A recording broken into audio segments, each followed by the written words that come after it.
Hello. Hello, Alison. Okay, we're live, aren't we? Yes, it looks like it. How exciting. The digital side of this online launch day has honestly been a learning curve, to put it politely. As far as I can gather, we're live on all my platforms apart from Instagram. Instagram likes to make it extremely difficult to stream onto platforms. But anyway, we're here. Well done. We're here. Oof. Oh. Lovely to see you. And you. Before we get going, I just wanted to really just say hello to everybody and, really thank everybody. If anyone's here, we've only just come on, so maybe people haven't joined yet, but this is the day, the 4th of August, my book launch day, where I'm doing an online marathon book launch on all my platforms to really promote the book and tell everybody about it. As you can see on this screen, there is a QR code there where you can order my book, Have a Magnificent Menopause. We've got prize giveaways going on throughout the day. I've got some fantastic guests coming in. So there's lots and lots of exciting activity going on throughout the day. One thing that I just want to say is the book is being sold and it's already done amazingly, which I'm just so overwhelmed with the support and the interest in this book. And as I was saying to Sarah before we went live, it's already a #1 bestseller. So that is just fantastic. And I can't thank everybody enough for all their support. But it's not over yet. We need to generate more sales to keep the momentum going. When you order the book on Amazon, the QR code that I've put up here on the screen takes you to the .co.uk, so the British Amazon site. So for any of you Swedish people, you need to go to amazon.se, and it's the same for the people in the US. You need to go to amazon.com to order your copy. Anyway, that's enough about me. I have my fantastic first guest on, Sarah Andrews, and we're going to be discussing a couple of chapters in the book. But first of all, Sarah, can you just introduce yourself and tell everyone who you are? Yeah, of course. I mean, first of all, thank you for having me. I feel so privileged to be here and be your first guest, and fantastic about your book. Congratulations. It's just such an accomplishment. I'm so pleased for you. And yes, I'm Sarah Andrews. I'm a psychotherapeutic counsellor, a mindfulness coach. And there's your book. I can't wait to have that. I've ordered it. Can't wait to have it's very pink, isn't it? There's a big pink theme going on here. Sorry, Sarah, I just interrupted. It's beautiful. That's what we're here for. Come on, that's what we're here for. Yeah. So so I work in a couple of teams. One team works very holistically, and you're part of that. And this is a company called Inside Matters down in Eastbourne, and we work very holistically and bring nutrition more and more. You know, your input has really helped us to understand how key nutrition is in brain health. I also work with another fantastic team, Circle Line, where we support businesses, and I also work in private practice with a really diverse range of clients, actually. So yeah, that's me, and I'm pleased to be here and be talking about your book. So thank you so much. And it's so, I know, like you say, we've worked together over the years, haven't we? And yeah, the combination of what you do and the nutritional side is just so important, isn't it? It really is very important, and that's why in my book there's chapters that are focusing particularly on anxiety, stress, all of that piece, which obviously you really understand that your expertise is in that area. Yeah, and it's so key, isn't it, to menopause, actually. I mean, to life in general. I mean, anxiety is on the increase anyway, isn't it? But in your book, you have the 2 chapters that particularly we're going to talk about together then, the chapter on brain health and the chapter particularly on stress, because that's all kind of linked as well, isn't it?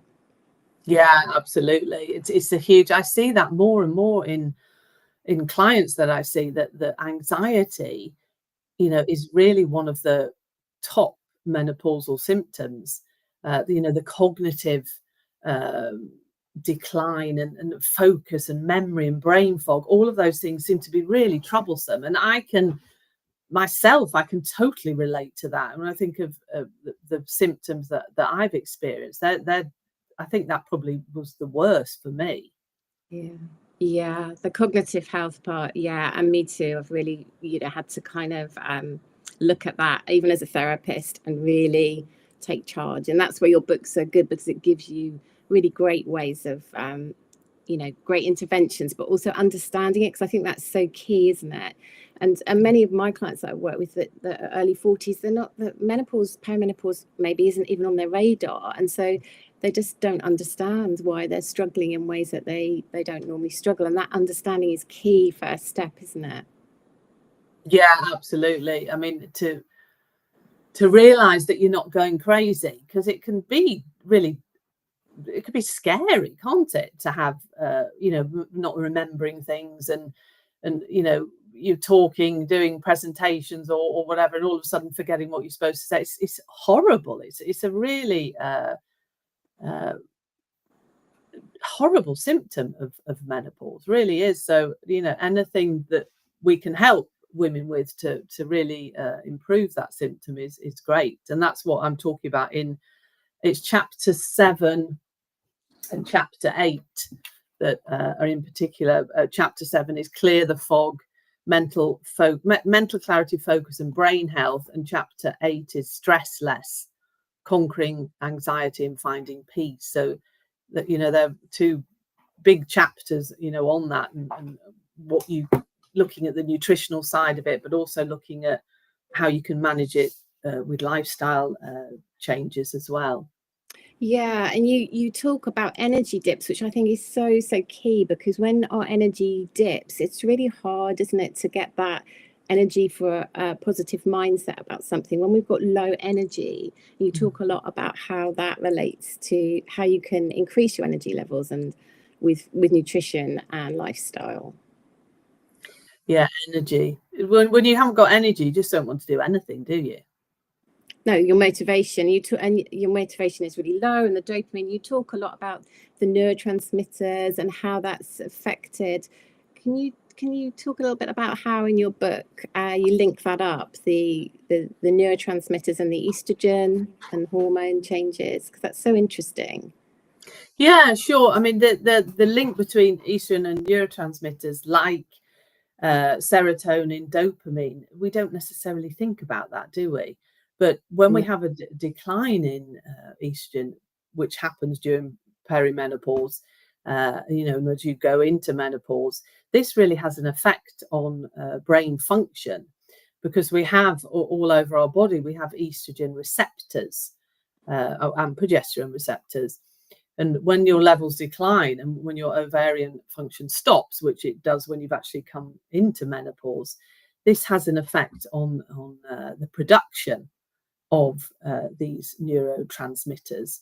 So if you can think, dopamine, serotonin, they're what I call like happy hormones. There are feel-good hormones, aren't they? And if they're unbalanced, that has effect on everything. And another area is mood, isn't it? That we feel maybe our mood changes slightly, or we're more snappy, or we have less tolerance. That I can certainly agree with. That you just find yourself getting irritated over things that didn't really bother you before. That irritability is a big one, isn't it, for perimenopause and menopause? Yeah, it's horrible, isn't it? Because it affects, not only does it affect yourself, the person that's going through it, but it also affects people around you, your partner, your friends. And actually, I do write about it in the book, about how to.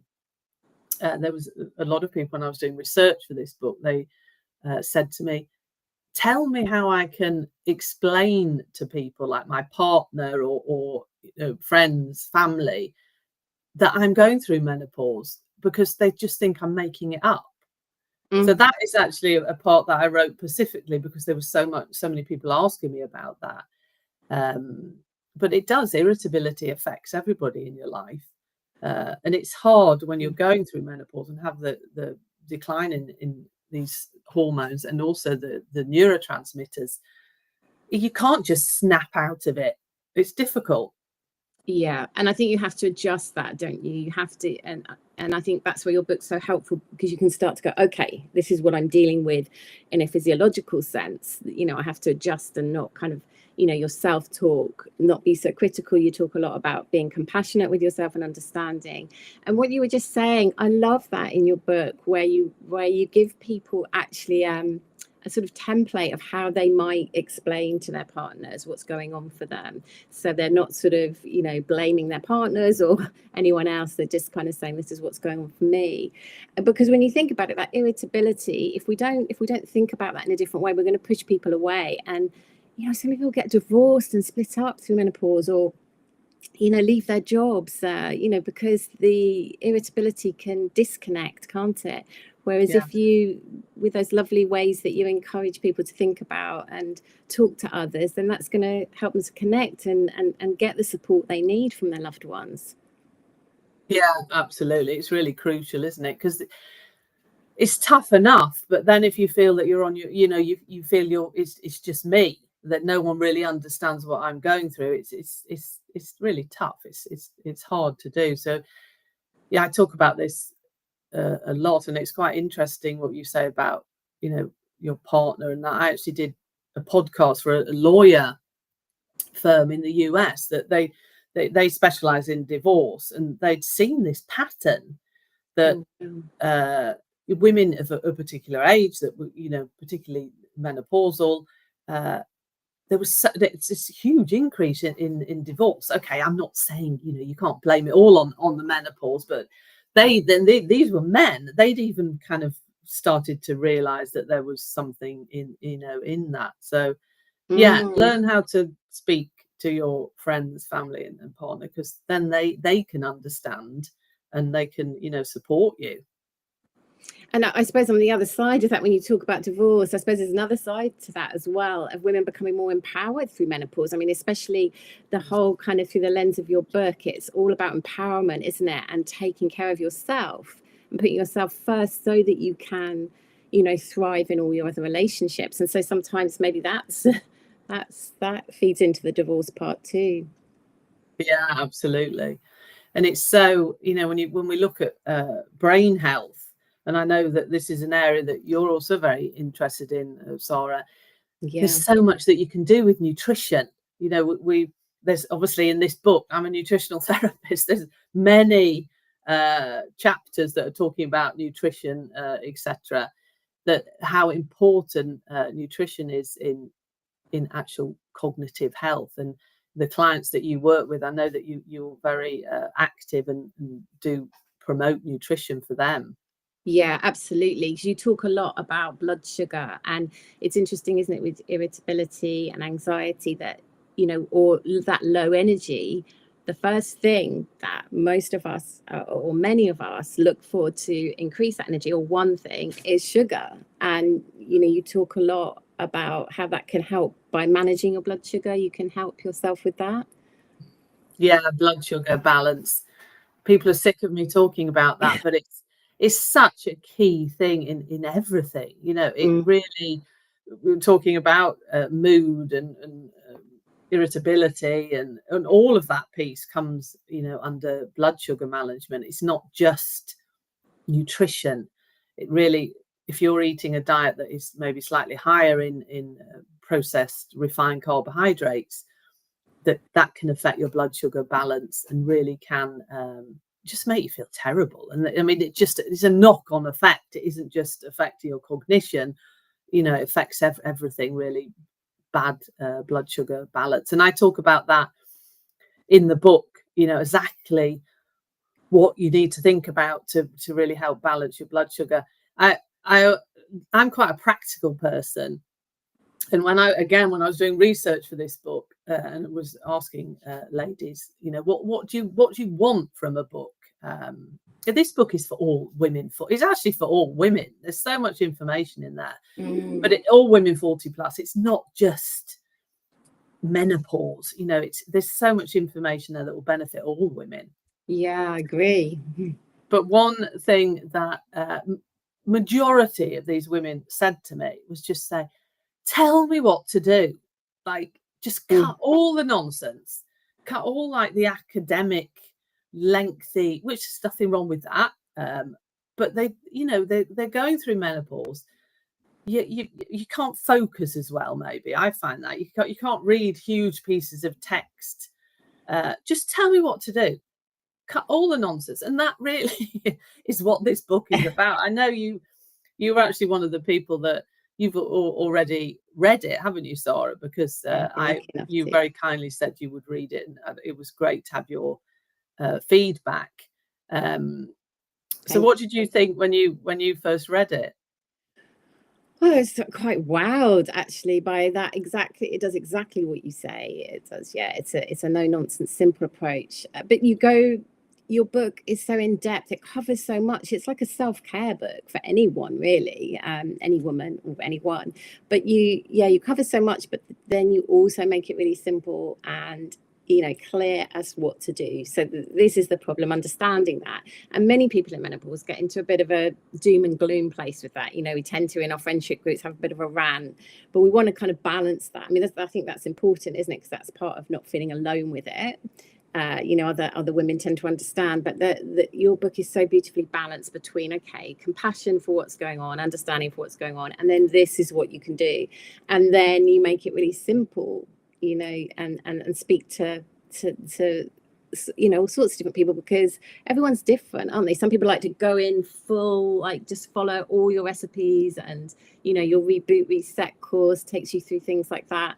And some people just want to dip in and out, or just with the transition of menopause, it's a lot. And so some people might just want to start with one thing. You give them simple hacks, like just drink more water, or consciously breathe. You talk about breathing a lot, which I am a massive fan of too, and the power of that. So there's, what did I think of it? I think it's just a wonderful book. I think it speaks to everyone, can get something from it, because you can read the whole book, or you can just dip in and out. You summarize things, you make it really concise and clear, and it's really current as well. You're talking about weight loss jabs, and your personality comes through the book, because I know you're very driven, aren't you, to have agency with change, and but you speak to everyone, because we're all different, and some people need to just dip in a bit slower. I think it's wonderful, and I can't wait to have the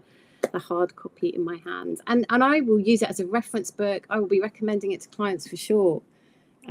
It's brilliant, and thank you so much, because it's really needed. I see so many people struggle with their mental health and not realize that it's those links to menopause and perimenopause, and that it's not, they can get help. Like you say, there are things they can do. Oh, thank you, Sarah. That really makes me happy to hear you say that. One thing that we can talk about, actually, just before we go further, is for anybody today, I've got some fantastic prizes. Now I'm going to see if I can put this. You have to bear with me. I'm using Restream, this is a completely new experience for me. But I have here we are. It's the giveaways that I'm doing today, which is, there's really some fantastic giveaways. And Sarah just mentioned my 21-day body reboot and reset program, which is becoming very renowned. It's a very popular program. 21 days, and we go through everything. So I'm giving away 4 places on this program. The start date is the 1st of September. All you have to do is, when you buy the book, just take a screenshot of the receipt and send it to me. Now you can send it on. Now I'm going to put this screenshot up here. Now we can.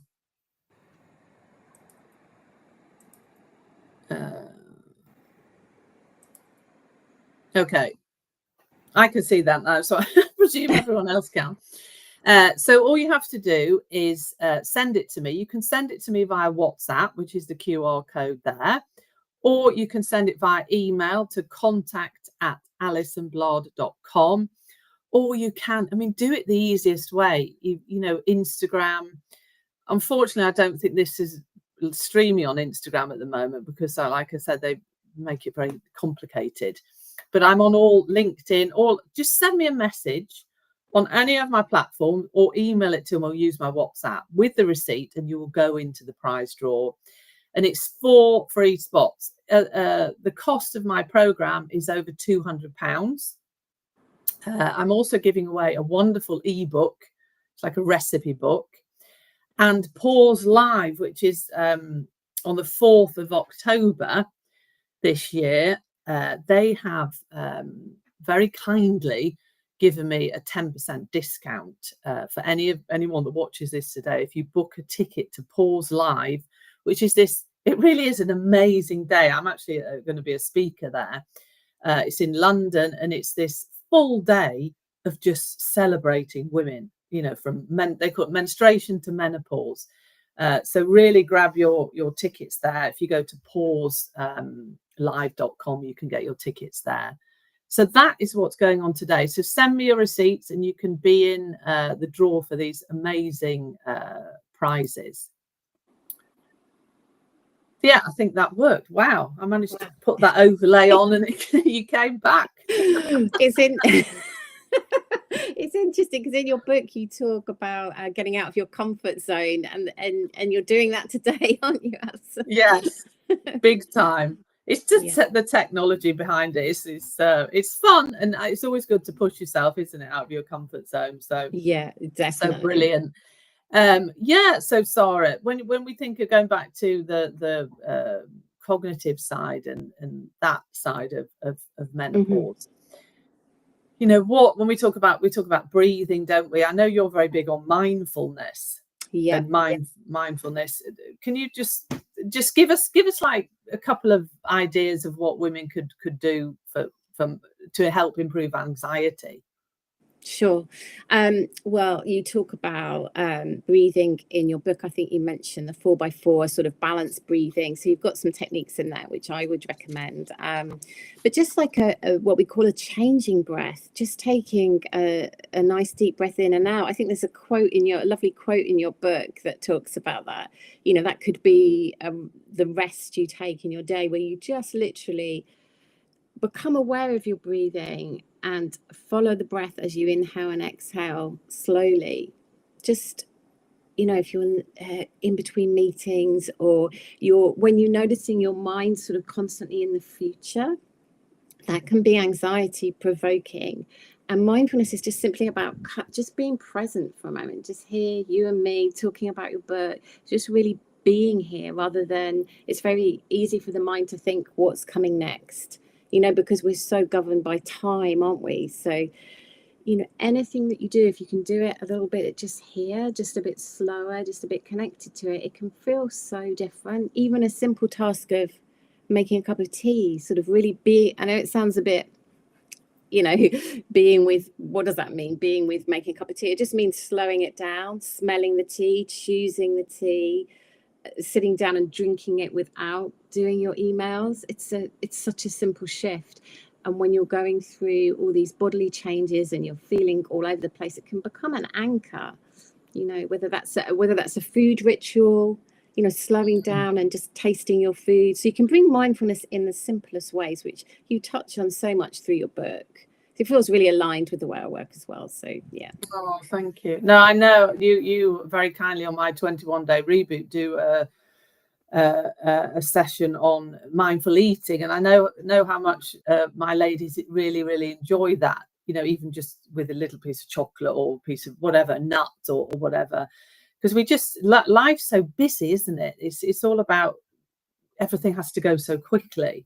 You know, and in the chapter on stress, you know, I really talk about how to manage stress and how detrimental stress is in general, but particularly for women that, you know, are going through the menopause. Everything just seems heightened, you know, with cortisol, the stress hormone, etc. It really can, you know, your stress levels, you just feel chronically stressed sometimes for no particular reason, but the fact that you're running around and doing everything and looking after the home and the children, and it just can become too much, especially when you start having the hormone fluctuations. Yeah, and you write which is such a great intervention on your Reboot and Reset course, but also in the book you talk about a stress audit, which I think is a fantastic way of just kind of learning a little bit more about what is pushing you beyond that sweet spot. Because we have a sweet spot for stress, don't we? The stress that kind of energizes us and keeps us going and challenges us. But you're talking about what is pushing you over the edge. And can you say a little bit about that? Because it's so interesting and I think such a useful tool. Yeah, I mean, the stress is, there's so many things, aren't there, with stress, and we're all very individual, how we react to stress. So some people can tolerate more stress and get on with life, and then some people can't, and that's fine. I mean, we're all individual. But what I find with clients is when they come into this transition, even if they were quite tolerant of stress, they're not anymore. And when we look at things to do, I mean, it's there's so many things that you can do, but one thing that I do actually have in the book is a stress audit, and you can actually download this.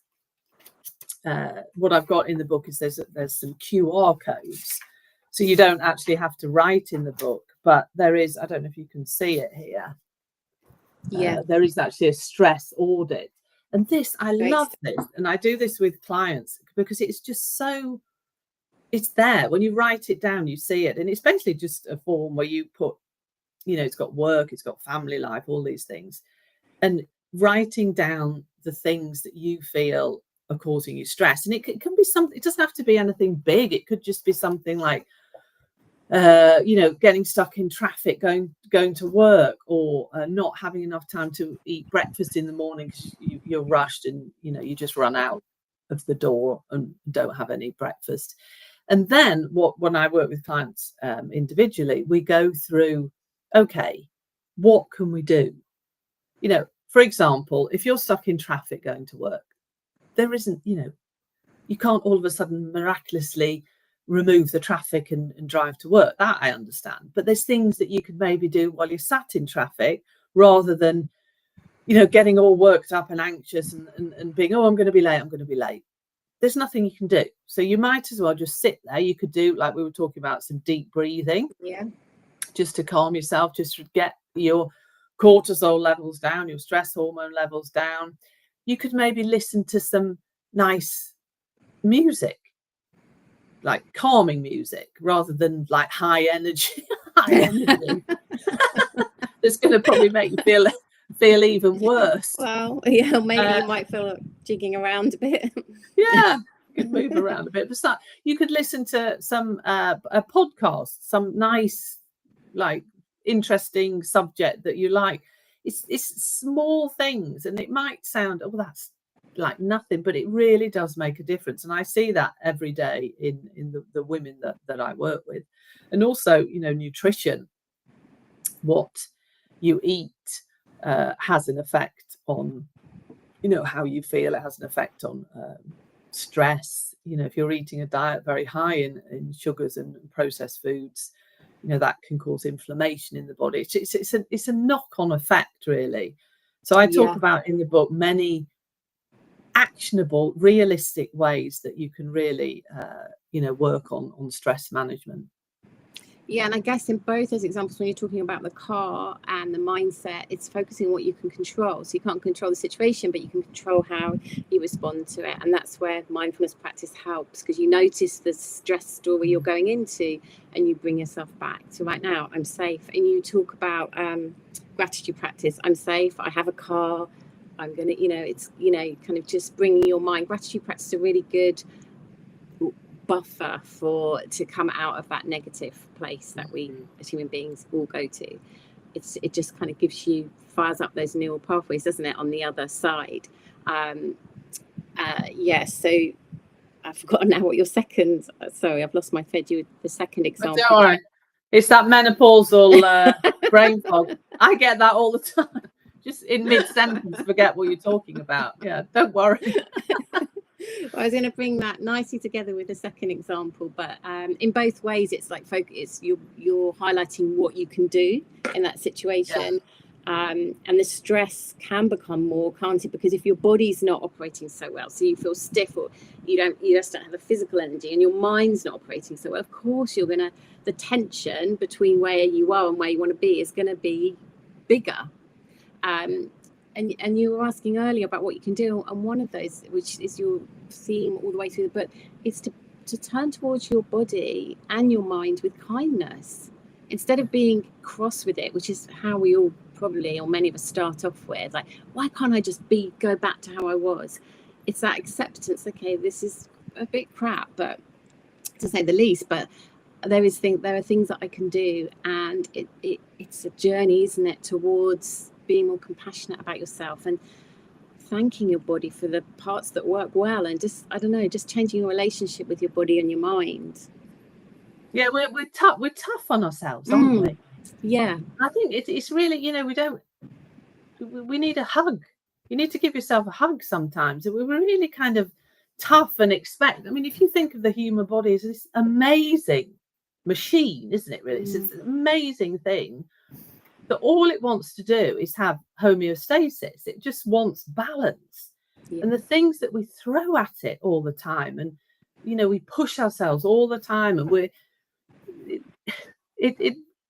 I think we need to just step back sometimes, like you say, be grateful that we have this amazing body and we have a life, and so important, isn't it, sometimes to really think about that and try to be more positive. And I know that is a hell of a statement, isn't it? I can appreciate, life can be really, really tough sometimes, and it's hard to be positive.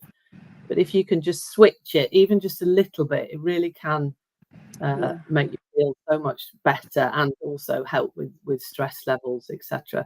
One thing that I love, which I know you do as well, Sarah, is which I do write about in the book, because this really works, is if you're feeling, say you're at your desk at work and you're feeling tired, like you can do sometimes, or you're just feeling a bit negative, or maybe you've just had an argument with your boss or whatever. If you change your state, like, it changes the whole of your mindset and everything. And what I mean by that is that if you're sat down, if you stand up and maybe do, okay, this isn't for everyone, but if you did a few jumping jacks, or even if you just walked around the office or jumped up and down, it completely switches your mindset. And I do that, and it really, really works. I know that I'm a big fan of Tony Robbins, and he talks about that a lot in his practices. And it's so simple, and it really works to change your mindset. So all you have to do, when you're feeling down, is just stand up. Now, you're not going to be able to see my head, are you? But you just stand up, and even if you just put your arms up and down, just for a few 60 seconds. Makes a huge difference. That's brilliant. You put a lot of ways you can move your body, and also that brings you out of the story in your head, doesn't it? Because you're sitting and you're still, and the mind can just really hook you into these stories, and you can get sort of absorbed in it. And you're so right. The body, whether it's breathing or standing up, is the quickest way to just and come back into yourself and realize we have agency. Whatever's happening, we can move our body.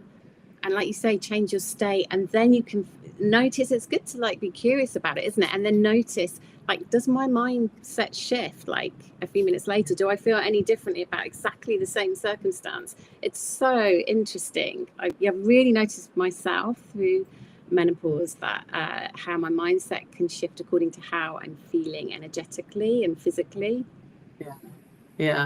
Yeah, and the little things can trigger it off, can't they? Little things can suddenly just totally switch your mindset. Yeah, I know. I've noticed that. Yeah. Brilliant, Sarah. Well, I'm not going to keep you any longer. I've got another guest coming on, hopefully, if everything works soon. But thank you so much today. Before you go, and I just wanted to read this from the book. This was a a review that it's actually in the front of the book that you very kindly wrote after having read the book, and you've put, fabulous book, like having your own menopause mentor in your pocket, packed with science-backed information, health hacks, and compassionate support. I love that. Thank you so much for that review. It really means the world to me. Oh, you're welcome. And it's so true. And I just want to say thank you for having me here. Have a wonderful day. Well done. And, you give, I think the key thing that your book gives us all is hope. And hope is so, so important. It goes right down to a cellular level in your body, hope. So fantastic. Thanks so much, Alison. And have a wonderful day with the rest of your guests. Thank you. It's a pleasure. And then everybody, don't forget to order the book. The QR code is there, and send me the receipt, screenshot the receipt, and you can go into the prize draw to win lots of fantastic prizes. Okay, I'm on live, but Sarah's leaving now. If we can figure out how you leave. Oh, okay. Yeah, that's a good point. I think you probably have to. Okay, I'm going to try. No, you know what? I think I can turn it off here. So I think I can. Okay, I can't. Yeah, I've managed to do that. I think Sarah has gone. That was so lovely, wasn't it? It was so interesting talking to Sarah there. So we've got our next guest coming on in a few minutes. I'm just going to go off for a couple of minutes now. I just want to check everything's working. But I'll be back in a few minutes with our next guest.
Okay, hello everybody. I'm back. I'm going to let my next guest in. Here, we've got Carolyn here. Hello. Hello, Alison. Hello there. I'm so happy when everything works. This has been, as I was saying before my previous guest, this has been an extreme learning curve, doing all the technical details of going live all day. But anyway, lovely to see you. How are you? I'm very well, thank you. Oh, thank you. So my book has actually been launched, and this is the launch day, and I'm very excited for anyone that's joining us to learn more about the book. And I'm having guests on all throughout the day, different guests talking about the book, and anyone that wants to buy it, you've got the QR code there. You can buy it in Kindle form, you can buy it in the book form, paperback format, and send me the receipt. You can send it on WhatsApp, you can send it on to my email, contact@alisonblard.com, or on any of my social media channels. Instagram is @alisonblard. Unfortunately, Instagram makes it very difficult to stream, and I've been trying, and I don't think it's actually going out via Instagram at the moment, but it's on all my other platforms: Facebook, X, LinkedIn, all of YouTube. So please feel free to send me a message on any way that you want to with the receipt, and I'll put you in for the prize draw, which is 4 places I'm giving away on the 21-day reboot and reset program, which I know Carolyn is a big fan of. And I'm giving away a wonderful, delicious recipe ebook, and also Pause Live, which is this amazing event on the 4th of October that I'm a speaker at in London. It's a whole day of just celebrating women from menopause to from menstruation to menopause. They're giving anybody that listens to this a 10% discount on tickets. So go to pauselive.com and order your tickets with the code. Hold on, I have to see if I can put this up now. This is all very technical here. Let me see. Design. Sorry, Carolyn, we will get round to talking to you in a minute. No, you're okay. Let me have a look here. Not that one. Yeah, this is the one. There. So Pause Live, 4th of October. And if you put in the code, which is Alison. I thought that was on there. It's not on there, is it? The code is, I can find it and give it to you, but the code is Alison. I think it's Alison 10 to get 10% off your free tickets. And you can scan there and also buy the book. Okay, let me go back to Carolyn. Right, enough of me talking now. So Carolyn is a client of mine, and she's been on, like I said before, on the 21-day reboot program. I think it was very interesting to have a guest like Carolyn to see, you know, her journey through menopause. And Carolyn has also read the book. She very kindly read it for me before it was published, really to give me feedback on the book and see how she felt about it. So Carolyn, just tell us a little bit about yourself and your, you know, how you have gone through the menopausal journey. Just give people a little bit of context of why I wanted you here today. Okay, that's no problem. So I am 59 now, so post-menopause, but I navigated the whole anything like HRT because I wasn't able to take it. And I have to say it was very difficult indeed. And it was absolutely joyous to work with Alison to make things so much easier in my post-menopause. And things like stubborn weight gain, which had been creeping on, for all the way during the time. I have kept that weight off, which is incredible, really, for me. Things like sleep.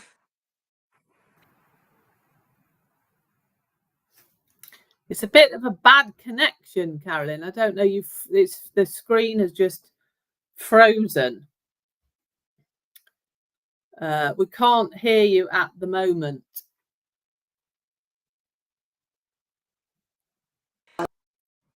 Sorry, I don't know. It's a bit difficult to hear you, Carolyn. It froze then. Oh, now you've gone sideways.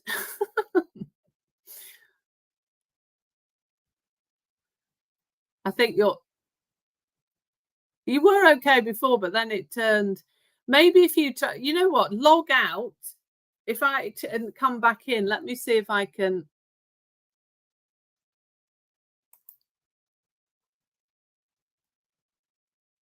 I'm just gonna. Okay, Carolyn's gone out. She's going to try and come back in again. I don't know what's happened there. It was a bad connection. But Carolyn was, as she was saying, she was a client on, she's worked with me for quite a few years now. And she was a client on my 21-day body reboot and reset program. And she basically, I mean, respect to her, because she really went all in and made all the changes that I recommend. She wasn't a keen person on cooking or anything, and she really started totally transformed her kitchen, threw away all the junk and everything. It was amazing. Let me see if we can get her back in. Hello. Is that better? Yeah, we can see you now. I think I don't. iPad a bit. Yeah.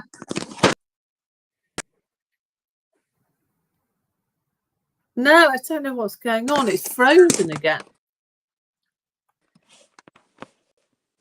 I can see you.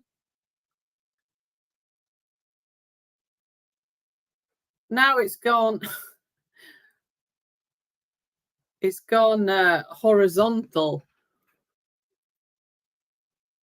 Or vertical, should I say? No, that's a good view of you, Carolyn.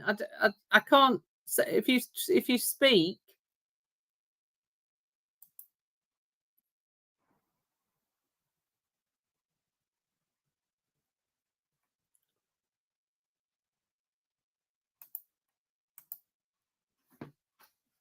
Can you say something? No, I can't. You're not on mute, are you?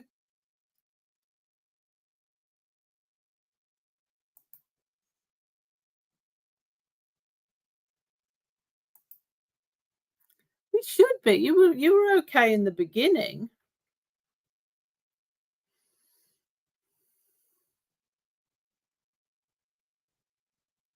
I don't know what is. Let me have a look here. I think it's something your end, Carolyn, because everything is working here. Let's just try one more time and log out and come back in. I don't know if you can hear me. Sorry about this. It's technical issues. I'll just take a deep breath.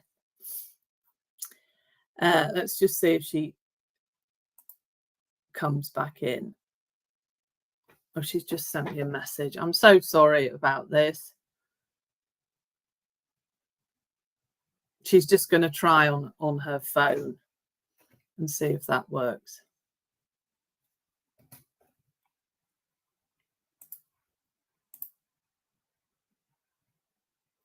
Okay, well, in the meantime, while Carolyn is trying to sort that out. No, she's gone. Yes, so Carolyn was on my 21-day reboot and reset program and saw a huge difference. I mean, but she really, really did make some fantastic changes.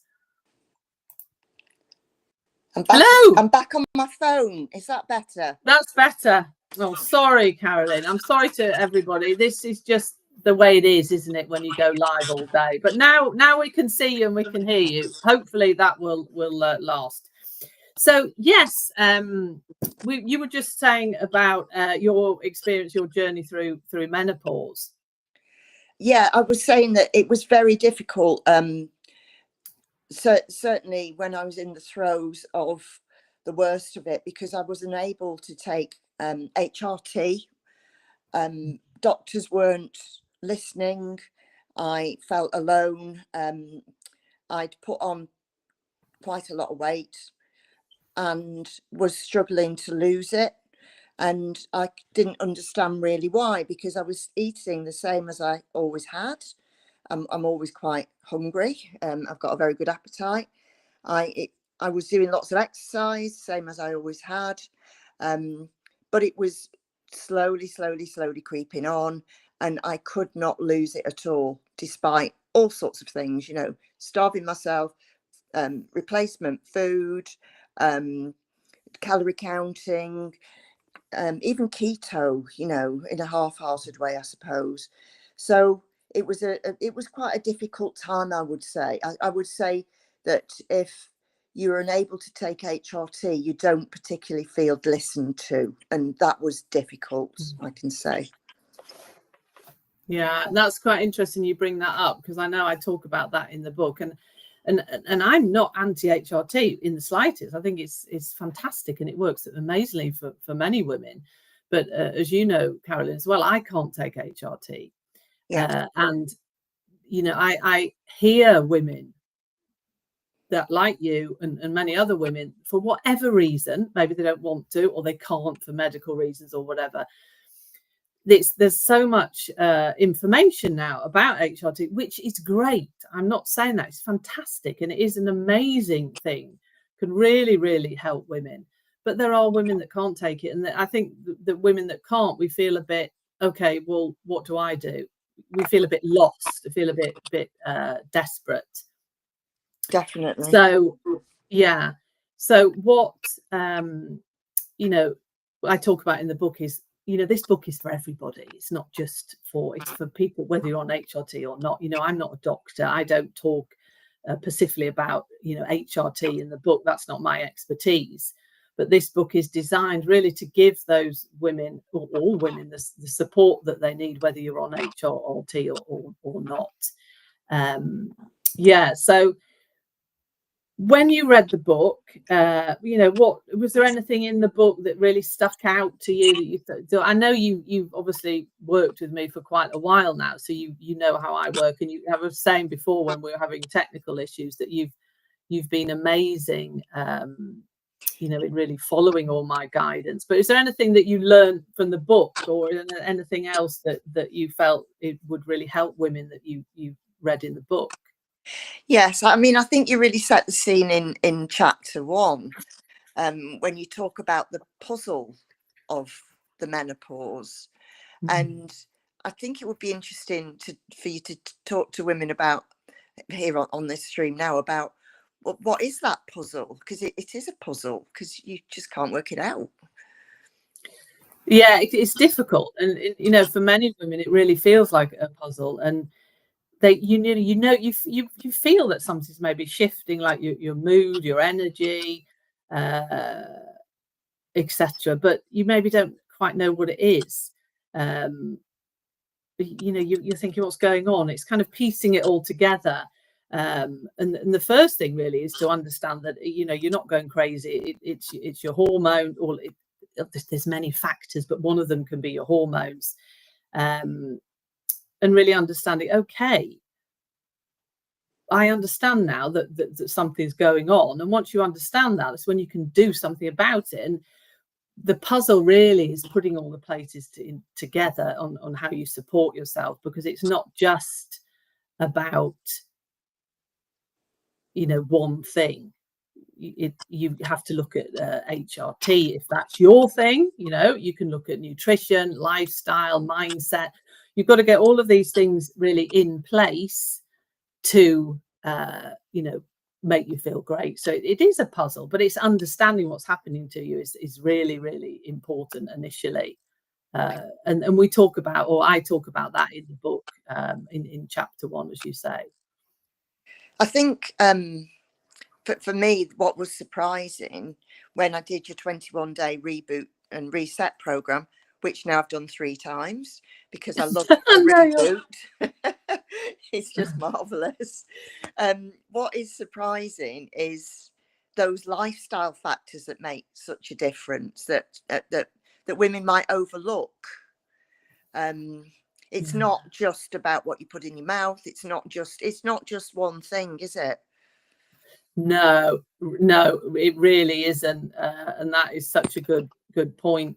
And that's why this book is so complete, because it's really looking at it as that it's from years of experience of working with clients and seeing what works with the lifestyle, with the nutrition, with the mindset, working on sleep. All of those things are so important to making you thrive and for overall wellness. So lifestyle is a huge piece of this. Thinking how movement, are you active throughout the day? Do you do some sort of exercise? Are you sleeping well? There's a whole chapter on sleep. There's a whole chapter on movement, and how important that is, and really breaking it down into realistic, simple ways to do it. I'm very realistic. I realize no one's got any time, and majority of people are really stressed. So in the book, it's really giving you ideas on how you can incorporate this into your life in a manageable way. It certainly is. I've adopted so many of the small lifestyle changes which really do make a huge difference, and some of which I would never have thought of, really. I mean, one of the things that I have adopted in the winter months is using a daylight therapy lamp just for 20 minutes a day. And that has made such a huge difference. Now, it's such a small thing. It's a tiny thing. You can do it at the same time as other things. You just sit in front of it, and it's made a huge difference to the winter months. So I do get this lifestyle tweaks, if you like, make such a difference. I think one of the things that I just did not understand until I really started working with you was why weight in the menopause is such a struggle when you sail. Well, I certainly was lucky enough to sail through all my years on this planet, not really having to worry about the odd pound or two, and being able to manage my weight just by myself. But in menopause, that all went out of the window. So why do diets not work?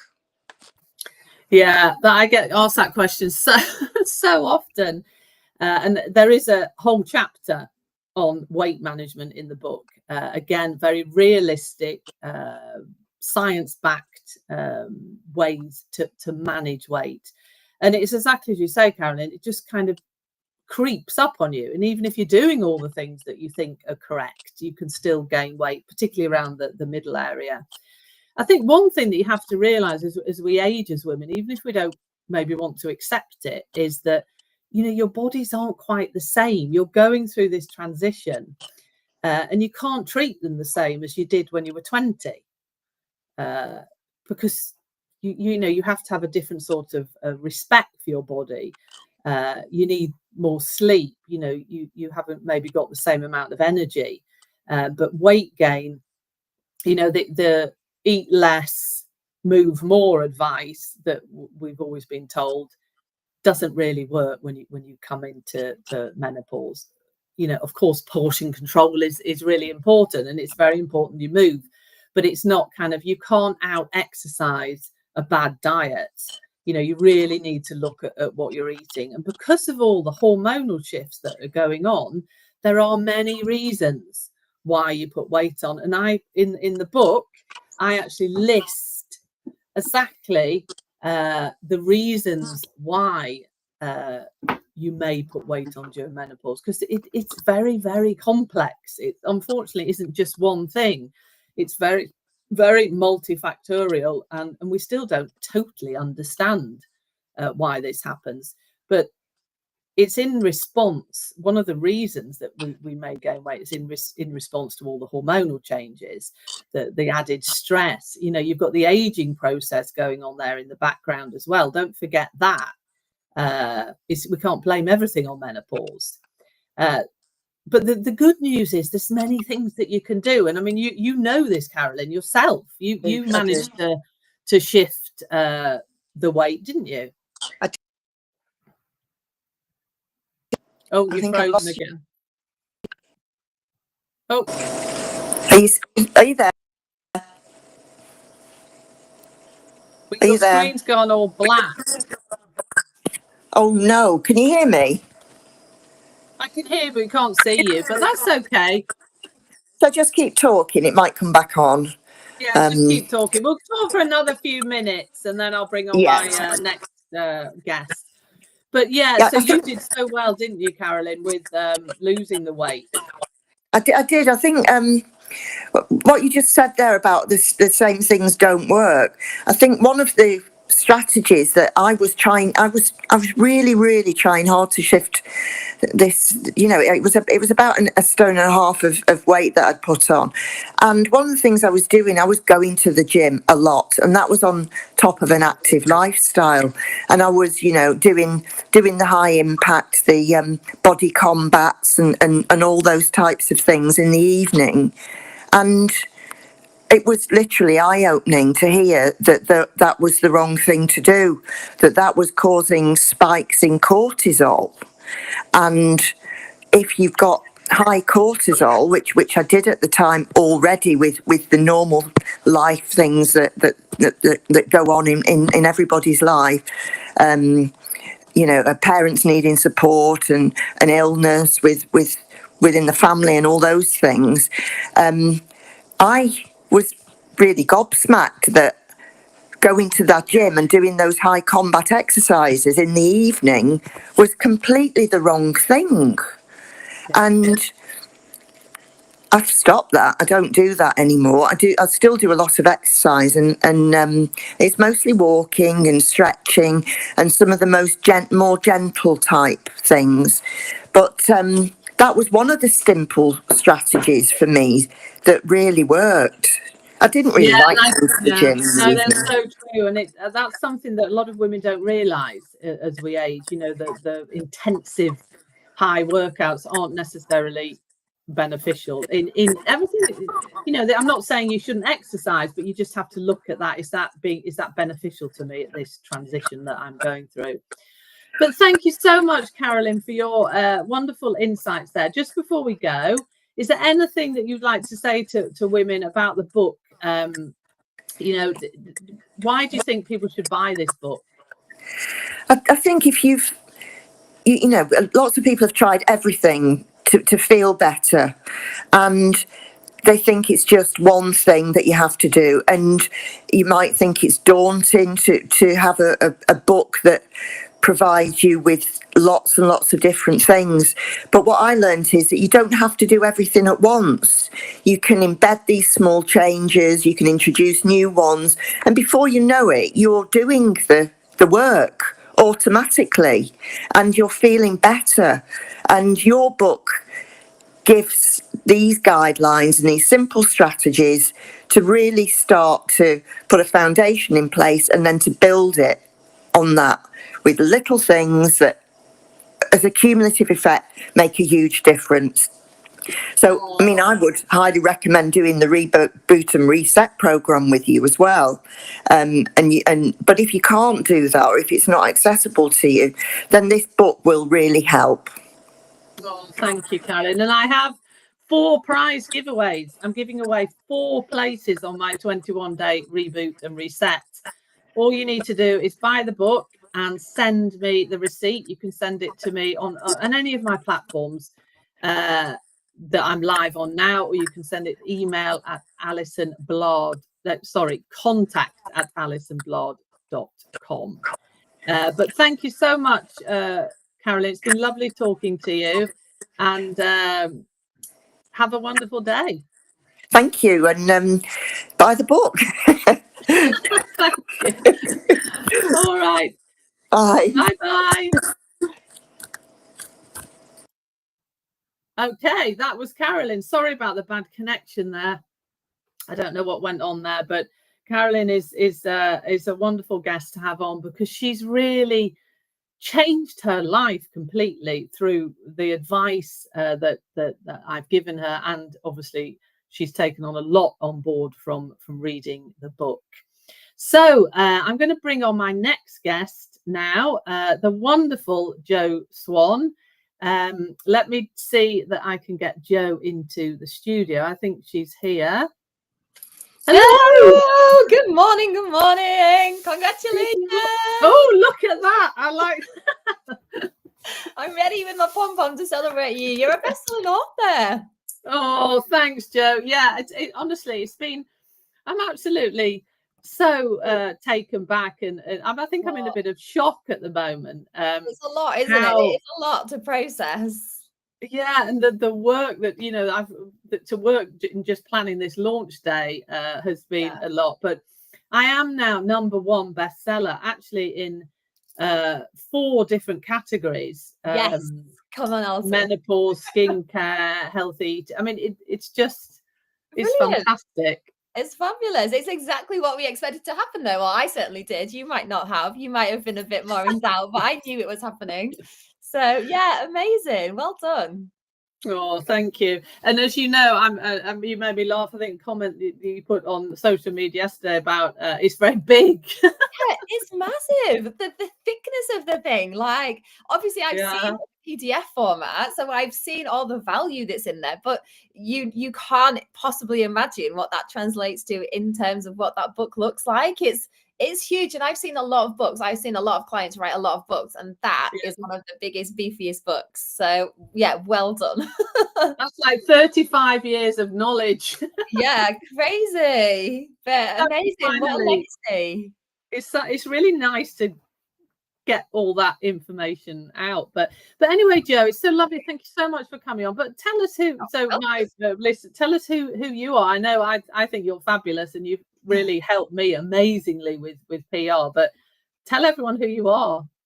So hi, I'm Jo Swan and I run Chocolate PR. So we help particularly founders to celebrate their stories or their knowledge or their opinions. And I just love being able to take someone like you, Alison, who has got so much knowledge, and just find different ways to actually reach people with that information.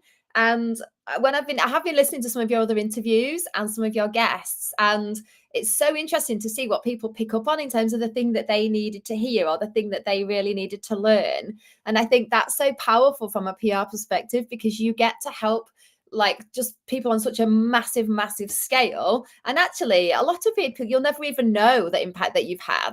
But you know, people that have picked up on those tips that we've had in the national newspapers, they can go on and do something better in terms of looking after themselves, and that's going to have a huge ripple effect overall on their well-being. So this is the power, this is the magic of PR, that actually you can have this massive ripple effect, and a part of the time that's just happening sort of unbeknown to you. You've done the work, you've got your message out there, and now you're spreading all of this knowledge, which is going to help people have better lives ultimately. And I think this book is going to do exactly the same. So yeah, love it. Yeah, and then thank you. And I like you're saying, that ripple effect. And it's a very nice way to think of it, really, isn't it? That even, I know you've been amazing, and I've now been featured in many different magazines. And we can even list them all. Yeah, I know. It's like the momentum's really built up, hasn't it? And giving people it. You might not necessarily see that you've helped somebody. Somebody might have read that and even just made one small change that's really made them feel better in their life. And that is, that's what this book's about. It's really practical information that people can actually do at home that will make them feel better. Can I ask you some questions? Because you've been asking lots of people lots of questions. I want to ask you some questions. Yeah, sure. One of the reasons why I love working with you is because you are here to make a difference. So I want you to have an opportunity to be able to tell people what the change is that you're here to make, because this is one of the things that we genuinely ask all of our clients right from the outset.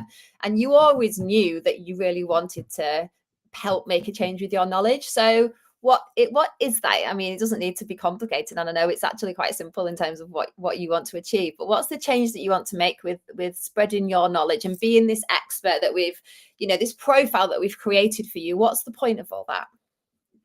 I want to make women, particularly women that are 40 plus, as we age as women, I want them to feel fabulous. And that might sound a bit, but it's not, because I truly believe that every woman has the right to feel and look amazing. And it's never too late, and you're never too old. Everybody, as we age as women, should feel amazing and feel good in their own body. And I actually write about that in the beginning of the book, and it makes me feel like I just want to reach out and help as many women as possible. Absolutely. in wellness, but also in the fact that you still can look good and feel confident, because of my esthetician side as well.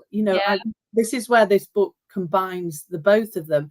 That feeling that you get when you walk into a room, you've maybe got a new dress on, you've got some high heels or nice heels, and you walk in there and you feel really confident, and everybody looks at you and you just think, I'm kicking it, I'm rocking it. That's how I want women to feel. Yep. And why shouldn't we? But actually, there's so many things that get in the way of that happening, aren't there? So, like, one of your interviewees just now was talking about the weight gain, and actually how baffling that is when you've not had to deal with that through life, and then all of a sudden you're like, I don't feel like me, and I don't feel confident because I don't feel like I look like I am, And I think things like that, you're just unpicking the science behind it, which is what I think is so powerful, because we've got to understand why all that stuff happens to us to be able to do something about it, haven't we?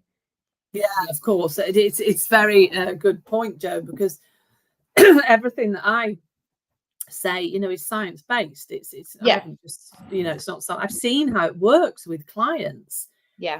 Putting these practices into place so you can feel good about yourself. And there is a shift that happens when we go through the menopause transition, and we can lose our confidence, and maybe put a little bit of weight on, and your skin maybe isn't like it used to be, but there's things that you can do, and that's to make yourself feel better, that aren't complicated. And that is what is in this book. It's a book that you can really dip in and out of, and think, I need to learn more about sleep, I'm not sleeping well. Then you can just dip into it. It's a mentor, really. It's a guide for women to pick out the bits that they feel that they need at certain times. It's like having you with them, isn't it? So I think lots of people say to me, so I've got a podcast, and lots of people listen to the podcast to kind of get started with PR and to sort of learn some of the basics. And loads of people have said to me, it's like having you in my pocket, like when I need a little boost, or I need a little bit of a confidence pickup, or I need to actually remember how amazing I am. Like, they listen to the podcast and then they kind of go, right, I'm okay now because Jo's kind of cheerleading me. And I think this is the same for you with this book, because you've actually got like activity sections in it. You've got where people can make notes, can't they, and actually think about how they're going to make use of this information. It's like having you and all of your years of qualifications and resources and experience. They can just tap into it whenever they need it, like you say. And I think that's the power of books, isn't it? And that's the power of actually creating something. Like, it's no mean feat to put that amount of words together. It's hard. But then what a resource that's going to be for people, I think it's an amazing thing. Yeah, there is a lot has gone into it. And there are, as you say, Jo, there's QR codes. There's some QR codes in the book. For example, there's a QR code that you can download a meal plan. The stress audit that I spoke about with Sarah. There's also which I love, because I'm very actionable. I like kind of, right, we're going to do this. There's a list of foods that you need to remove from your kitchen, and there's lists of foods that you need to replace it with. And I've done that in a downloadable. You just need to click on the QR code, because you can have it on your fridge. Cool. Like, these are the things I should be eating. These are the things that brilliant. Exactly. The other thing that I really like, there's like a little almost like a day kind of diary, isn't there, of like what to do at different times in the day. So like if you literally really want just a plan, so I love just being told what to do, and I will do it if I know it's going to work. So like in terms of when I'm actually determined to achieve something, tell me the steps and I swear I'll do it. And then if you tell me it's going to work, I'll follow them. And I think something like that's so useful for people that just go, right, literally, what do I do when I get up? Right, what do I do at mid-morning? What do I do at lunch? What do I do before bed? And it's so helpful to just have something so prescriptive sometimes, just to give you that direction, because you can just get lost in so many different things you could explore. Yeah, it's overwhelming, really, isn't it? The Yeah. amount of information that's out there. It's very practical and very, you know, structured. If you want, like, to, some people want that. As I was saying earlier, when I was doing research for this book, virtually every woman said to me, "Just tell me what to do." Yeah. All the brain space to figure it out. It's like, just tell me. Just tell me what to do. Cut out all that like nonsense and long text and everything. Yeah. Just tell me what to do. That's why I've put some things in like tables, you know. Yep. Okay, 1, 2, 3. So you can break it down. It's easier just to look at. So I've tried to make it as easy as possible for, you know, because there is during the transition, your brain and brain fog and focus, and it can be hard to really read pages of text. Yeah. So I want to ask you another question now in terms of how you felt through this process. So obviously you've been doing this for a long time. You've worked with lots and lots of clients. But how did you feel actually stepping out and being this visible as an expert? Has that brought up anything like from a female founder perspective that we sometimes struggle with? Like, how have you experienced all of that? Yeah, it's a real journey writing a book. I think the first thing that you experience is that, am I going to be able to write a book? Yes. Is this like something that I could do? Because it becomes overwhelming. Okay, well, where do I start? And I realized that I needed help. So I actually wrote the book through what it's called the Published Expert, which is run by Shah Wasman, which was brilliant. And that gives you the structure. But even, you know, you had writing coaches, etc., through this program. But even then, you still doubt yourself. You have a bit of that imposter syndrome. Absolutely. I did anyway. I did too. And I did mine, absolutely. Yeah, because you think, well, you know, what who's going? Is somebody really? You know, who am I? You go through all of that. Yeah. And the coaches actually were brilliant on this program because they're obviously very used to that. I think all of us. Everyone goes through the same thing. Yeah. Yeah. So the imposter syndrome, wondering that, you know, is anyone ever going to want to read my book or and all of that. Yeah. And then I've also found, especially now as it's really come to fruition, it's been quite emotional. Yeah. Because you really feel that you're opening yourself up to the world. Definitely. And I know that we've spoke about this, Jo, is that I hadn't really come on my radar that people, you know, of course you're going to get, all books get criticism, don't they? Somebody might criticize it, someone might not agree with what you've written, and then you get people that absolutely love it. And so you've really got to be prepared. Got to be ready. For opening. Yeah. Yeah, but that takes a lot. Like, that takes vulnerability, strength. It takes belief in yourself, which is not hard. I mean, it's not easy in terms of actually having that real solid, like, no, I know that what I've got to say is valuable and is relevant and is appropriate for people to learn from me. Like, we question ourselves so much, don't we, in terms of, oh, there's probably someone better out there that can teach this, or why are they going to come to me? But they come to you because of you. And I think this is the thing that I hope actually going through the PR process has helped you feel more confident in putting this book out to the world, because you know how well received all of your articles have been. You know that the journalists absolutely love the content that you provide. So many of them have said to me, oh my God, we're so grateful for Alison for this. Like, oh, I didn't expect anything like that. Like, the level of detail that you've put into some of these pieces has been incredible, which has seen us end up with like 2-3 page spreads, hasn't it? So I hope that that's made you feel actually there is a little bit of a stamp of authority there. Like, I have gained some recognition and some credibility and some authority through that process, which helps you then feel a little bit more ready for this? Has it worked like that? Yeah, absolutely, Joan. You've been amazing, and it's like you say. I think now that I've had all these articles and you know, the press seem to like what I offer. It does. It makes you think, oh, actually, no, maybe people maybe people will listen to what I'm saying. And I think what you know, I'm basing this on real life and working with clients for so many years and actually seeing what works in reality. That's the thing, isn't it? Yeah. But yeah, no, I think that has really helped, the PR that I've got and are getting. Absolutely, it makes you feel, well, it gives you more, it gives you a boost, doesn't it? I think so. It's a process, isn't it? And I've seen how you've risen in confidence as you've done more and more and more. So I remember at the beginning, you know, you weren't fully trusting yourself in terms of the content that you were sending. And so I was checking it and we were figuring it out together. And more over time, you've just been bashing them off, going, right, yep, done this, done this. And it's brilliant because it's like you settled into your own knowledge, and you've started to really embrace and recognize your expertise and what you can offer. And I think this is something that everyone has to remember, that is any level of expert, that actually what you've got to say can genuinely make a difference to someone else's life. Like all the things that you have learned, whether that is through knowledge, qualifications, experience, your own like lived experience, that's so valuable. And so often we just undermine that and just go, oh yeah, it's just what I know. Like, but actually so many other people do not know any of that stuff, and so it's so powerful to be able to share it. Yeah, it really is. And it's all about, you know, improving people's lives. Even if I can just help one woman does one thing, that makes me happy, that to make her life more fulfilling or for her to feel better. It's all about support and helping other women, and that gives me great joy that I'm able to do that.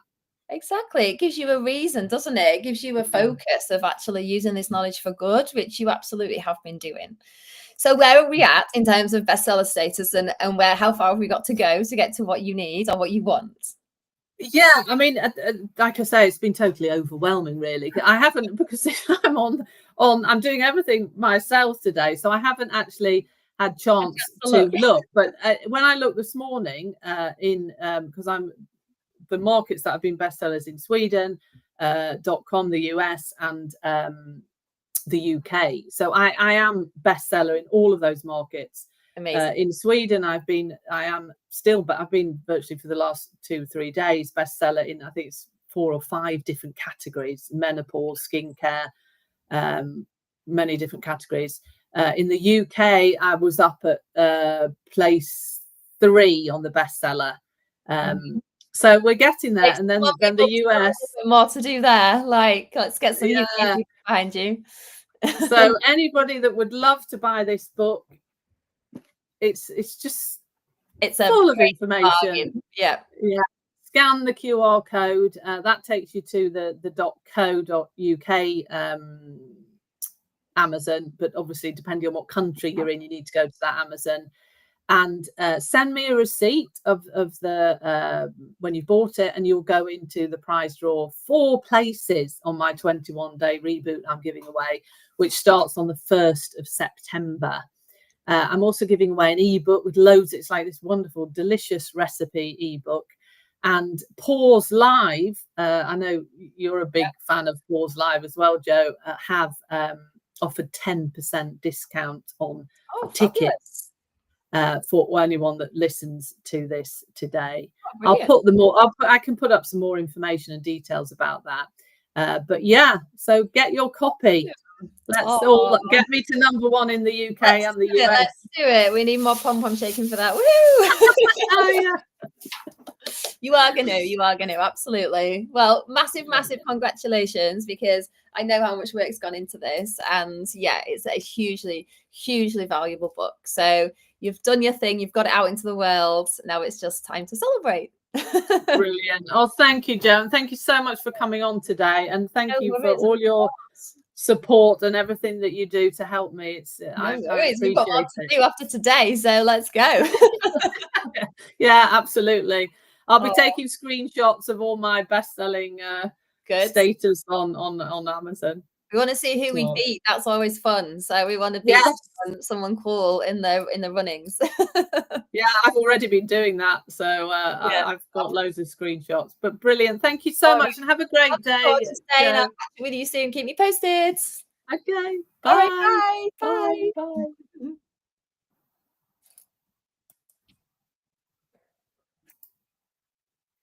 Okay, that was Jo, the wonderful Jo Swan. So lovely to talk to Jo. My next guest is coming on in a bit. Like I say, to order your copy, just use the QR code there and send me the receipt. You can send it to my email, contact@alisonblard.com. We can see here, I can put that up.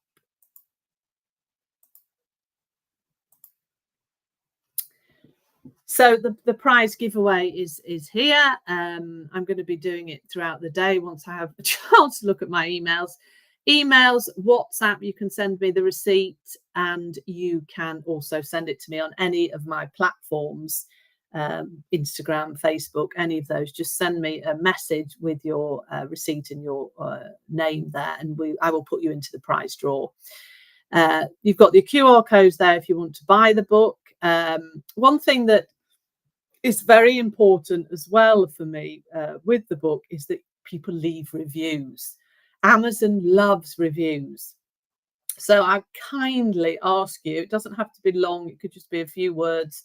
When you've bought the book, if you would like to, please leave a review. Really, really important for me. And the ratings on Amazon, please do leave a review. That would be fantastic. Now, I am going to take a quick break. I'm going to see if I can get Instagram working. But I will be back soon with my next guest coming on, where we're going to be talking about skincare, because I am also a beauty therapist, and that there is lots of information in this book about how to look after your skin. So I look forward to seeing you all in a minute. I'm just going to put this up now.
Hello, everybody. I'm back. Just took a quick break. This is the launch day of my book. It's very exciting for me. I've put so much energy and so much time into launching my new book, Have a Magnificent Menopause, a straightforward guide to looking good and feeling great. This book is full of practical.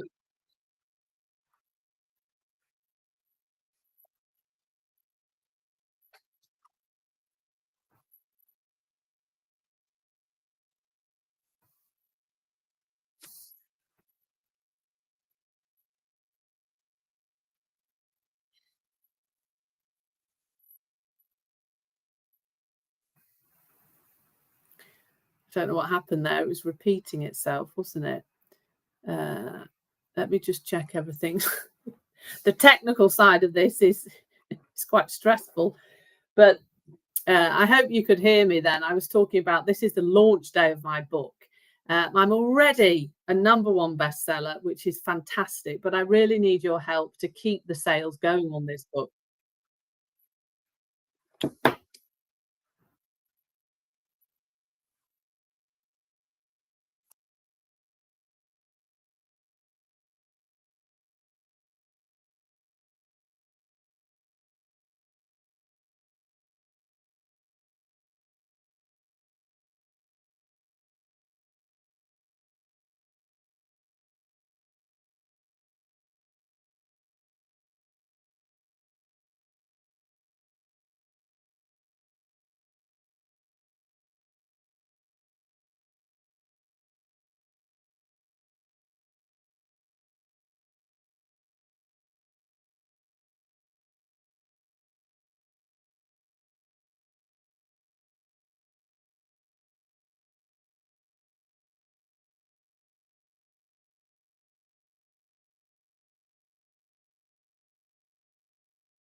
Let's try again, see if I fix that problem. It's lovely to have everybody here today. This is my book launch day. I've been writing this book for a long time now, and it's finally finished and come out, which is fantastic. It's been so many months and so much hard work producing this book, but now it's here, and it's really all my expertise from 35 years working in women's health and wellness. It's a very practical, realistic book for all. It's for all women over 40, giving you all the information that you need to feel and look good. I've got a guest coming on throughout the day. One guest in particular is Erica from Sedesca, which is a beauty therapist, a fantastic international examination, the highest qualification in beauty therapy. And we're going to be talking more about the skincare aspect of this when she comes on. Grab your copy today. What I'm aiming for is to be bestseller. I am, which has been amazing. I have already reached bestseller in many different markets in the world, which is fantastic. I'm overwhelmed with the support that I've had for this book. So I thank you all, everybody that's bought the book. Thank you so much. And I really hope that you enjoy reading it as much as I have done writing it. So you can get your copy. It's on Kindle. It's in a paperback version. You can just scan the QR code. The QR code that's on this side is to the UK site, but obviously you need to go onto the platform in your country, whether it's .se for Sweden, .com for the US. I'm giving away lots of prizes, some fantastic prize draws. All you need to do is, when you've bought the book, is send me a copy of the receipt. Once I've got that copy, then you go into the prize draw to win a place on my 21-day body reboot and reset program, which is starting the 1st of September. It's a very well-known, renowned program for women. It's a fantastic program. We have so much fun. 21 days reboot and reset. I'm giving away 4 places on that, and these places are worth over £200 each. I'm also giving away a delicious recipe book, an ebook with lots of my recipes specifically for women in midlife and menopause, and Pause Live, which is an amazing event on the 4th of October in London, are giving 10% off tickets for anybody that listens today. And you need the code Alison10. That's with a capital A, Alison10. If you put that in when you buy your tickets to Pause Live, you will get your discount there. And it's www.pause.com to find their website. So the book, I've been asked what is actually in the book. Now, obviously, there's a lot in it, and it really covers all aspects of women's health. Women over 40 that are starting to go through the menopause transition. So it's for all women. There's actually a chapter in it discussing what I wish I'd known when I was 30. You know, preparation, understanding what's going to happen to your body as you age as a woman is great, because you can really, you know, gain that knowledge and then do things to make the transition better for you. So if we look at the chapters in the book briefly, you know, we've got chapter 1, which is the menopause puzzle, which is called understanding what's happening inside you, what is actually going on, because we need to understand that. We need to get the knowledge to be able to do anything about it. Chapter 2 is building the foundations for feeling incredible through menopause. So what do we need to put in place so we can really feel great? Chapter 3, which, you know, my nutritional therapy side coming in. I am actually, as I know as many of you already know, I am a nutritional therapist and a beauty therapist. So this book incorporates both those expertise. So we look a lot at skin and wellness as well. But chapter 3 is eating for balance, health and hormone harmony. Really looking at what you need to eat. How can we eat in balance to make ourselves feel better, to help with hormone harmony? That's a great word, isn't it? Chapter 4 is mastering menopausal weight. This is a problem that I see in a lot of my clients that come to me, that gradual weight gain that can happen in midlife. Simple strategies that work, strategies that I've seen in my years of clinical practice that work, that are realistic, that you can do. Chapter 5 is how to boost your energy and stop feeling exhausted. We all feel exhausted, don't we? I think life in general has become quite stressful. A lot of people are suffering from chronic stress. This book really gives you strategies and explains why you might be feeling more tired and more exhausted. Simple strategies that really help boost your energy and help you stop feeling exhausted. Chapter 6 is Sleep Like a Queen, practical ways to tackle sleep issues. That can be a big issue for women going through menopause, is the sleep problems. And if you're not sleeping, you just feel terrible, don't you? It really can make you feel awful. So giving ideas, things that I've seen that have worked, that everything is evidence-based in the book, it's referenced, but you know, optimizing bedtime routines, looking at what you're eating, looking at your lifestyle and how that might be affecting how you sleep. Number 7, which we spoke about with Sarah, who was on as a guest before, clear the fog, mental clarity, focus and brain health.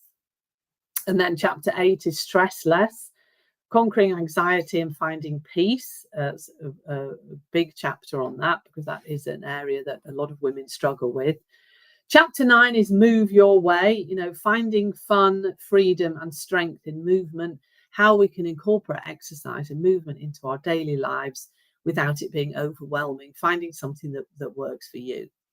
Chapter 10, which is a big chapter, and a lot of people have really commented on how fantastic this chapter is beauty and skincare. It addresses the beauty side of menopause. It addresses the transition, what's happening with your skin, what's happening with your hair, your nails, not just the skin on your face. It affects skin is skin all over your body. So what is actually happening there and what you can do. Really lots of information in this chapter, talking about skincare routines, and also professional treatments that I would recommend, if that's something that you're interested in doing, treatments from different establishments that can really help to improve the skin. Chapter 11 is creating consistency, the key to long-term wellness, because it's okay, isn't it, giving all you the information about what you can do to improve your health and well-being, but you need to know how to continue doing this. This is something I address in my 21-day reboot programs as well, to really get those habits to stick. And then we have chapter 12. So what happens next? Building a lasting wellness future. And then we have chapter 13. Now, chapter 13 was something that I wrote, and I wasn't quite sure whether I was going to have it in the book. But I had so many people say to me, including my publisher, Discover Your Bounce, said to me, you have to have that in. Nikki said, that is such a great chapter, have that in. So chapter 13 was what I wish I'd known about menopause at 30. Tips for preparing your body and mind for a smoother transition. So giving you the information that would be very beneficial to read before you actually get into the menopause transition. So that's the chapters. There's a lot of information in this book, and as you can see, it's a proper book. It's got 400 and something pages, well, including the references, 418 pages in this book, and it's a book that you can dip in and out of. Of course, brilliant, read it all, but you can also go back to it like a reference book and say, oh, what can I do? I'm feeling exhausted today. Let's go and see what Alison said that I can do to boost my energy. It's very pink, I know. I'm a bit of a pink girl.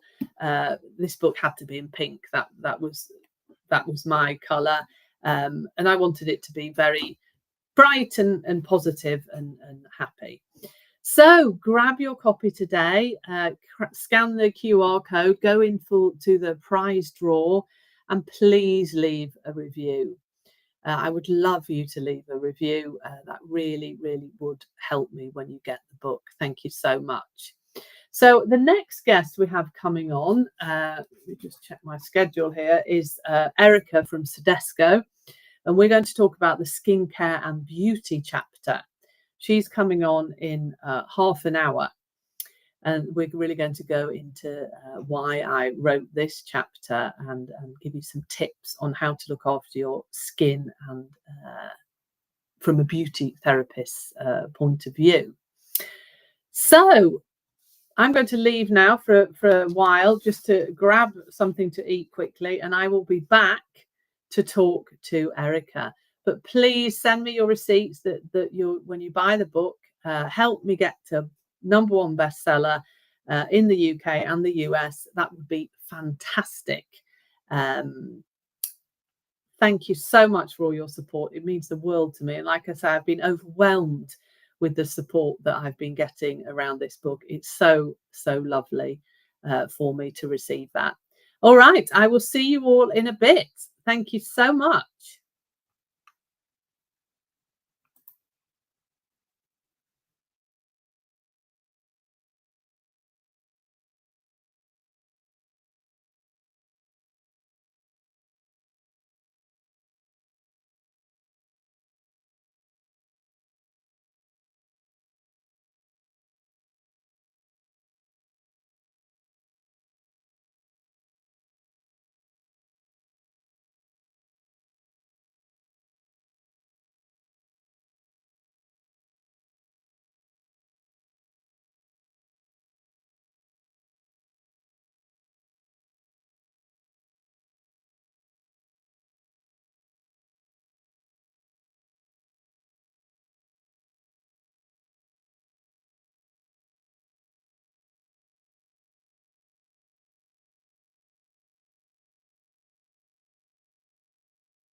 So I was just muted then. So hello everybody, I'm back. Just took a quick break. For anyone that's joining now, I'm here to launch my book, Have a Magnificent Menopause.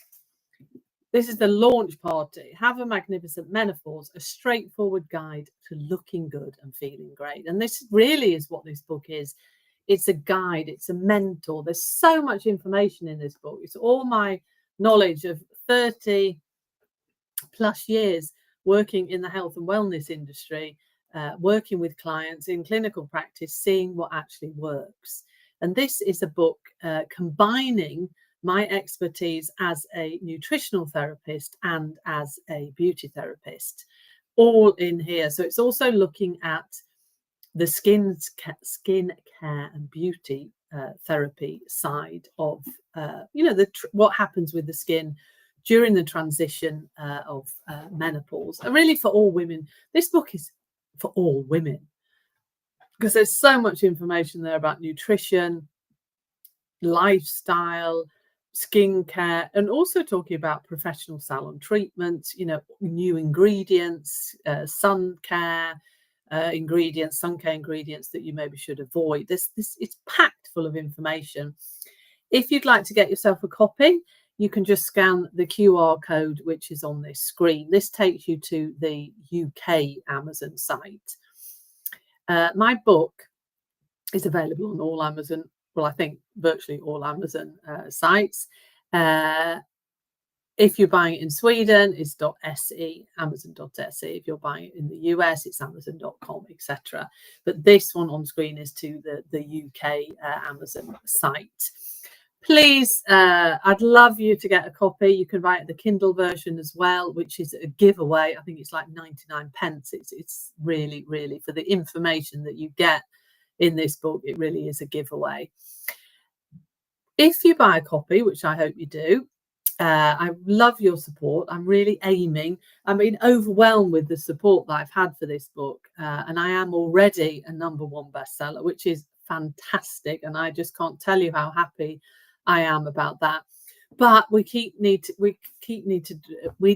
keep driving the sales. This is why this launch day is so important, because I want to reach #1 in all markets. I'm bestseller in all markets. In the Swedish Amazon, I'm #1 bestseller in 5 different categories, which is fantastic. So if you'd like to read this book, which I recommend all women should, it's fun. It's really written from me. You can see close friends of mine that have read it say that they can really see my personality in it, which is lovely. I really like that. It's exactly how I wanted it to be. Send me the receipt and you will be entered into the prize draw, where I've got many different prizes for people. And one of them in particular, which is a fantastic prize, is a place on my 21-day reboot and reset program, which is a renowned program looking at all aspects. It's great fun. It's a community. And this starts on the 1st of September. So 4 places I'm giving away over there. Each place is worth over £200. So send me your receipt. You can send them to me on Instagram, Alison Blard, and any platform that you use. I'm virtually on all social media. I'm streaming live now on LinkedIn, Facebook, YouTube, and X. Instagram didn't want to play. I don't think it ever wants to play when you're restreaming. So you can send it to me on that. You can send it via email at contact@AlisonBlard. That's ALISONBLADH.com. And you can WhatsApp me as well. You can find me on WhatsApp. And just send me the receipt, the easiest way for you to do it, and you will be put into the prize draw, as well as the 4 prizes from my 21-day reboot. I'm also giving away a delicious recipe book. It's a recipe ebook with recipes that I've developed over the years, really for women's health. They're delicious. They're exactly what, balanced meals that you need to be thinking about eating as we age as women. And Pause Live, which is this amazing event that I'm a speaker at on the 4th of October have very kindly offered 10% off tickets for that day. It's a day celebrating women's health. It's in London. It's a fun day. It's just fantastic, the amount of things that are going on in that day. So please feel free to get your tickets. If you put in the code Alison10, that's with a capital A, LISON 10, you will get 10% discount on your Pause Live tickets. And Pause Live, if you just put that in and search on your web browser, you'll find it. Pause Live 2025. Okay, I think my next guest has come in here, the lovely Erica. Erica works for Cdisco, so we're going to dive deep into the chapter on skincare and beauty. So let me just bring Erica in here. Hi, Erica. Hi, Alison. Can you see me? I can't see you. We can hear you, but we can't see you.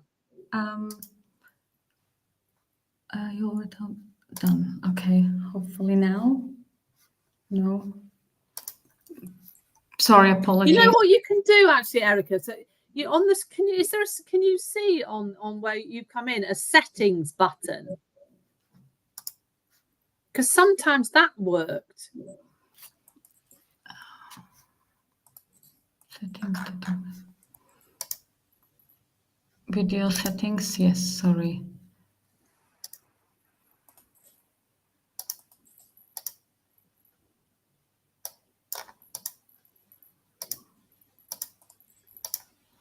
Try now. No. Okay. I apologize. No, don't worry. It's not your fault. Let me see if I can fix something here. Okay, video settings, surface camera front.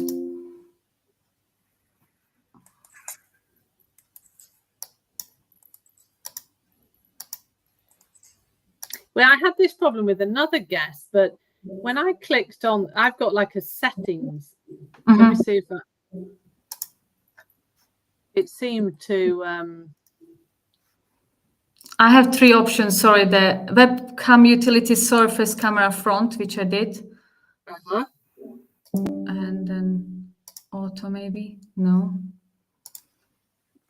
Oh God. Don't worry. So It's because what on the, I don't know if you can, I pressed on the settings thing here and it did,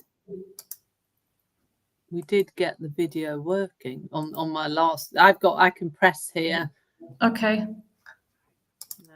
You know what we can do, Erica? So we just try once. If not, we can hear you. So Okay. we'll just go ahead. But if you go out and come back in, let's just see. Let me try. Okay, thank you so much. You never know, do you? Let's try that and see. Yeah. Okay, thank you. Okay.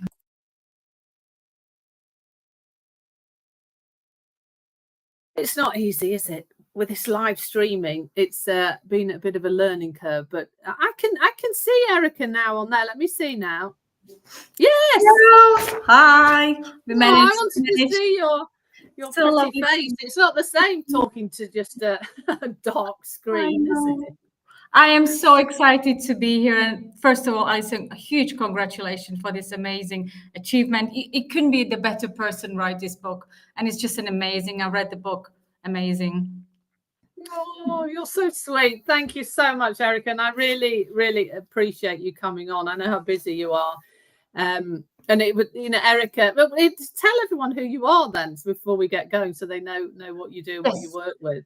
Okay, so my name is Erica and I work for Cdisco International. I am based in Zurich and I'm in charge of the marketing department of Cdisco International. And I worked with Alison for many, many years. I mean, on webinars, on articles, and it's just, she's amazing. She's our Cdisco professional, everyone should be inspired. Oh, thank you. Last time we saw each other was at Cosmoprof, wasn't it, in Bologna?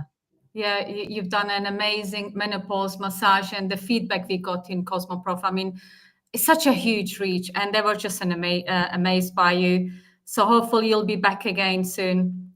Yes, I'd love to. Yeah. So the book, the pink. The pink, I love the pink. Has to be pink lipstick on, you know. had to be pink, didn't it? Pink, yeah. Thank you so much, Erica. And Sedesco, as you know, is very you know, it's very close to my heart, having trained many years ago. I actually took my Sedesco examination in, it was like the 80s, I think it was 1986. Trained, you know, Sedesco is the highest qualification in beauty therapy. If you're a Sedesco therapist, you know, it gives you this standard, this of excellence. And you know, I've worked all over the world.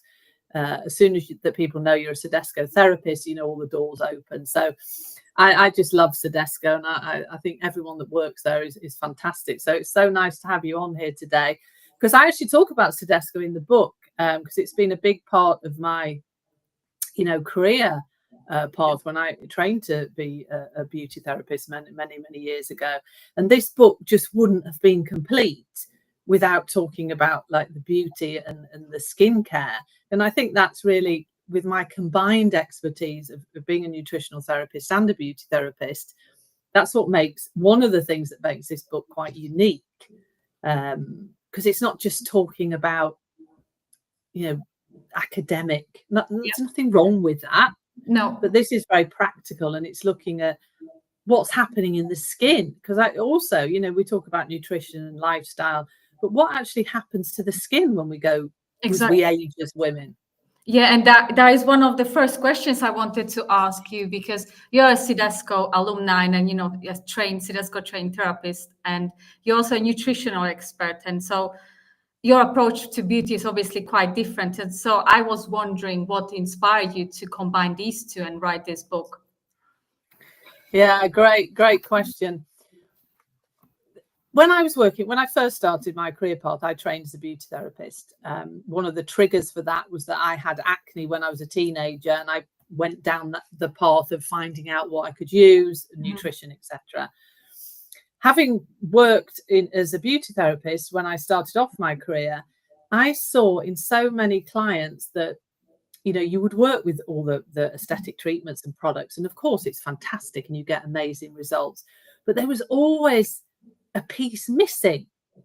And I remember in one client in particular that we'd been working on, she was in perimenopause, she'd had acne, and we'd got a very good result, but I wasn't satisfied. There was still more to be worked on. And the client went away, and I didn't see her for about 6 weeks, 8 weeks. And when she came back, her skin was just amazing. You know, it looked fantastic. Yeah. And I said to her, you know, what have you been doing? Like, what's been going on? You look amazing. And she said to me, I've went to see a nutritional therapist. And that's when it all kind of, I thought, aha. I mean, I obviously understood that nutrition was important, but it was a piece missing for me. And that's when I went back to university and studied nutritional science. And really combining the both gives you the ultimate treatments and knowledge to really help not just women, just everybody in general, to improve their skin and well-being. I think it's so important. I think before it wasn't really talked about, that nutrition and the skin goes hand in hand. And I think for Sedesco therapists, we always our educators, they're always advised that nutrition. So we have chapters on nutrition when studying Sedesco, but you are the first person who really kind of set standard for the menopause, that skin and nutrition is important. So yeah, it's kind of like, I suppose you could say it's like where my two worlds collide. It's like the nutrition and the beauty therapy.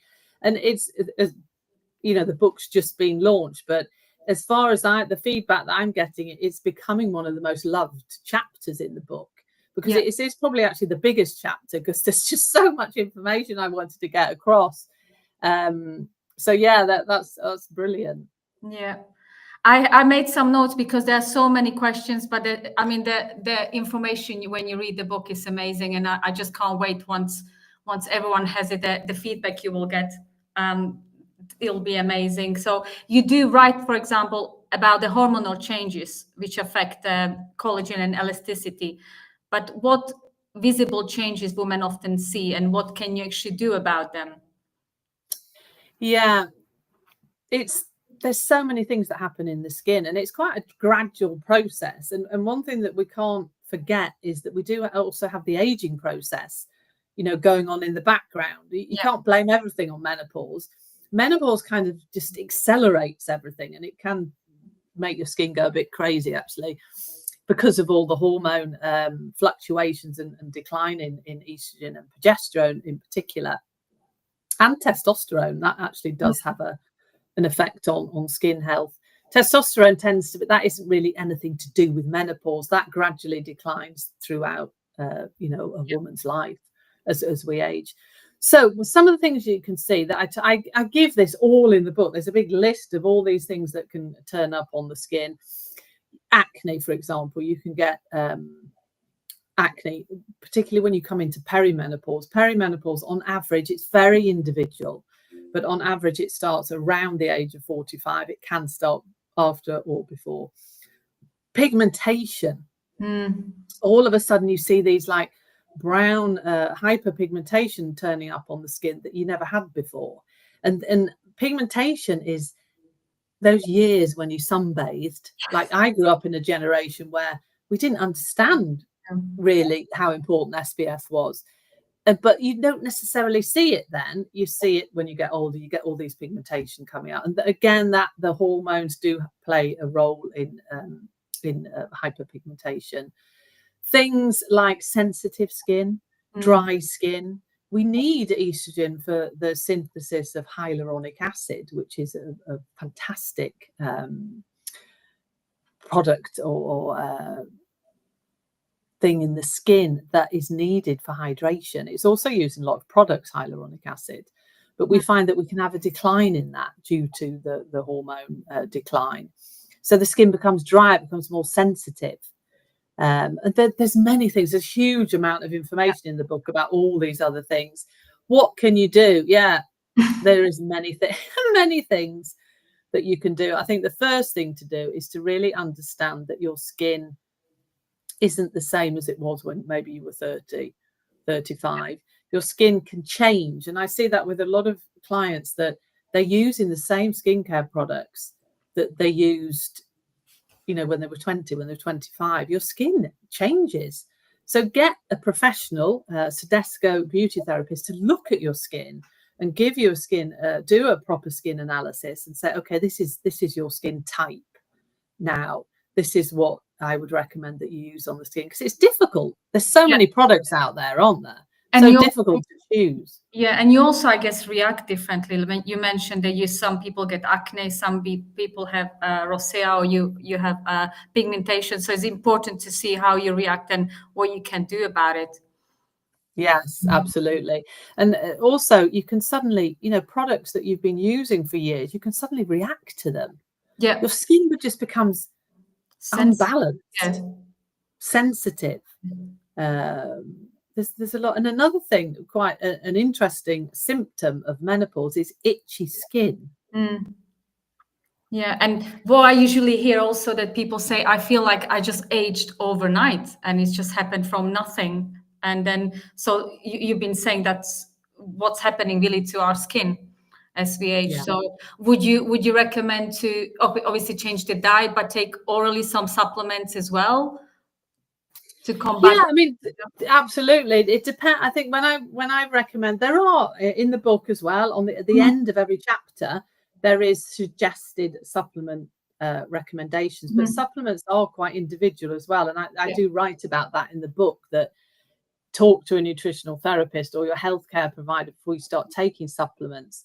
But if you find that you having different problems with your skin, go and see a Sedesco beauty therapist first. The supplements, for example, collagen, collagen powder, there's a lot of research now coming out about how beneficial that can be for the skin, for the hair, for nails, and also for joint health. You know, collagen is important for everything, but the collagen levels decline quite rapidly during menopause, and you can see that the skin, you just haven't got that like plump, fresh look anymore.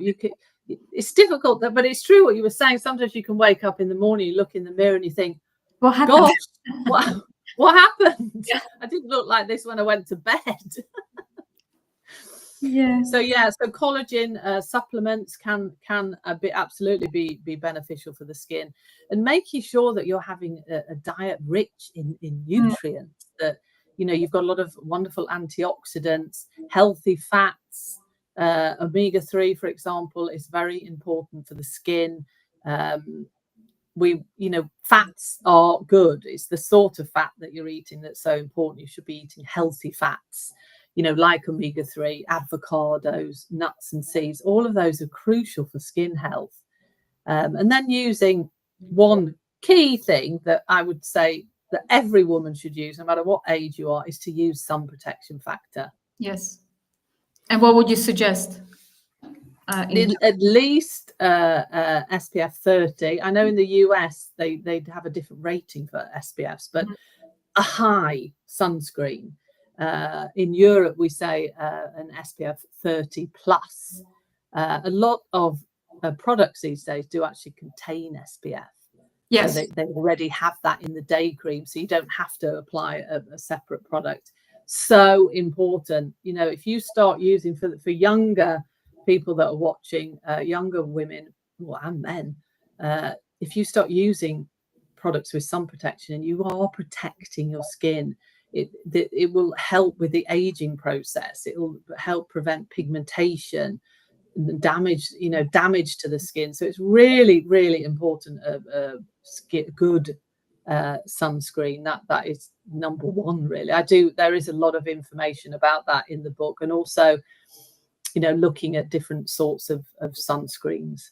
Yeah, so exactly my next question was, in the chapter 10 you go into details about what to do about skincare routine, and sometimes can be overwhelming. So do you have any simple guide for us here on live, what we can do to look better, feel better? I think it depends where you are on your skincare journey, doesn't it? Because some women are very advanced. They read a lot. They've got a whole array of products in their bathroom cupboard, and they use a lot of different products. But for women that are just getting started and think, maybe it is time that I start using some products, don't buy like 10 different products, because that's overwhelming. Start with the basics. First of all, get somebody to tell you properly, a professional,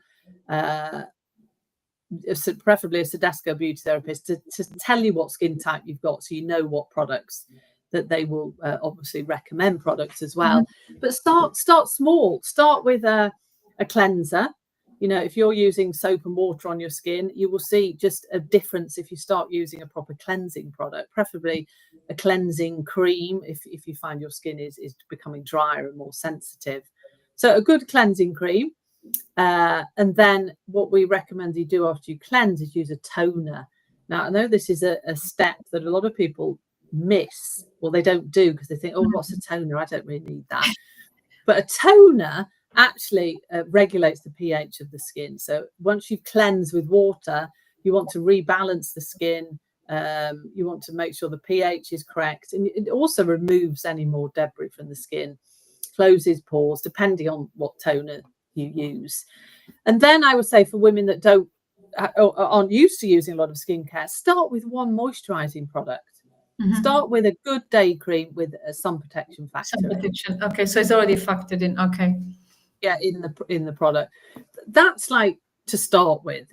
When you want to expand on that, you can add a serum in under your day cream. You can add a night cream. Very important. There's a big difference between day and night creams. Day creams have sun protection in that, they're ingredients to protect your skin throughout the day and nourish your skin, whereas a night cream is nourishing.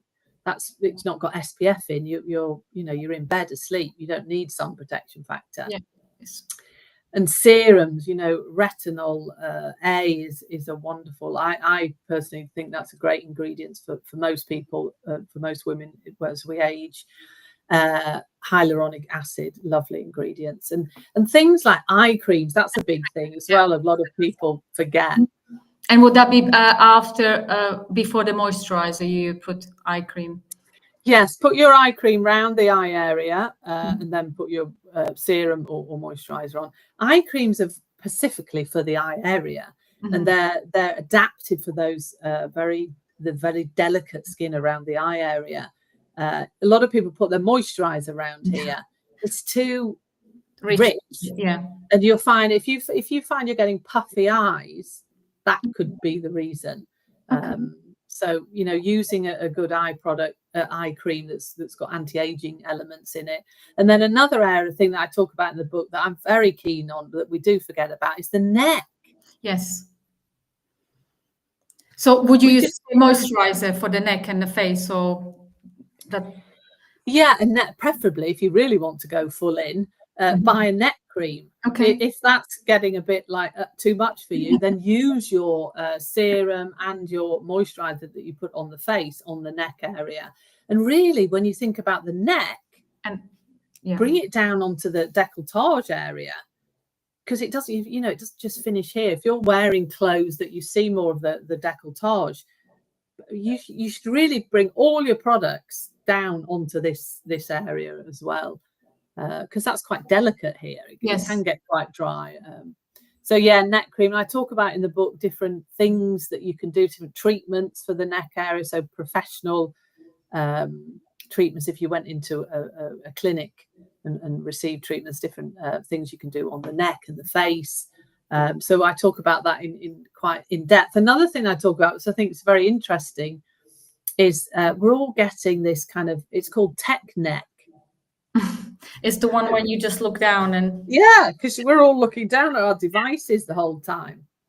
So you're finding, you're getting more, people are getting more fine lines on the neck area because your head is constantly in the back position. Okay. Tech neck. Oh, wow. And you did touch up on also professional treatments for women, after 40. So any suggestion for us here in live for us? Yeah, there is actually in a lot of chapters in the book, not just in the skincare and beauty. I go into, for example, in the weight loss chapter, professional treatments that you can go in that can enhance the results. When we look at skincare, it's fantastic that you use good products, but it will make the results even better if you go to see a beauty therapist and indulge in these wonderful treatments, specifically for, depending on your skin type. One, for example, is microneedling. This helps to stimulate collagen synthesis in the skin. It gives some fantastic results. Things like microdermabrasion, which is peeling of the skin. There's also laser treatments now. There's many different fantastic laser treatments. The aesthetic treatments, it's very advanced now. As we see at the exhibitions, don't we, Erica, that we go to in the beauty world, it's just amazing the advance and the technology of aesthetic treatments, and the results that you can get are outstanding. And I think sometimes women, we don't feel that, oh no, I can't do that, or oh no, I shouldn't, I've got too much to do. You are allowed to treat yourself. Go and have a beauty therapy treatment, whether it's facial or body or whatever. I talk about massage as well in the book, just for yourself, to stress relief, anxiety. Massage is fantastic, full body massage, using maybe using aromatherapy oils or different oils. It's so relaxing. So I think that the aesthetic treatments aren't spoken about enough for women. And as you know, I have actually created my menopause wellness massage, which is a Pacific massage for women going through the menopause transition. I think every single woman I've given that massage to just falls asleep immediately. I know. I was just about to say, in Cosmoprof, the lady just fell asleep. She loved it, and she just wants to come back. She said it's one of the best massages she had. So it was really nice to see. So Oh, I thank think you. we definitely It was, have to treat ourselves with massage. yeah, and don't feel bad about it. I know there's probably a lot of women that've never been inside a beauty clinic, a beauty therapy, and that's okay too. But you know, it's really lovely and relaxing. Even doing, you know, facial treatments, hydrating facials for your skin type, it's just so relaxing. It's that time out for you, which is something that, you know, you really need during the menopause. At 40 plus, we tend to be so busy, Yes. charging around everywhere, looking after everybody else, and we come at the bottom of the list, don't we? Yes. So everyone who is listening today, you make yourself an appointment for a massage or a spa wellness day. Oh, spa day. That sounds like heaven, doesn't it? Exactly. And I mean, what about, are there some common mistakes, skincare mistakes, even with good intentions, all of us sometimes use or make? You could, you know, help us out. Yeah, I think some of the things that I see is people over exfoliate the skin Okay. because and I can understand why somebody would do that, because when we peel the skin, exfoliate the skin, we're removing the surface dead skin cells, and that's really great for skin renewal. You know, it makes your products work better, they absorb better into the skin, stimulate circulation, etc. So brilliant, you should peel your skin. But I see with a lot of clients that they over exfoliate because they think that if they do this every day, it's going to have a better effect, but it doesn't. It can cause sensitivities on the skin and dryness. So when it comes to exfoliating the skin, you know, you're looking at, depending on the product that you're using, once to twice a week. That's enough, you know, for your facial skin, so it doesn't become too sensitive. You can over treat the skin. That's another area that I see a lot, that people are, you know, maybe they have seen changes in their skin and it's knocking their confidence, they're not feeling good, so they go and do like way too many treatments and buy all of these really active products. It's too much. You know, you should do treatments and use products, but don't like do treatments every day or go and see a beauty therapist twice, 3 times a week. It's just too much for your skin. If you're doing the same sort of treatment, of course you could go and have a facial one day and a massage the next day, as long as you're working on different body parts. I know, and you know, I love the message of this book that you talk about, the skin confidence, and I think it's very important to actually not just look good but feel good. And how important is this message to you? Yeah, skin confidence is a key thing, because when you feel confident, you feel beautiful, don't you? And it really shows through in the skin. I think if you feel good in yourself and you know you feel good, your skin's looking good, you feel confidence in your skin, you know that you look good, and it gives you that boost, doesn't it? And when you feel good, it reflects in everything that you do. And I think, you know, we don't talk about this enough, particularly during menopause.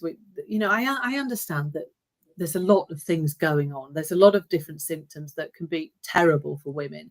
So maybe, you know, the skincare and how you look isn't priority number one, but it's okay to want to look good. That is actually okay. You don't have to feel guilty about that.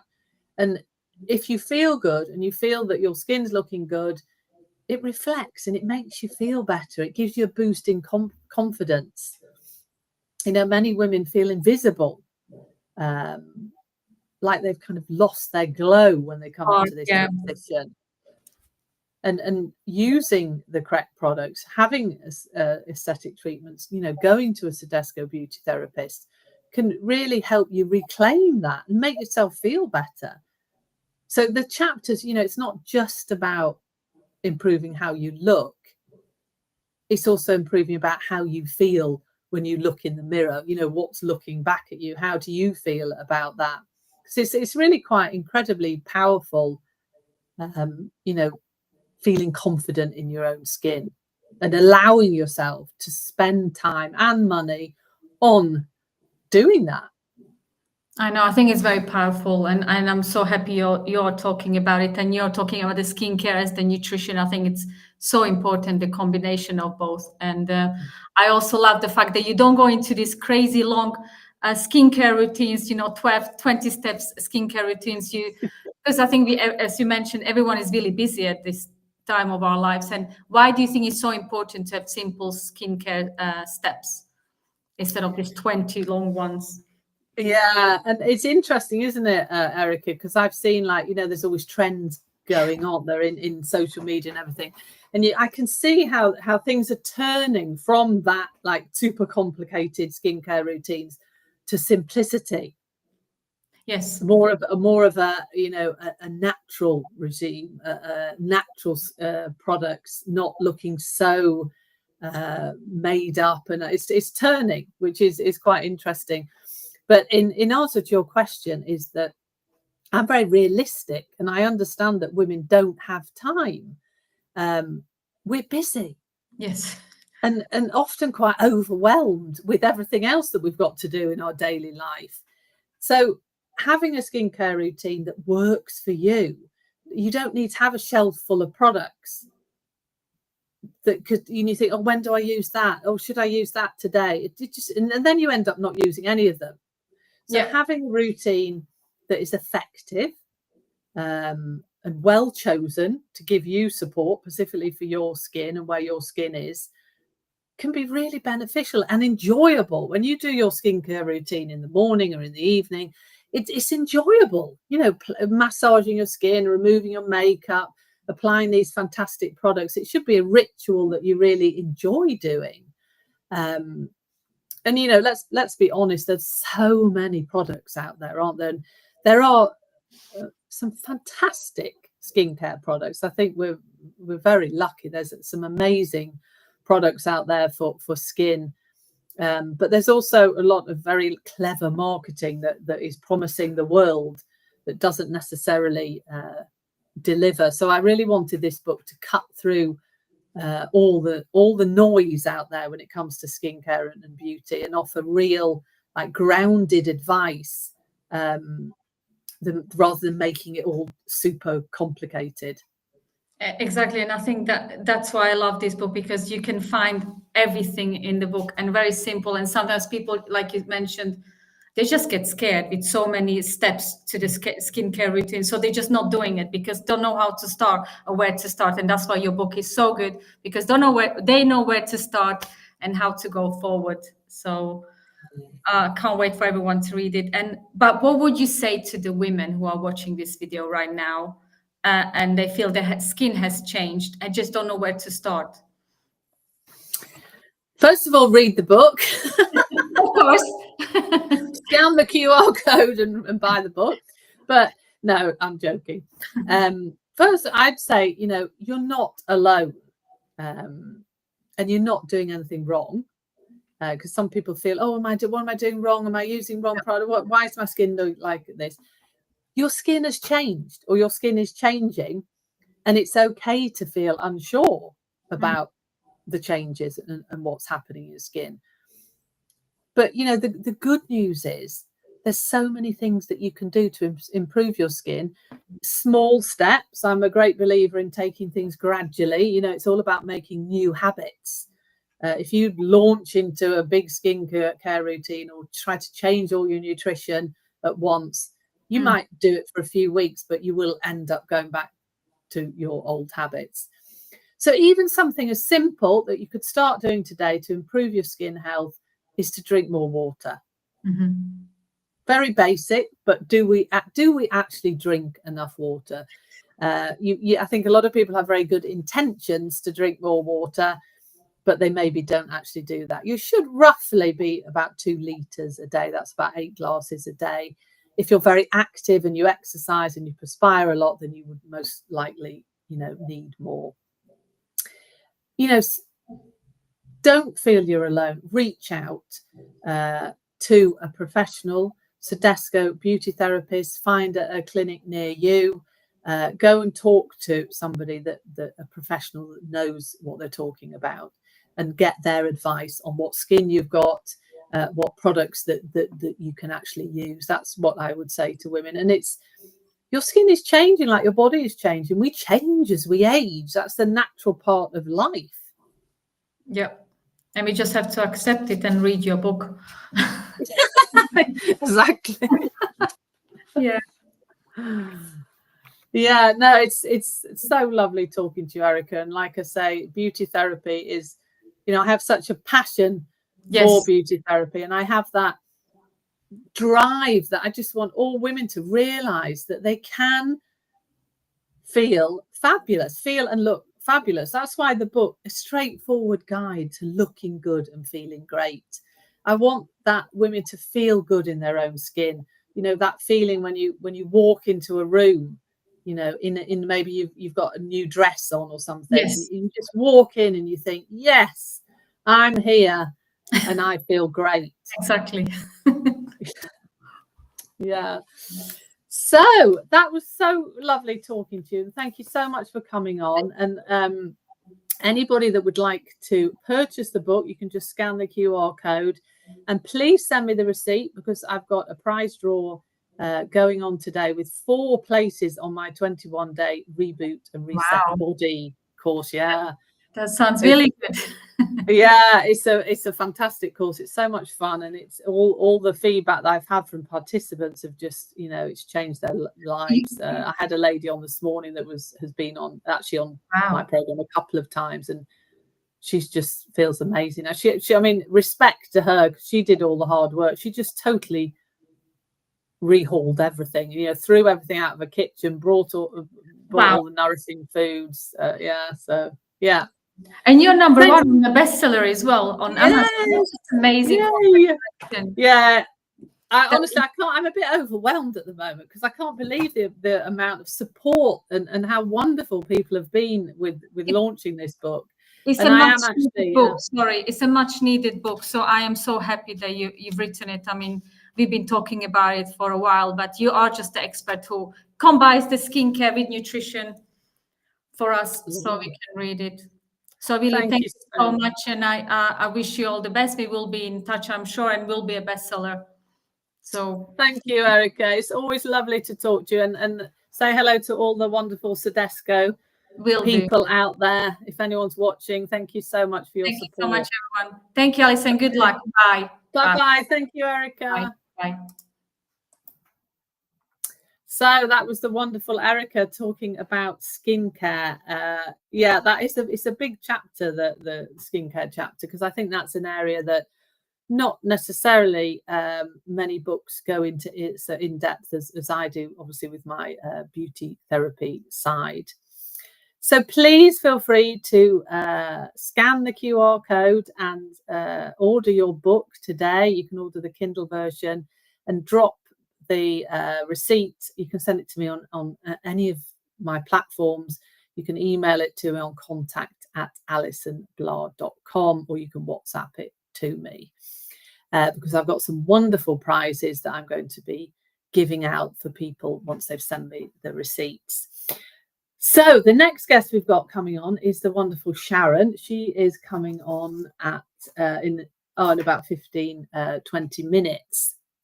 So for anybody that wants to know more about the book, I can delve into some other chapters. We've gone through the chapters, briefly. There are 13 different chapters in the book. But one question that I get asked a lot is, what makes this book different from all the other menopausal books out there? And what makes this book different is it my dual expertise as a nutritional therapist and as a Sedesco beauty therapist. And this book really is written for women that are tired of being told just to manage or just to kind of get on with it. It's a phase that you're going through. It's not full of jargon, and it's not full of unrealistic wellness trends. It's very practical, and it's evidence-based, and it's what I've seen work in my clinical practice, working with clients for so many years. It's a very grounded book, and it's designed for women with busy lives who want real results. Because, like I've said, we haven't got time, have we, these days, to be having complex routines. We're all very busy, so it's really designed with that in mind, for busy women. And it brings together, like I say, what I've learned over 30 years as both as a registered nutritional therapist and a Sedesco beauty therapist. It brings all of that together to give you the full picture and help you feel better, not just on the inside, but also on the outside. It's not just talking about hot flushes and hormones, which it does obviously talk about that, because hot flushes and night sweats are a big thing. It's talking about weight gain, energy crashes, anxiety, brain fog, skin changes, loss of confidence. There's so much in this book. And it gives you simple evidence-based solutions that can actually really help with your overall wellness. So I would call it, it's not just a guide, really. It's like a supportive, straightforward companion, because it shows my personality in the book. So it's like this companion that you can have with me, have with you, really giving you straightforward advice, no fuss, and nothing too complicated to do. It's actionable results that really work. And that's why I feel that every woman should really read this book. So please feel free to scan the QR code and order yourself a copy. One thing that I would really love for you to do is to write me a review when you've received the book and you've read it, because this is so important for Amazon ratings. So please do write a review. It doesn't have to be long. It just can be like a few words, but that would mean the world to me if you could do that. So I'm just going to have a quick cup of tea, and I'm then going to be back and talk to the wonderful Sharon, who is coming on in about 15 minutes. But thank you for everybody that's watching. I really appreciate your support. It's just so exciting for me, and it's so wonderful that I am a #1 bestseller in my Have a Magnificent Menopause book, a straightforward guide to looking good and feeling great. So I will see you all in a minute.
Hi everybody, I'm back. I still can't get Instagram to work, but that's fine. We don't need that. So I'm on all the other channels. Lovely to see everybody. I just want to check that it's working. Lovely to see everybody, and anyone that's joined before, you know, I've had some amazing guests on talking about different chapters in the book.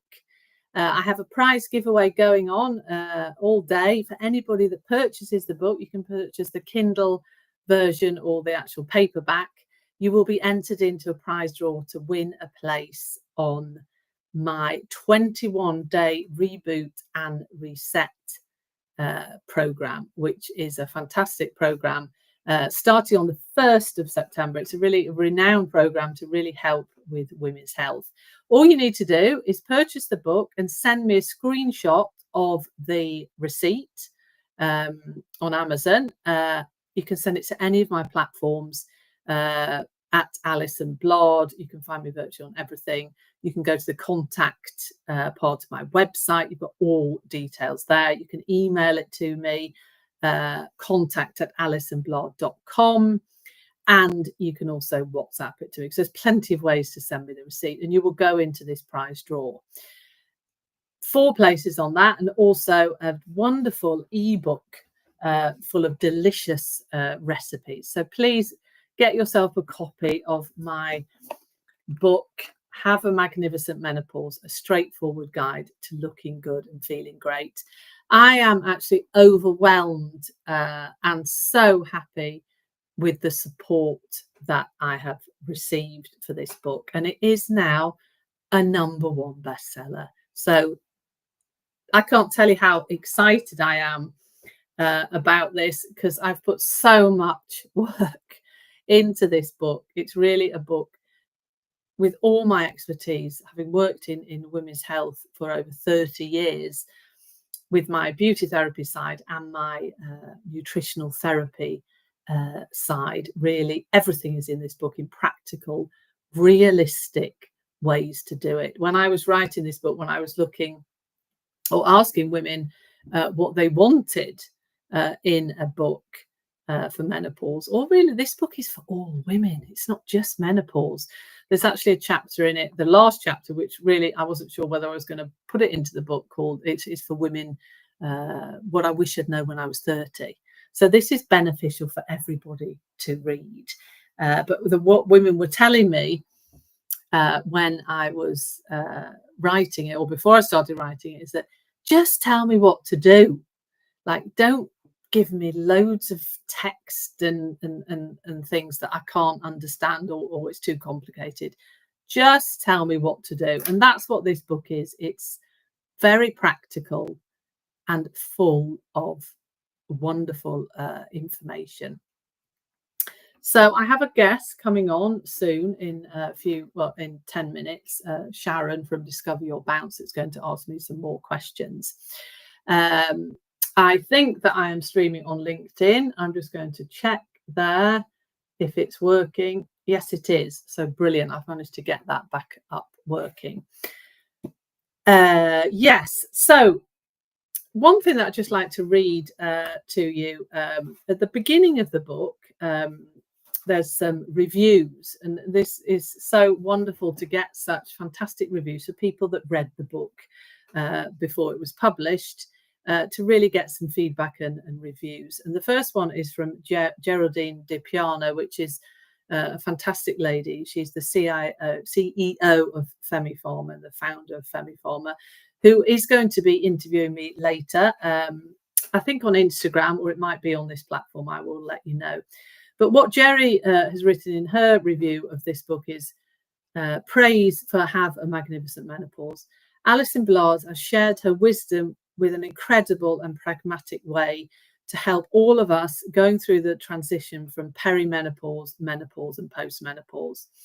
Have a Magnificent Menopause is a reflection of Alison's exceptional expertise as a nutritionalist and counsellor using diet as medicine. I heartily recommend this to all women who want to keep living their best life. Wonderful. Thank you so much, Jerry, for that. And then we have Sarah, who we had on earlier. Sarah is a psychotherapist. She's also a Mindshift coach. So it was very interesting talking to her about the chapters in the book that are related to anxiety and stress. Sarah's written a fabulous book, like having your own menopause mentor in your pocket, packed with science-backed information, health hacks, and compassionate support. Thank you so much, Sarah. That means the world to me. And then we have the wonderful Lisa Nash, who is hopefully I'm going to be doing an Instagram live with her today or tomorrow. Lisa Nash is a TV presenter and a podcaster. You'll see her around on many things, and she's going to be at Pause Live, which is this amazing event on the 4th of October in London, where I'm speaking, and they're giving 10% off tickets today if you use the code Alison10. That's with a capital A, ALISON 10. Pause Live is a celebration of women. It's just this amazing day. I would recommend that any woman goes to that day to really learn so much. There's so much knowledge coming from people during that day. That's Pause Live. But Lisa Nash wrote, as someone who speaks to women every day about menopause, aging, confidence, and self-worth, this book is a breath of fresh air, a roadmap to feeling good. She strips away the shame and gives us permission to feel fabulous again. Alison gets it, and every page shows it. And that's it. I want you to feel fabulous again. Just because we're aging as women, just because we are getting older and we have these hormonal fluctuations and decline because of the menopause transition, you can still feel and look fabulous. And this book shows you how to do that with my beauty therapy side. It really gives you, that information that you need to work on the skin as well from the outside, not just from the inside and out. And then we have Mariana Hornberry, who is a busy professional woman. Now, this book is Mariana's 50, and she's a busy professional woman on a mission to feel good again. And this is the sort of woman that I wrote this book for. Overwhelmed, busy, doesn't have time, starting to feel the symptoms of menopause and doesn't know what to do. Mariana has been a client of mine, so I have worked with her as well. But working with Alison changed everything for me. And this book feels just like having her right beside you. It's filled with the same practical, caring advice that helped me regain my energy, lose weight, and feel confident in myself again. That's so wonderful to hear, Mariana. I really do appreciate your words there. And then we have Rachel Thomas, who again was a wonderful lady that I worked with. She was a client of mine that we got some fantastic results. She says, this book is exactly what I needed. It's honest, practical, and gave me real answers.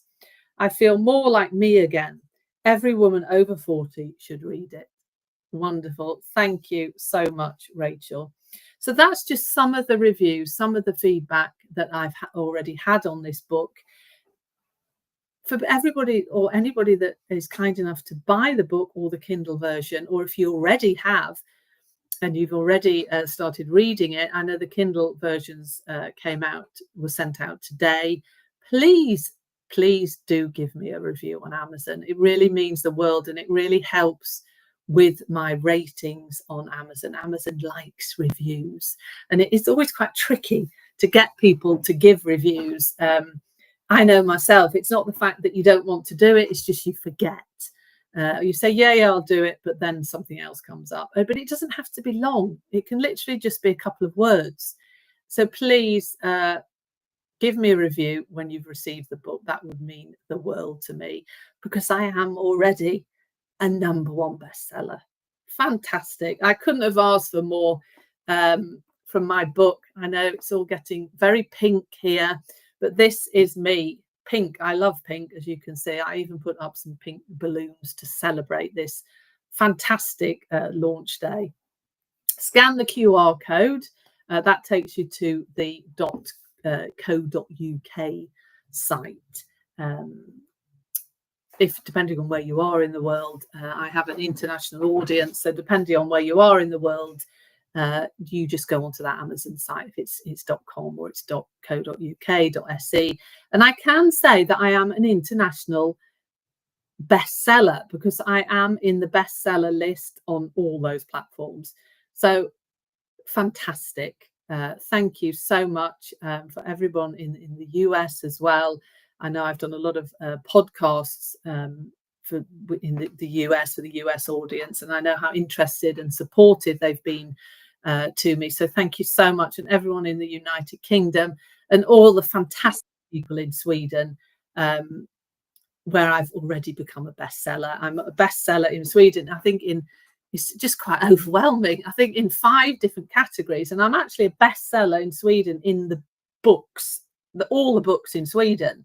I'm the last time, I haven't had so much time to look today because it's been so much trying to get all this working, but I would think I was number 50 in all the books in Sweden. So fantastic. I can't ask for more. So please get yourself a copy of my fantastic book.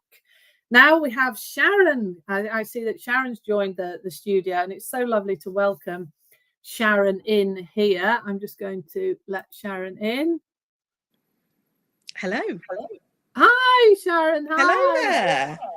Hi. I've got a copy of the book. I've started. Oh, you've got a copy. I've got a copy of the book already. I've started tabbing things up, things which I've found really interesting so far. I've been dipping in and out, as they say.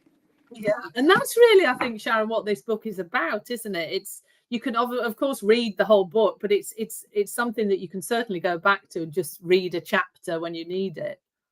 Indeed. I mean, my own menopause experience, it was very different to my business partner experience, and I think that's something that's reflected in the fact that there is so much of this book, is that everyone's experience will be different. At least that's the one of the takeaways I'm taking. But let's just start with, so how did you get into this topic of menopause? That's what I want to know. How did I get into menopause? That's a great question. Very long story short, because I don't want to bore everybody. My career, or my interest in hormones, this is really what triggered it off, started when I was a teenager. I had very bad acne as a teenager. And it's hard enough as it is, isn't it, being a teenager without having to have the skin issues. So that, even at that age, that led me kind of down that route of, what can I do for my skin? I don't want to take medication. What can I do? So I started reading. In those days, there wasn't as much information as we have now. There wasn't even the internet.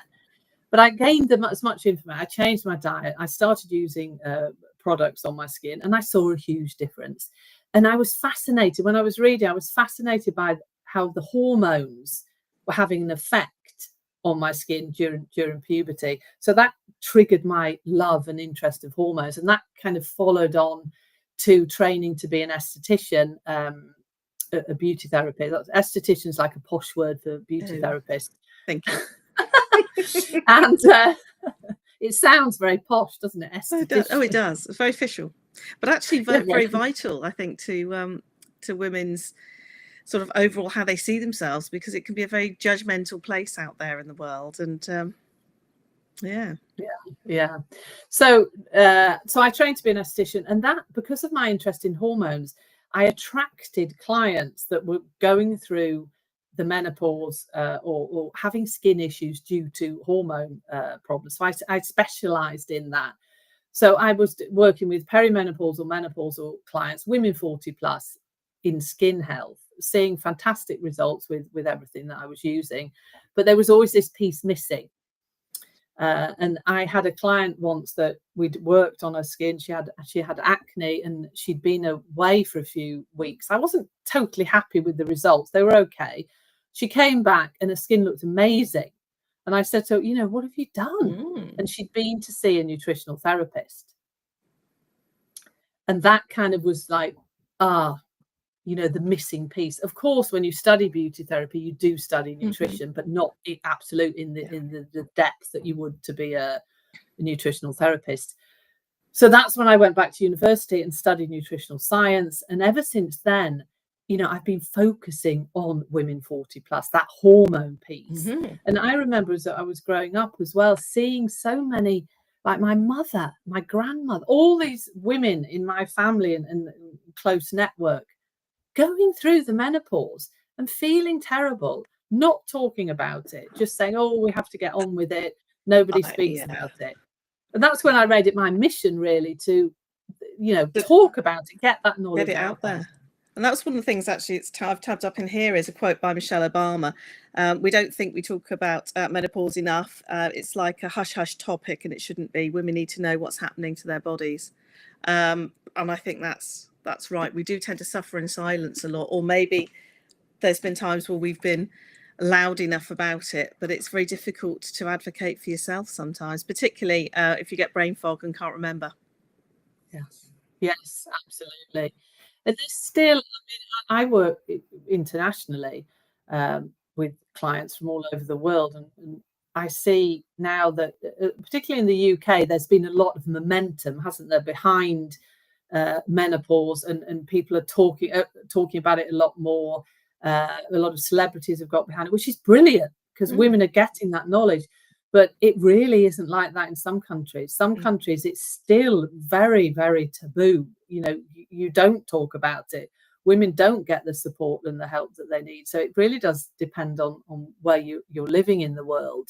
I was actually talking about the menopause before anybody else was. And, like, you know, even years ago, people were like, oh, this is a bit of a strange subject. Yeah. But now it's becoming more of the norm. Very much so. Very much so. I was a few months ago, I was sat around a lunch just after we'd had lunch. I was in Spain, and I was talking to a couple of women, a couple of Spanish ladies, and their husbands, of which are Irish, and one of them's going like, and I said, well, you know, this is what us women go through. My experience was different to her experience. So she said about this, well, I understand that, because I've seen my friends have hot flushes. I didn't have as much as that. I had rage.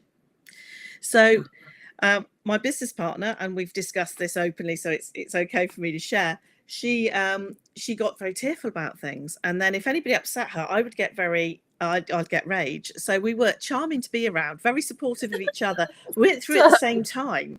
So we had, but the rage was interesting, because I was literally sat, as I am now, at my laptop, and my laptop wouldn't do what I wanted it to do, and I found myself scrunching everything up, drumming my hands on the table in front of my feet, and the coach part of my brain's going, that's interesting. What's all that about then? What's going on here? I'm having rage. And so I think it does affect everybody differently. But what I think is really interesting is that after that lunch is, you know, and these chit chats, is the amount of interest that men have in this as well, because it is their partners, their sisters, their friends, and they don't know what to do, and they don't know what to say, and even just have that general thing of, no, it's all right, it's probably not dementia, it probably is the menopause. So actually help her for the next few years, stand by it, support her wherever she needs support. She will get better, it will be okay. Yeah, that's such a good point, Sharon. And there's actually in chapter, it's in the stress anxiety chapter, I do actually write about that. Sorry, you've frozen there, Sharon. I don't know if you can still hear. Just how interested. So I just missed that. I think your screen is no, you're there. Back. It just froze for a bit. Am I back? Yeah, you're back now. Oh. No, I was saying that I've actually written about that in the book. No, don't worry. How to approach this, because I actually had, when I was doing research for this book, I had quite a few people, women, say to me, can you please tell me how to talk to my partner, my family, you know, my friends, and let them know that I'm not making it up. So there is a section in the book about how to approach this with different people, and men can find it difficult, and I get it. It's kind of the unknown territory, isn't it? Tomorrow night, 5 o'clock tomorrow, 4 o'clock UK time, I'm actually talking to the wonderful Jo Steele, who is who is a man, and we're going to be talking about this subject, you know, from a man. I think it was interesting to have a male come on and talk about the menopause, because they want to help, they really do, but I think they feel, well, I'm not quite sure what to say. Am I going to make it worse?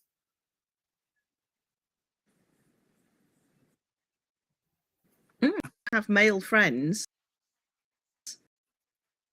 of a certain age, although of course men have male friends in their 40s, 50s. This is where you can shine a light on why something that their wives or girlfriends are now saying, why things which were kind of okay before, they're now not happy with that. And it every time I sit down with a friend and have that conversation, yeah, okay.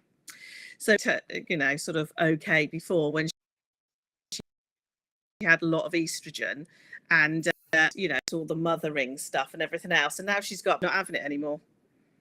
Deal with it. So I think there is a lot of interest. Well, at the end of the day, I mean, how can you explain it? Yeah, that's so true. You know,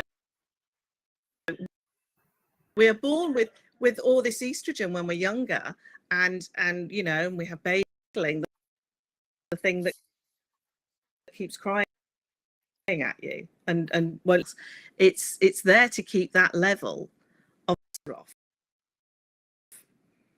So that's the way I always look at it. Yeah. So, but in your book, you've covered so many different areas. I think, I love that. So, but in your book, you've covered so many different areas, including book, isn't it? It really is. I mean, so mind fog, weight loss. I mean, weight loss is a big thing, or it's a very difficult thing, I think, to tackle for a lot of women post-menopause. And you've got a whole section in here that's really helpful. So about the weight loss section, I think probably when I with clinical practice, when I'm working with clients, that is one of the top symptoms, or if symptoms for want of a better word, but it really is, because that can just creep up on you, can't it, over perimenopause and menopause. And it's so many different factors coming into play with weight gain. It tends to normally come around the tummy area, and it can happen to women that have never, you know, had to manage their weight before. You get this like extra tire around the tummy area, and in the book I discuss, you know, what is happening, what is actually going on. We still don't totally understand it. I mean, there is a lot of research now, but we don't understand it totally. But there's so many factors. You know, some of the factors can be, for example, you know, the shift in hormones has an effect on our metabolic health. Estrogen, you know, all the sex hormones, but in particular estrogen, is needed for our metabolic health. And when we see a shift in that, we can see a shift in our weight. You know, it affects. What I say to women is, you can't treat your body like you did when you were 20, 30. You can't eat, unfortunately, portion size. You just can't eat the same amount that you ate when you were younger, because that will, you know, you could put weight on because of this. And there's things, another area that I think is very interesting is stress. And a lot of people don't associate stress with weight gain. Cortisol, which is a stress hormone, if you've got chronic stress levels, which it feels like virtually everybody does at the moment, it's very stressed. Everybody has. And you've got cortisol levels that are high, you will store fat. It's very difficult to lose weight if you're really, you know, stressed. So that's another reason why working on stress management is so important to manage weight. And then blood sugar management, thinking about what you eat and how that affects your blood sugar, is crucial for weight management. But all of this is broken down in the book in very practical ways of what you can actually do. And what I particularly like is another one of my tabs here is the stress audit. And you know what? I think people should do this no matter what for life, and really and digging a bit deeper as to the level of impact, the possible solutions, the actions to reduce your stress in those areas. I think, you know, this is a manual for life. This isn't just a manual for menopause, but I think it's a thing actually that women get to a certain age where menopause and perimenopause starts to be a factor, is that we can be very squeezed on time. We can teenage kids or slightly older that need help, maybe grandchildren, but we've still got parents if we're lucky. And so I think there's a lot of women out there who aren't necessarily managing that situation. They're a really good approach to try and see where your firefighting is and what's helping and what isn't. Yeah, it is. Now, I think when you write it down, it kind of, you can look at it, can't you? Rather than just thinking, okay, what am I stressed about? Oh, that and this. But when you write it down and think, what actionable step can I take? And when I work with clients and we do the stress audit, it's, you know, it can be something very small.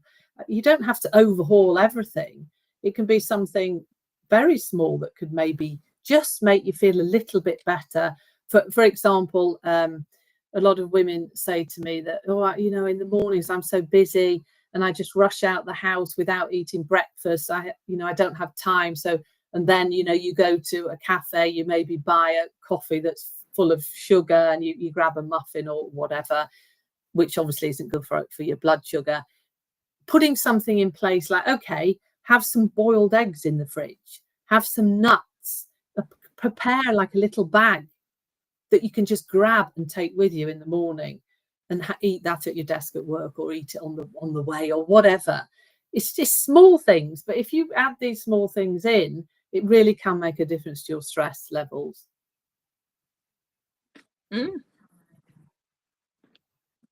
Indeed, actually, that with menopause, that you feel in yourself and how confident you feel. You've lived a long time and survived many things.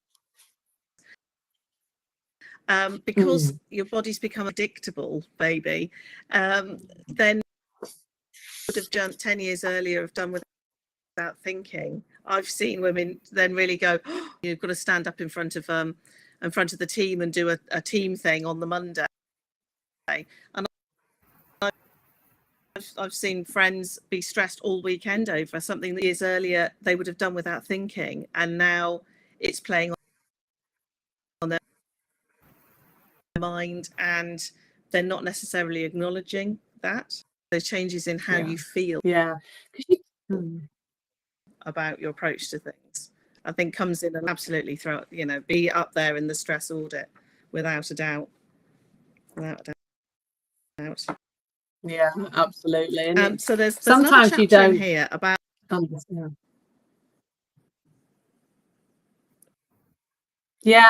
How to boost your energy and stop feeling exhausted. Yeah, there is. Sorry. How to boost your energy. That exhausted feeling can be overwhelming, can't it? And you know, again, there are reasons for this. The body is going through a transition. We need our estrogen and progesterone and testosterone for energy. You know, it affects, you know, even blood sugar balance. What you eat affects energy. You know, how you're sleeping. Every aspect really plays into your energy levels. If you're constantly stressed, if you're suffering from anxiety, you know, maybe you're not eating as nutritionally as you should. All of these things really come into energy production in the body. So that is very important. You need to look after yourself and allow yourself to give that little bit more care. And think that I am actually okay. I don't have to be bottom of the list anymore. I can actually come up to top of the list and look after myself, so I can feel more energetic and passionate about life. Indeed, indeed. So so who did this book, and what actually made you think the best way to reach these people was to write a book? Yeah, who am I hoping to reach? Well, every woman. And the thing, I know that sounds ridiculous, but every woman needs to read this book. And okay, it has menopause on the cover. However, it's not just for women in menopause. I would say every woman. There's a chapter at the back, and I know when in the production of this book, we haven't actually said who you are, Sharon, but Sharon is the publisher, the Discover Your Bounce. Sharon and Nikki, the amazing help that I've had in bringing this book to life. I certainly couldn't have done it without them. But the book is for every woman. And there's a chapter at the end, chapter 13, which really was a chapter that I wrote, but I wasn't quite sure if I was going to put it in the book. And I know Sharon and, oh, we've lost her. I'm sure Sharon will come in again, but let me just see if she comes back in. Yeah. Sorry about that. I don't know what's happening with the internet today. It's playing up, so I do apologise about that. Don't worry, the joys of technology. But anyway, you're back now, and we can hear you, so that's good. No, but in answer to your question about you know, who am I hoping to reach, and like I say, it's all women. The 13th chapter, which really was an addition, and I know that yourself and Nikki said to me, no, you have to have this in, this is brilliant. And it's for, this is telling women before they actually come into the menopause transition what you need to, what I wish I'd known when I was 30. So this book is for all women that want a realistic, practical guide to looking good and feeling great. So I really hope that it reaches out there and gives women the support and help that they need, and it for all women that want to feel and look great again. Oh, that's great. So and as we said at the beginning, it's a very under-discussed topic. It's just not something, particularly I think when you're younger, it's not something that is a topic of conversation, but perhaps it should be, because this does impact, you know, I've known people go through this at 25. So this isn't just the over 50s here. This is, or the over 40s. This is part of life, most definitely.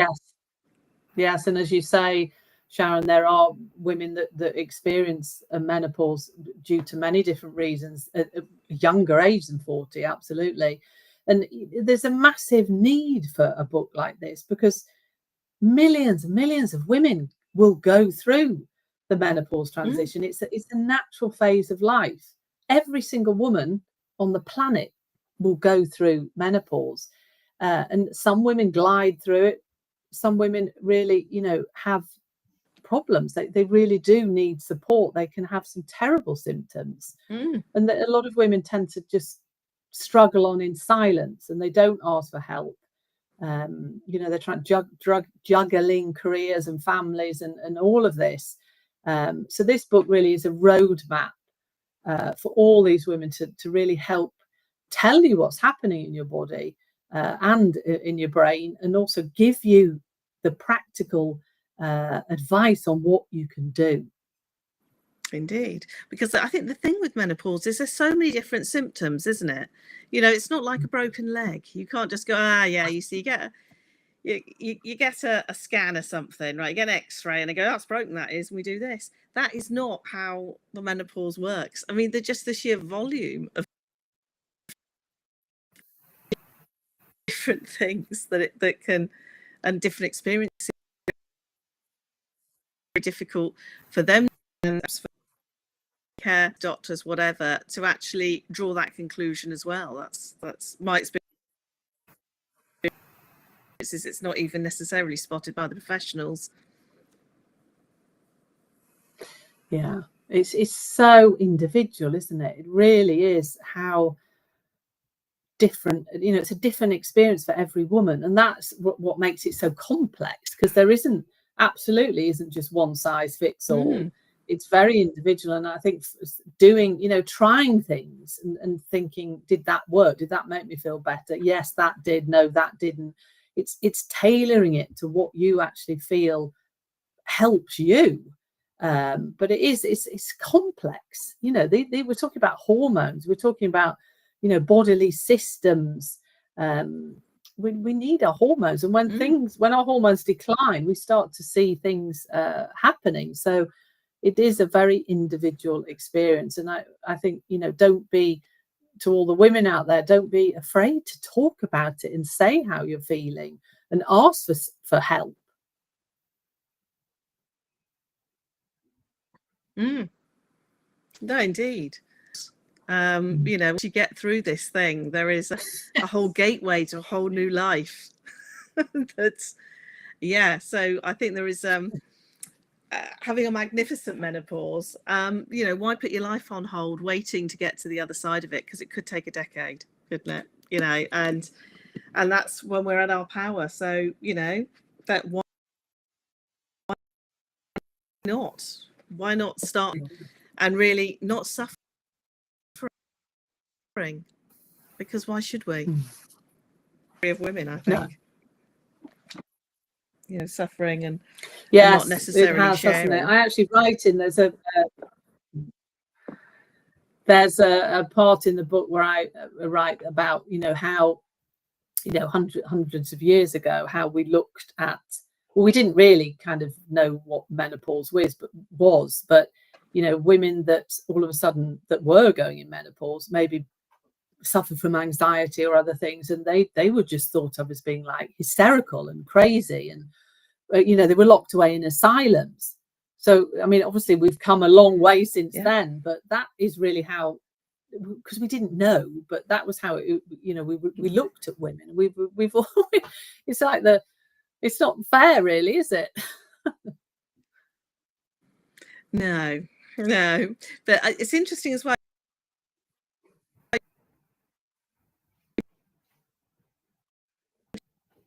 In the book about ultra processed food, exercise. Sorry, Sharon, it keeps breaking up. So possibly in times gone past. I don't know what's happening here today. I think it's the atmospherics in where I. Okay, I can hear you now. It's just a bit of a delay on it. Yeah, I think every so often it just goes. I don't know why that's happening. I was saying ultra processed foods, more exercise. I think maybe in times gone past, more exercise, fewer people had cars and things like that. So I think you talk a few generations back, they would have probably been helping themselves because they didn't have ultra processed foods, and there was a necessity for most people to get exercise just to live. So do you think that menopause is getting, the experience we're having is getting worse because of our modern lifestyle? Yes, I do. And I think, we live in a what I like to call it quite a toxic food environment. And it's difficult, to avoid. If you think of all the ultra processed foods like packaged foods, when you go to the supermarket, they're everywhere, aren't they? And it's difficult when you're busy and you've got family at home and you've got to produce all these meals. I get it. It's easier just to grab all these things, but ultra processed foods are detrimental to health, and there is a lot of studies to back this up. They're high in sugar, they can be high in damaged fats, they're actually very, there's not that much nutrition in them. And I think, when I think of my grandmother, how she ate, they didn't have ultra processed foods then. She lived till she was like 94. I've got a picture of her doing on the golf course at 94 with a bag over her shoulder, walking 18 holes. I mean, she was fit as a fiddle. But she didn't. She just ate whole foods. You cooked everything at home, vegetables, fruits, protein sources and everything. And I do honestly think that what you just asked has a big effect on all of everybody's health, but in the way that women experience menopause, if you are eating a diet that is higher in sugar, higher in processed foods, it can make your symptoms worse, particularly like hot flushes. Indeed. And I think there's something there to be said about, again, it's about taking a step back and maybe being and getting organized, which again is very, if you don't actually always take a stand on your own behalf and say, right, I need to take action. Sorry about that. So Bless what advice would you have? Thank you. What advice would you have for women that are looking at in all the right places, but then going, but I still don't have the time? Yeah, you mean the time to cook whole foods and things? The time to take a first step. Yeah, and that is really, this whole book is about, it's really focusing on women that are time poor, stressed, busy. What I would say to women that feel that they don't have the time is, it doesn't have to take extra time. You just need to kind of reset. You need to do a U-turn and think, okay, I'm going to look, when I go to the supermarket, I'm going to actually look what I'm putting in my basket, and I'm going to choose whole foods. There's so many recipes and easy ways to produce nourishing meals. I mean, my website is full of those sort of recipes that don't take time at all to do, but having things in the fridge that you can grab and eat, just warm up and eat, is really very beneficial, because then you're not tempted to grab, these sugary snacks or treats that you have at home. If you can, I know it's difficult if you've got children, but don't have those sort of foods in your house, because it's very unlikely that you're going to get in the car and drive to the supermarket. If you get this huge craving for something, you're not necessarily going to get in the car, and those cravings tend to pass after about, I think it's like 20 minutes. Go and do something else, go outside for a walk, phone a friend, distract yourself if you're getting these sugar cravings. But understand that eating healthily and living a healthy lifestyle and making adjustments doesn't have to be complicated. I think that's why people think, oh no, I can't do that, it's going to take too much time. It really doesn't. And this book is full of information in telling you how you can achieve this. So I noticed in the book that there are also some QR codes. Would you like to tell everybody what they're all about? Yes, QR codes. There are a few QR codes in there because I wanted it to be actionable and give people the tools that they need.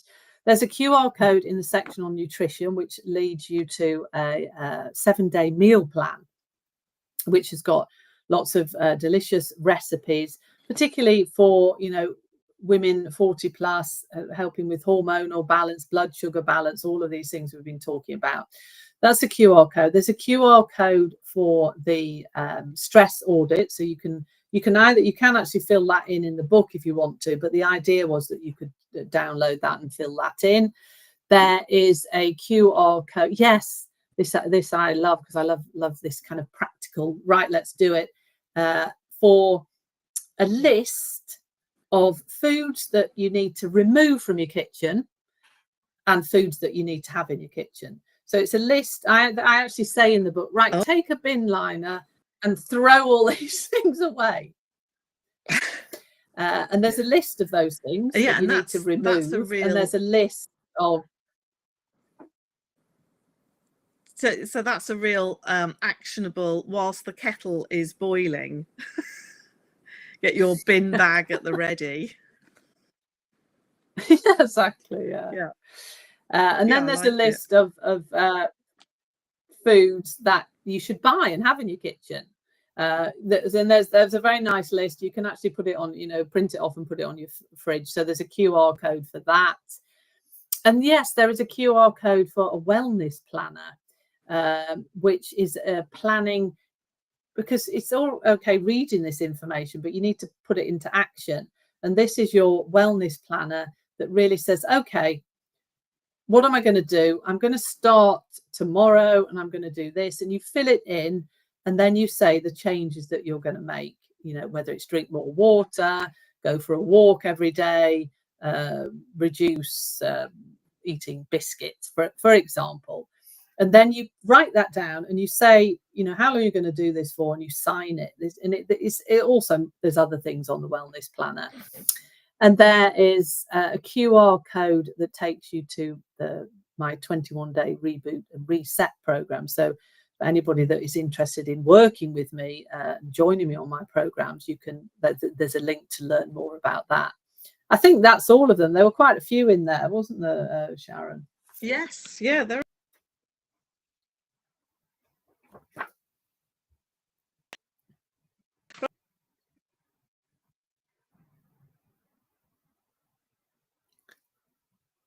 Sorry, I think you froze again.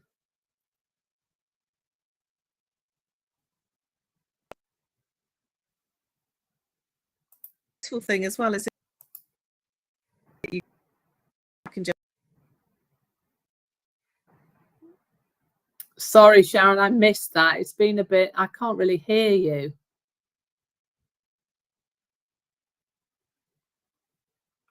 Maybe if you go out and come in again, see if that makes it better.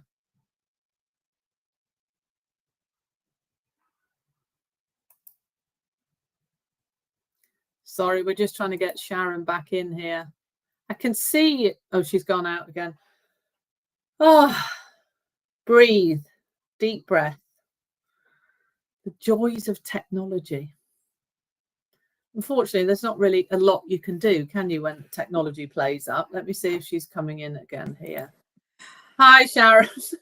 Oh, dearie me, we'd have been better with a couple of tin cans and a bit of string. What I was saying is, don't be put off by the size of it. The size of it just goes to show the depth of the knowledge here. But you can just dip in and out. And I think that's some of the really good things, depending on what your symptoms are or what you'd like to know more about. And that's something that really, and you got some quick wins in here. So we've got hydration boost and things like that. But we've got some quick wins as well. They're not all complicated or time-consuming stuff. And I think there's something there about building up your kit.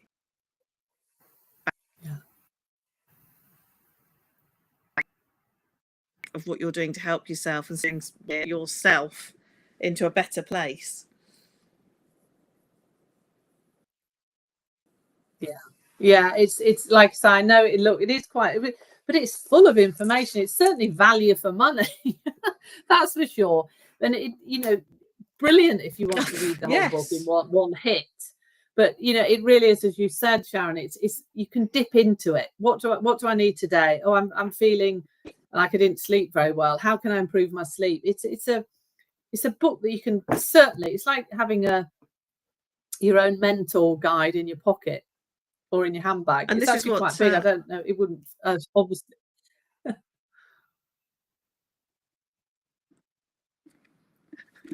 No, and that's actually what's on the back. It's like having your own mentor, menopause encyclopedia and compassionate guide all in one. I like that, and I think that really does sum it up on here. I think that's a really good explanation for why of it. But yes, if you're time poor, don't worry. And it's all clearly labelled at the front, but you don't have to start and read all of it if you don't have the time. So that's So one of the other things that sort of occurred to me as I was having a look through this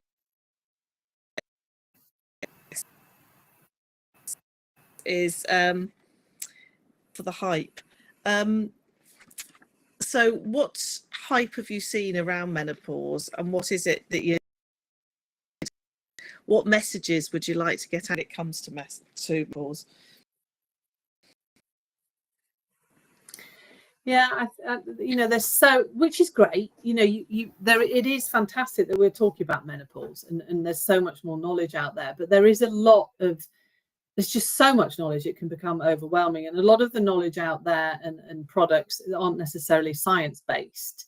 I think there's a lot of people that have jumped on the bandwagon of menopause, and you see products that just have got the word menopause on, and then they're suddenly like twice as expensive.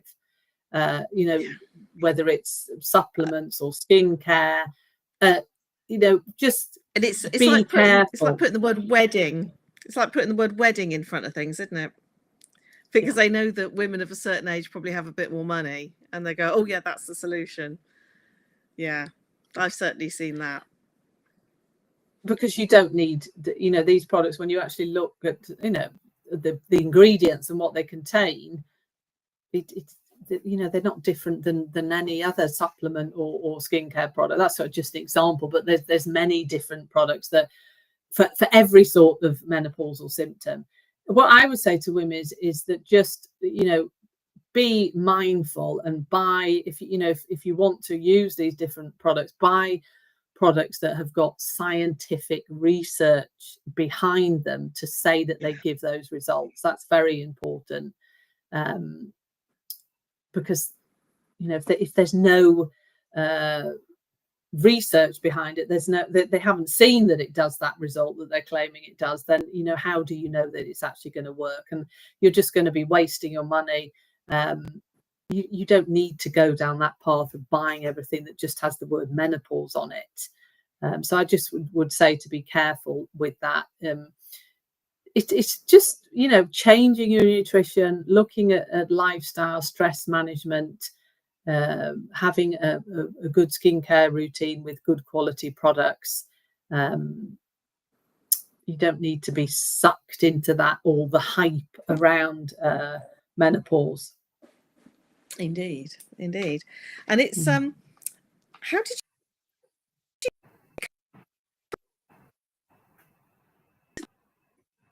you title have a magnificent menopause? Sorry, Sharon, you broke up then. I didn't hear that question. What I ask is how did you menopause, which is the title of the book? Yes. Yeah, that it was so, honestly, that I, during the writing process, I did it through the published expert, and it was a group of fantastic people, amazing. I've met so many wonderful people during this process of writing a book, and we helped each other with titles, and people straight away knew their title, or it didn't take them too long. It took me ages to come up with a title. There was so many titles, and I just wasn't happy with any of them. And I was discussing it with some ladies one day, and a lady said to me, menopause should be, there's so much negativity around it, unfortunately. We want to make, we want women to know that it can actually be okay. It's just another phase of life. And this word magnificent came into my head, and I thought, menopause, magnificent, it rolls off the tongue, lots of M's going on there. And that's really where the title was born from. But it was a long process to come up with a title, but I wanted it to feel good and create positivity around menopause. And also the subtitle, A Straightforward Guide to Looking Good and Feeling Great, really telling you what's in the book. That's exactly what it is. It's a straightforward guide to really telling you what you need to do, practical tips and things that you can do to help you feel better, not only from the inside but also from the outside. But it was a long, quite emotional process finding the title. As these things often are when you write a book, because you want to sum up how you want people to feel as a result of reading your book. And so I do love the title of that. And obviously, being a bit of a fan of pink, I do love the colour. So if anybody's tuning into this now and you haven't bought your copy yet, then you've got a QR code on the screen here. It's available on Amazon. So definitely go and order your copy now. I mean, it's your book's done wonderfully well so far. How did that feel when you first saw this book going up the Amazon? It's undescribable, Sharon. Honestly, it's just been overwhelming in a positive way. I just can't believe that I am a #1 bestseller.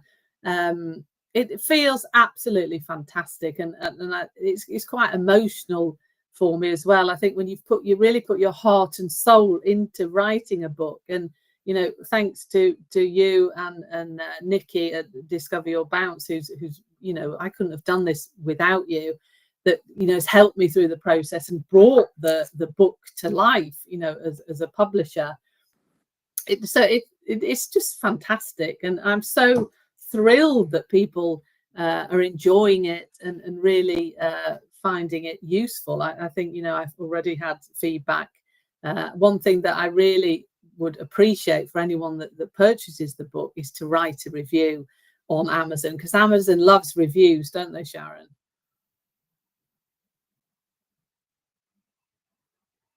Oh, you're frozen again.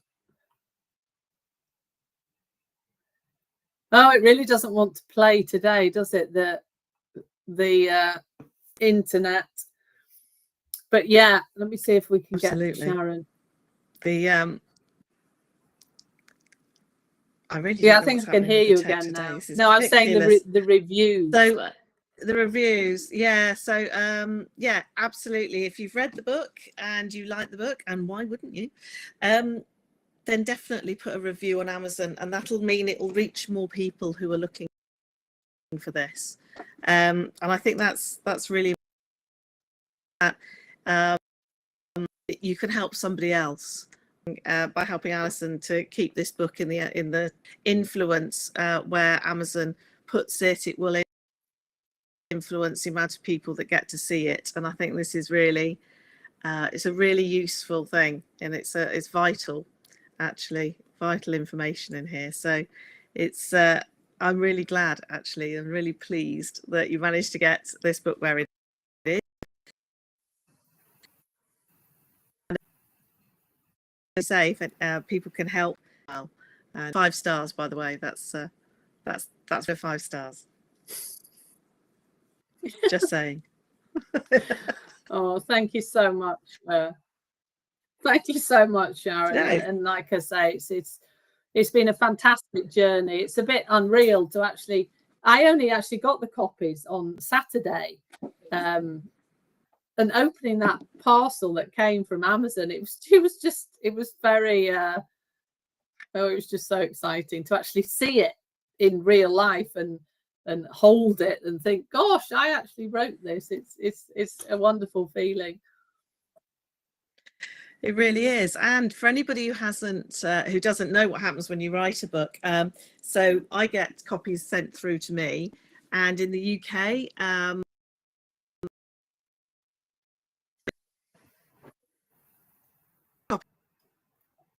goes to the British Library. So your copy have had a copy goes to the British Library, and in the fullness major libraries across the UK and Ireland, and they get a copy as well.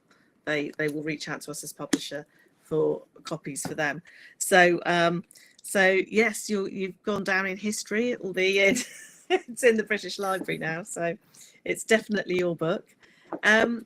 So some of the things in here, living well in the long run and what happens next, I think it's really interesting, actually. Do you want to say a little bit about the long run?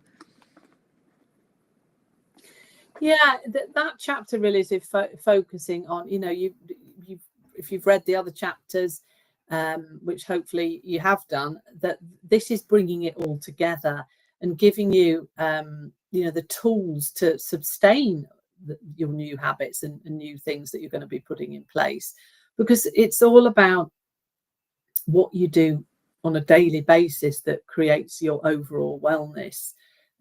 We all have, nobody's perfect, are they? We all have days where, maybe you're away for the weekend, you're going to drink a glass of wine, but that's fine. That is fine. But it's what you do on a daily basis that really adds up to your overall health. So this chapter is putting it all together and giving you the tools to sustain these habits for the rest of your life. because it's all about long-term wellness. It's not just about doing it for a week or 2 weeks. It's about keeping these habits in place, and having, you know, the momentum there. Because once you start feeling better, it gives you the motivation to carry on. And it's also helping you with those days where you feel, oh, I haven't got the energy, or, oh, I don't feel so motivated today. It's really giving you advice on what you should be doing, or how you can be thinking in those days that are a bit tougher, and being nice to yourself, because we're not perfect, are we? Nobody's perfect. We can't be perfect all the time.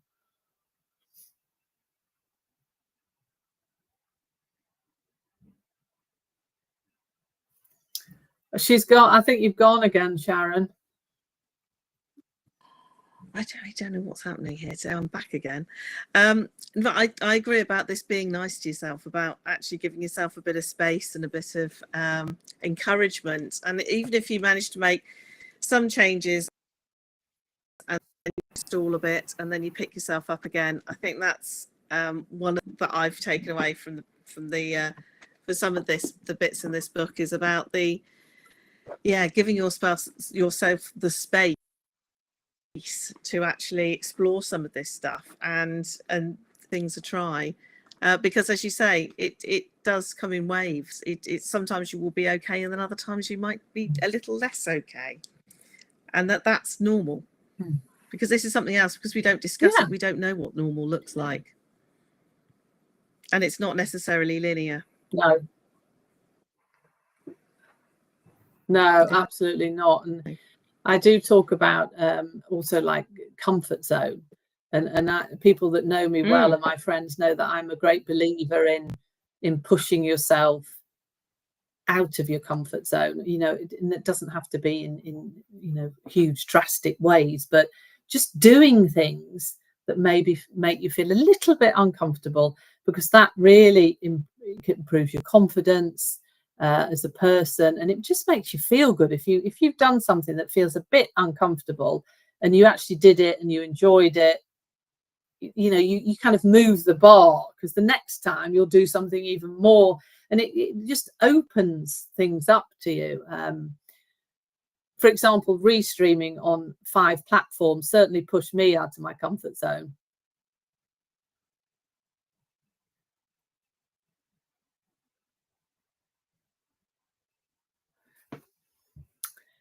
I can't hear you, Sharon.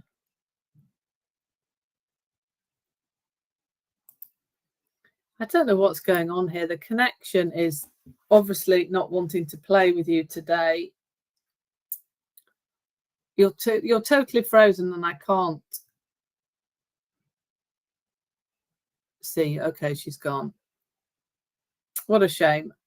Maybe she'll come back. Hopefully she will.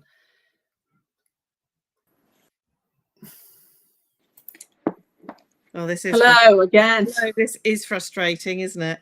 Yeah. Oh. The joys of technology. No. Yeah. Now this book is out. So now this book is out there, and it's actually people. What's the next step? What's the next step? And what's the next step for every woman out there?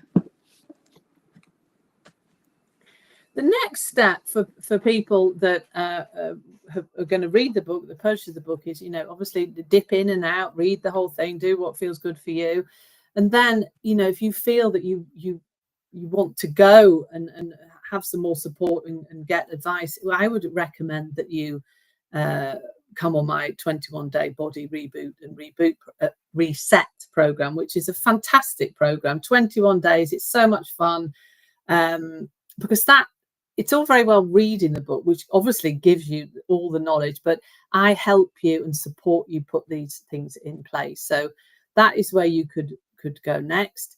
Get the support and help that you need if you feel that you need it. I would love to know from anybody that reads the book how they've implemented these things and how that's you know, made them feel. That would be so interesting. So please feel free, anyone that has any feedback or anything on how they've implemented these things and it's changed the way they feel, that would be wonderful to hear. And then what's the next step for me? Well, I can say this, the whole book process of writing a book, I've actually loved every minute of it, even though it's been, you know, a lot of work and you know, very out of your comfort zone many times. And I knew when I've always wanted to write a book with all my knowledge after 30 years of working with women, but I certainly have got another book in me, that's for sure. So watch this space. There is another book, but what I've always said I'd like to do is a recipe book. I've got, for people that know me that have been on my website, I've got hundreds of recipes. I am a very passionate cook. My mother, my dear mother, who isn't with us any longer, she was a professional chef. So as soon as I could walk, I was in the kitchen with her, you know, making food and everything. And my recipes are very much in line with the book because they're very easy, practical, nothing complex. So there's definitely another book in me, Sharon. So watch this space because I'm certainly going to be needing your help again. I think a recipe book would be great. Practical stuff, that would be really great, because I think there's, as we've been saying all the way through, you know, we don't have much time. We don't, and half the battle is trying to think, isn't it? And you've got meal plans in here. If you could have the recipes that go with it, then you'd be off and flying. Yeah. That's what I think. Yeah, it's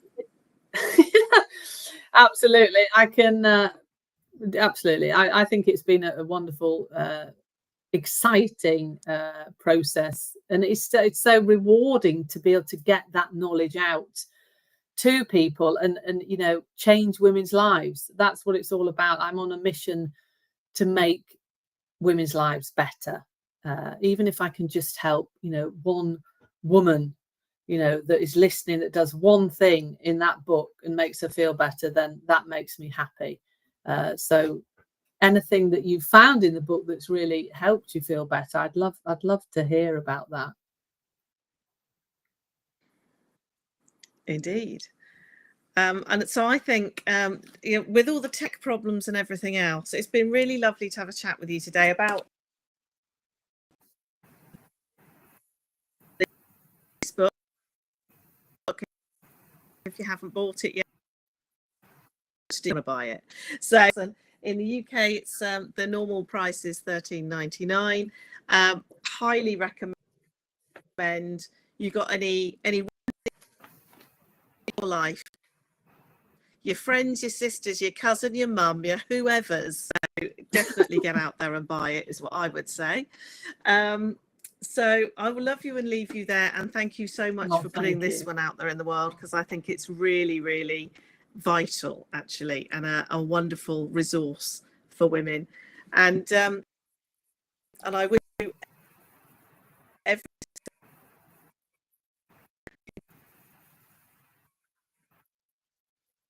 inviting me on here.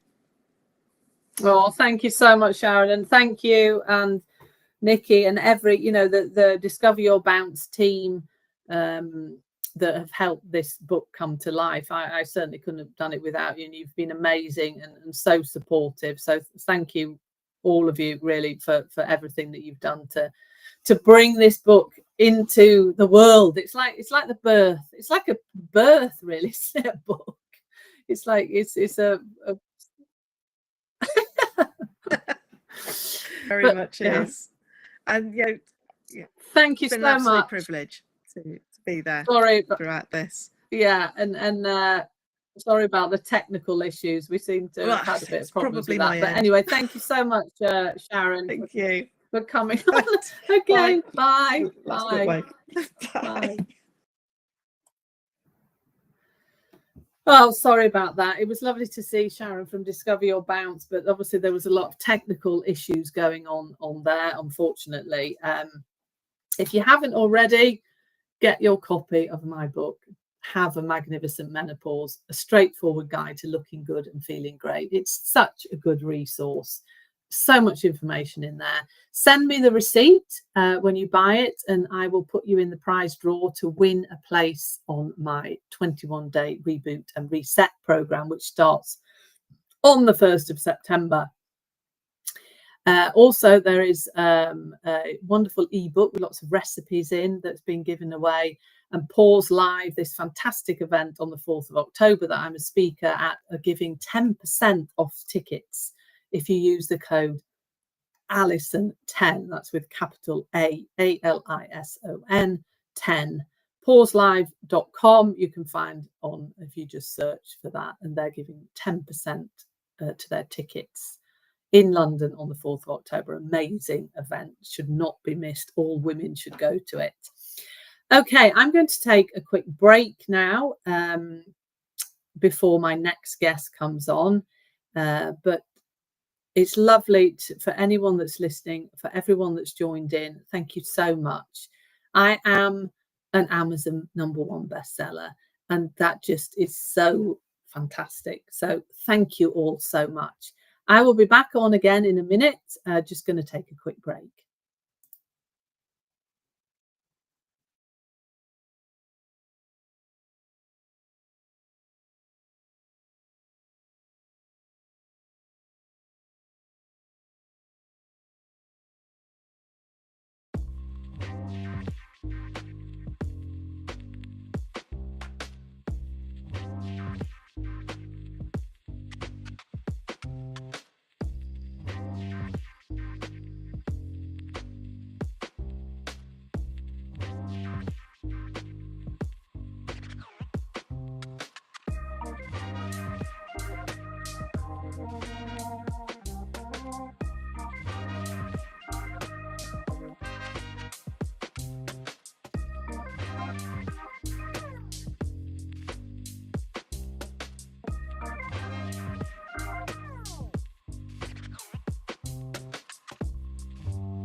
mic is muted there. Sorry about that.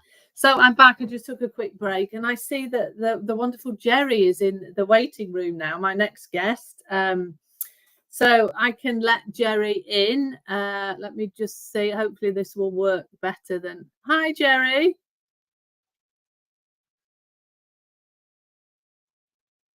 I can't see you there, Jerry.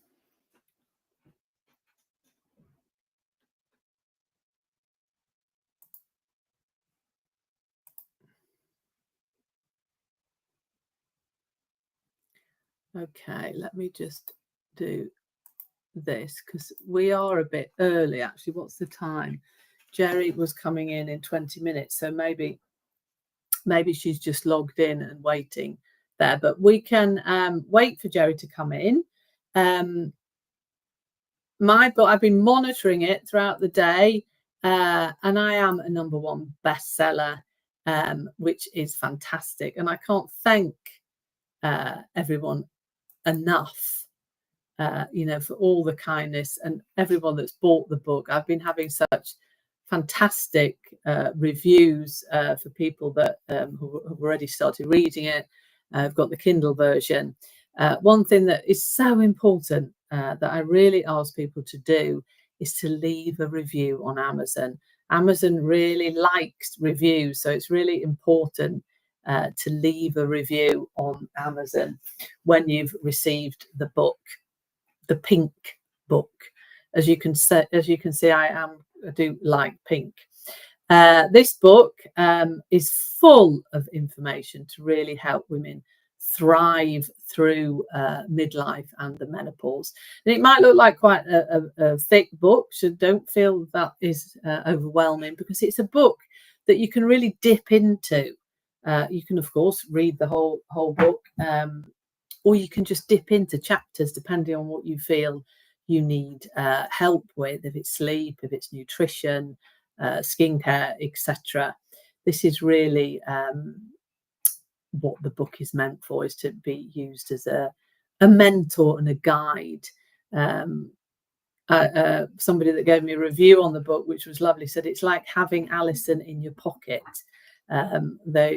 People that know me quite well have said that my personality comes across in the book, which I'm really happy to hear that, because that's what I wanted. It was really written from the heart, from me, with all my years of experience in helping women through hormonal transition, and really helping them not only feel better but also look better, because I am a nutritional therapist and a beauty therapist, so it's that really combined expertise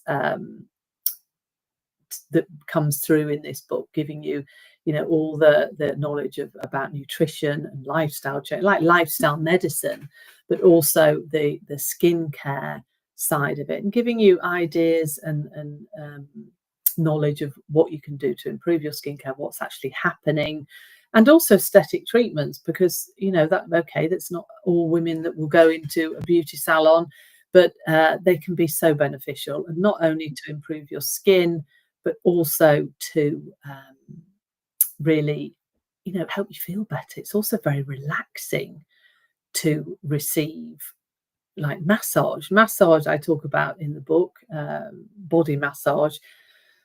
That is a treatment that every menopausal woman should really receive, because it is so relaxing. And a lot of the time during menopause, we're quite stressed. We need to get our body back into the parasympathetic nervous system, which really can help reduce the cortisol levels, which is our stress hormone. So grab your copy today. Scan the QR code there. This is going to the UK Amazon, but obviously get it in any country that you live in. You just need to go to that, whether it's .com in the US or .se in Sweden, and grab your copy, Kindle version or the paperback, because there is a prize giveaway. I'm giving away 4 places on my 21-day reboot and reset program. All you need to do is send me the receipt. So when you purchase the book, you just send me the copy of the receipt, and you will be put into the prize draw. These places on the program are worth over £200, so it's a fantastic, very actionable program that can really make you feel better in 21 days. Now I see that Jerry has come in now. I can see if we can let Jerry in here.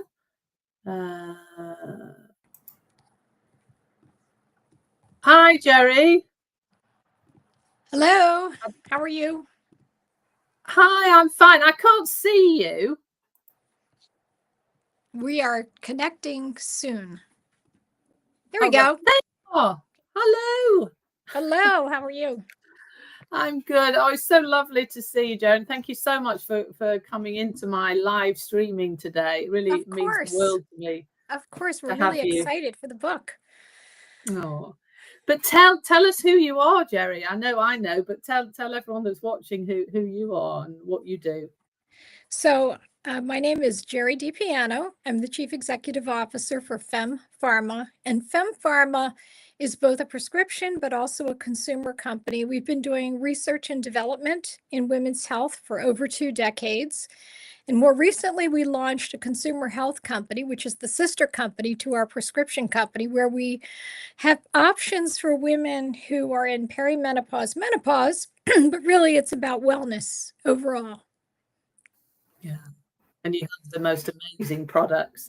I love everything that you do, and it's so inspiring for women's health. It's a pleasure, and I'm very excited to have you on here today. Oh, thank you. Happy to be you certainly here. Are. Yeah, you are an expert in women's health. Absolutely. So the book, it's very pink, isn't it, Jerry? It's beautiful. I love it, and I love what you're wearing. Yeah, I had to go with the pink theme. And I know, Jerry, that you very kindly read the book and gave me a review on the book. So I really just wanted to get you on here today to really talk about women's health and why it's so important that we are talking about menopause, and that there's so many things that we can do to support women through menopause, and that's what this book is focusing on. But it's not just for women in menopause, it's for all women really, that need advice on nutrition and lifestyle medicine, because it's so powerful, isn't it? The lifestyle, nutrition, mindset really is powerful to help us get us through this transition. Absolutely. When we think about the book, we should think about wellness overall, because it really is a book that women of all ages can enjoy. They can prepare themselves for what happens during these transitions, but they should be thinking about this in their 30s. So the wellness journey really begins when you think you're invulnerable, but you really are. And setting the course of action for your good health really will help to ease some of the perimenopause and menopausal symptoms. So as you point out, thinking about nutrition as your medicine is really important for women. How we eat, how we think about eating, how we transition from perhaps unhealthy habits to healthier habits can do things like improve our brain health. So we think about foods that are pre and probiotic. We know about the bidirectional nature of the gut and the brain. So thinking about that alone when you're having brain fog or mood swings can really make a difference. And then we also understand that we're impacted by stress and the stress hormones. So how do we look at diet as a tool in order to reduce some of these stressful episodes in life? How can food become comfort for us? And also thinking about how it can be healthy. So when you think about comfort food, sometimes you think about that big scoop of ice cream, right? Or that delicious piece of pie. And I'm not suggesting that we have to exclude those from our diets, but perhaps we can find a different form of comfort. Yeah, no, I totally agree with everything that you say. I'm very passionate about nutrition as you are, and I see all the time in clinical practice how just making small adjustments to your diet and eating more whole foods and getting rid of highly processed foods can make such a big impact. And this book is really talking about realistic ways to do that, because I'm very practical.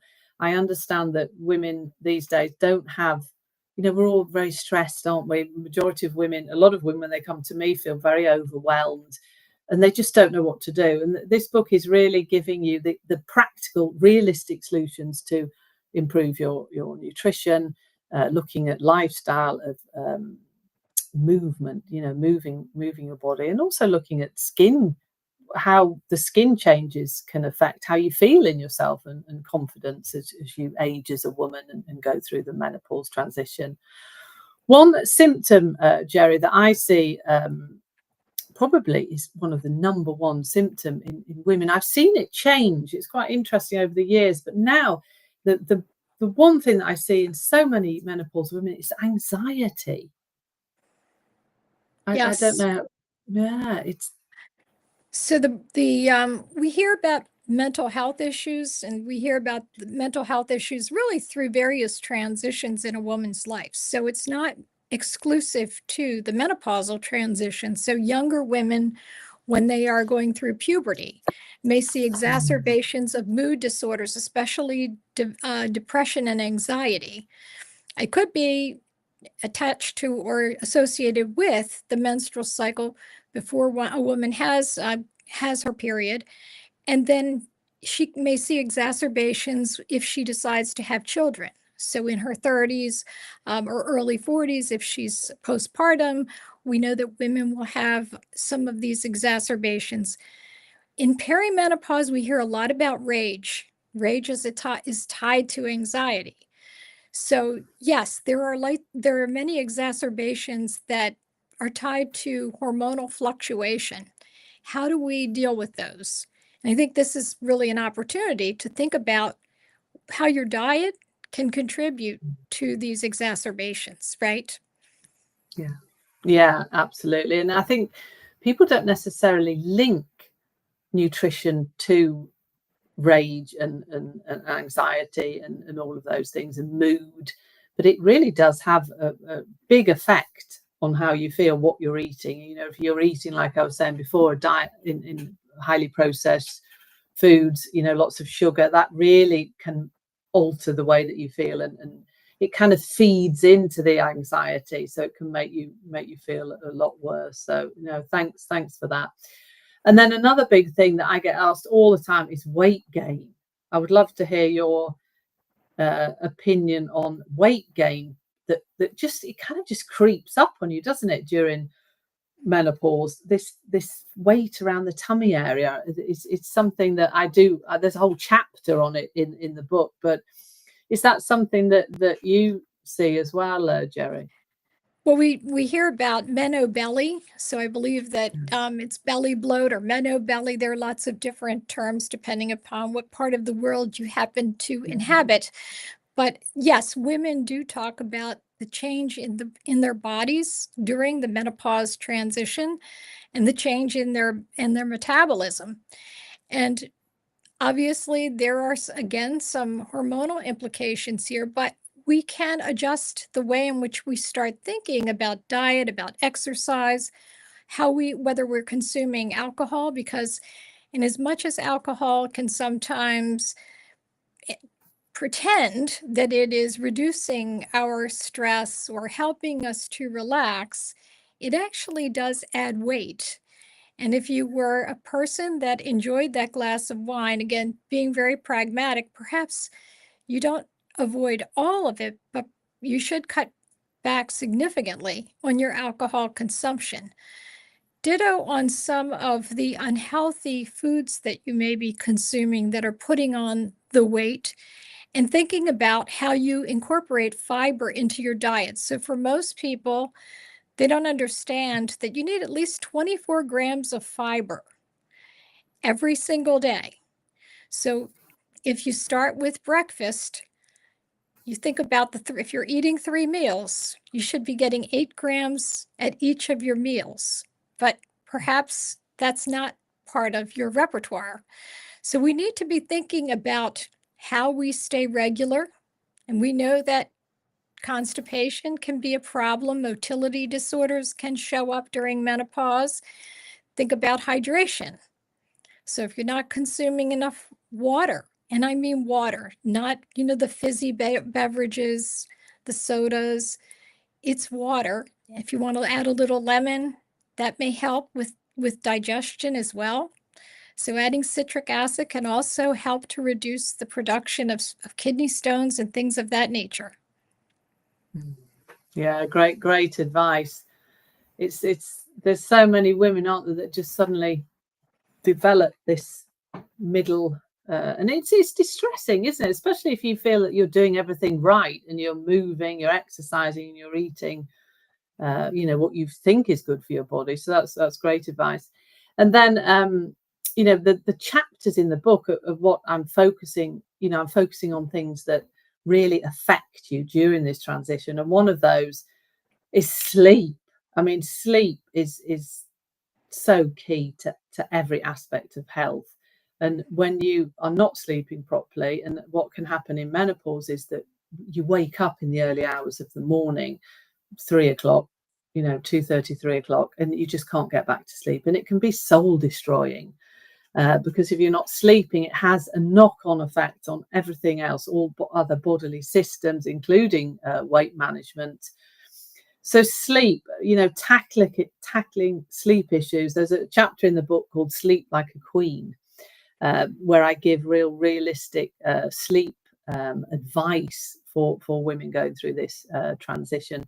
Is there anything you'd like to tell us about sleep, Jerry? I wish I had better sleep. So I'm one of you.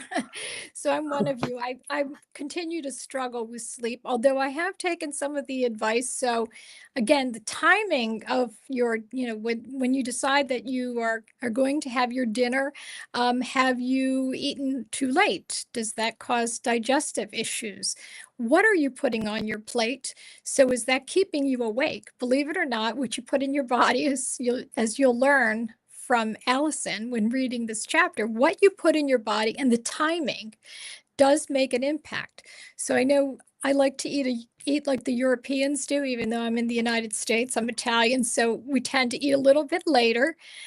Eating, at 9 o'clock at night is perhaps not a great idea, because perhaps that's keeping you up at night with some digestive issues.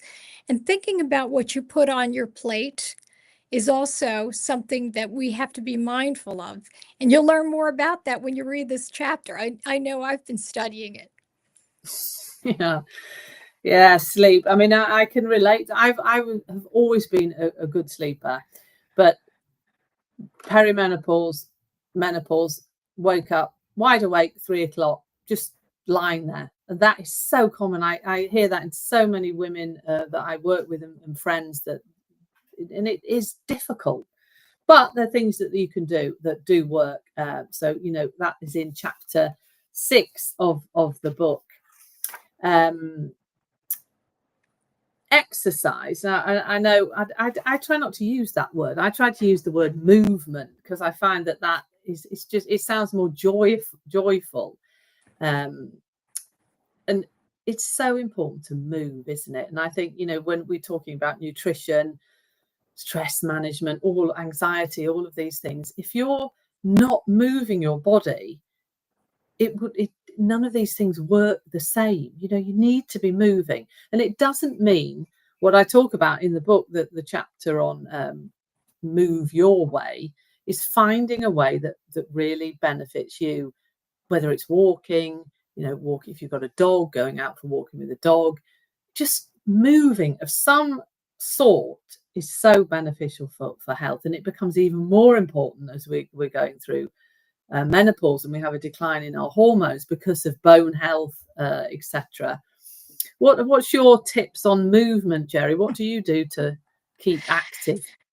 So I run, and that's perhaps an extreme form of movement, but I do run. But walking is also great, and I do walk. I have 3 dogs, so they keep me pretty active. But interestingly enough, during the pandemic, when we were trying to find ways to sort of isolate ourselves from others and so forth, I have a house that's very vertical, so I would go up and down the stairs multiple times during the day. And that is a form of movement. If you do that 3 times a day for 15 minutes, you've got 45 minutes. And it seems like, it's pretty boring, and it can be, but it's movement, and that can be very helpful. The other thing I like to do is dance. I've always enjoyed dancing, and whatever your style of dancing, it's movement. It's fun. Put the music on, act like nobody's watching, because really nobody cares. At least in my house, nobody cares. So dancing is something that we joke about, but you feel good. You still get those endorphins moving in the right direction, and that can help us with our mood as well. Yeah, I love dancing. It's something that you don't tend to do as much anymore, but just putting some loud music on in the kitchen and just dancing around is a great form of movement. And it, like you say, it releases all these happy hormones. I actually do talk about dancing in the book, so that's really interesting that you said that. Finding a way that works for you, that makes you happy. You don't have to go to the gym for hours a day. If that's your thing, great. But one thing that is very important for women is strength training. We need to lift things because we do lose muscle mass as we age, and we do need to keep our bones strong. So really trying to lift things, strength training is crucial as we age as women, and just incorporating that into your fitness routine is very important. But read the chapter on chapter 9. That tells you all my tips and tricks to get moving. Well, in the strength training, you don't have to have weights in your house.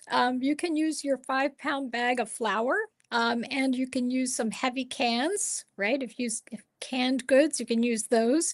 If you're younger and you have young children, you can bench press your young kids. They love that. Or your grandkids, if you have grandkids. So lots of different creative ways to do strength training. Yeah, that's exactly. You don't need the equipment. I'm sure the grandchildren would love that, wouldn't they? What fun. Yes. Yeah, don't have any, but again, I have dogs, so I can lift my 17-pound dog. No, great tips. It doesn't have to be complicated. Use what you've got. I know I did a podcast with you, Jerry, on skin health and menopause, which was great. And my esthetician side always comes in because I not only want women to feel fabulous, I want them to feel that they look fabulous as well, to give them that confidence.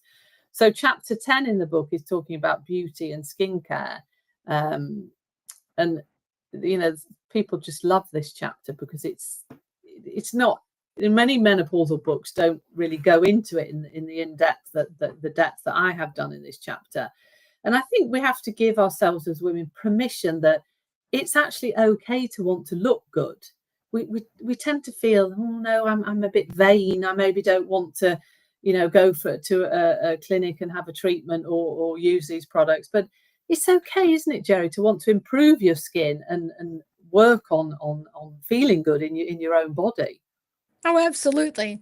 So my 90-something-year-old grandmother, before she passed, she had gorgeous skin. And I always wondered how it was that she didn't have wrinkles. So her secret was hydration. So she drank a lot of water. She always had a cup of water by her side. She used to put some lemon in the water. The second thing that she did was moisturized her skin. So she was very good about using moisturization, and she didn't have fancy products. In fact, I believe she concocted a few of her own little potions and lotions, probably had some olive oil in there. Did not use soap on her face. So, and also protected her face from the sun. So she was very, very fastidious about those sorts of things. But then I think about her diet, and she had a Mediterranean diet. So she ate lots of fruits, lots of veggies, She had some grains, some beans, some legumes. So those sorts of things. Oily fish. So fish like salmon. So I think that was certainly part of it. But yes, we can protect our skin, all of our skin, by maintaining proper hydration and using some of the tips that we may have learned from our grandparents or parents. Yeah, I wish now that I'd spoken to my grandmother more. It's like, it's difficult when you're growing up and you're a teenager and your granny's doing these things and you think, oh, what's she doing now? What is that? I can really relate. My granny as well had loads of potions and lotions, and she used to make her own rose hip syrup. She'd go out and pick rose hips and make this amazing. I mean, it was so rich in vitamin C and loads of different oils and things that she used. So I can really relate to that. But it's fascinating, isn't it, how they knew what they were doing. They didn't have all these fancy products then, but they really knew how to look after the skin and eating healthy fats, the nutritional side of skin health as well, not just, applying products to your skin. Sun protection, as you said, is key. Really using a good sun protection factor to protect your skin is crucial. Yeah, so skincare, very important. Even when we're aging, we still want to look fabulous.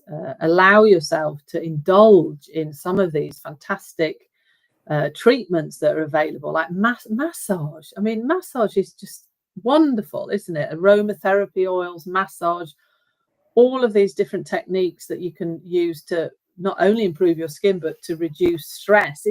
Do you have any massage or anything, Jerry? Do you indulge sometimes? So I have rosacea, so I have to be careful about what I put on my skin. But I do believe in a good facial. And a good facial means, cleansing properly without soap, and also using products that are for sensitive skin. But I hydrate all the time, and I do believe in aromatherapy. So I use, various diffusers that help to, relax, to steam, etc.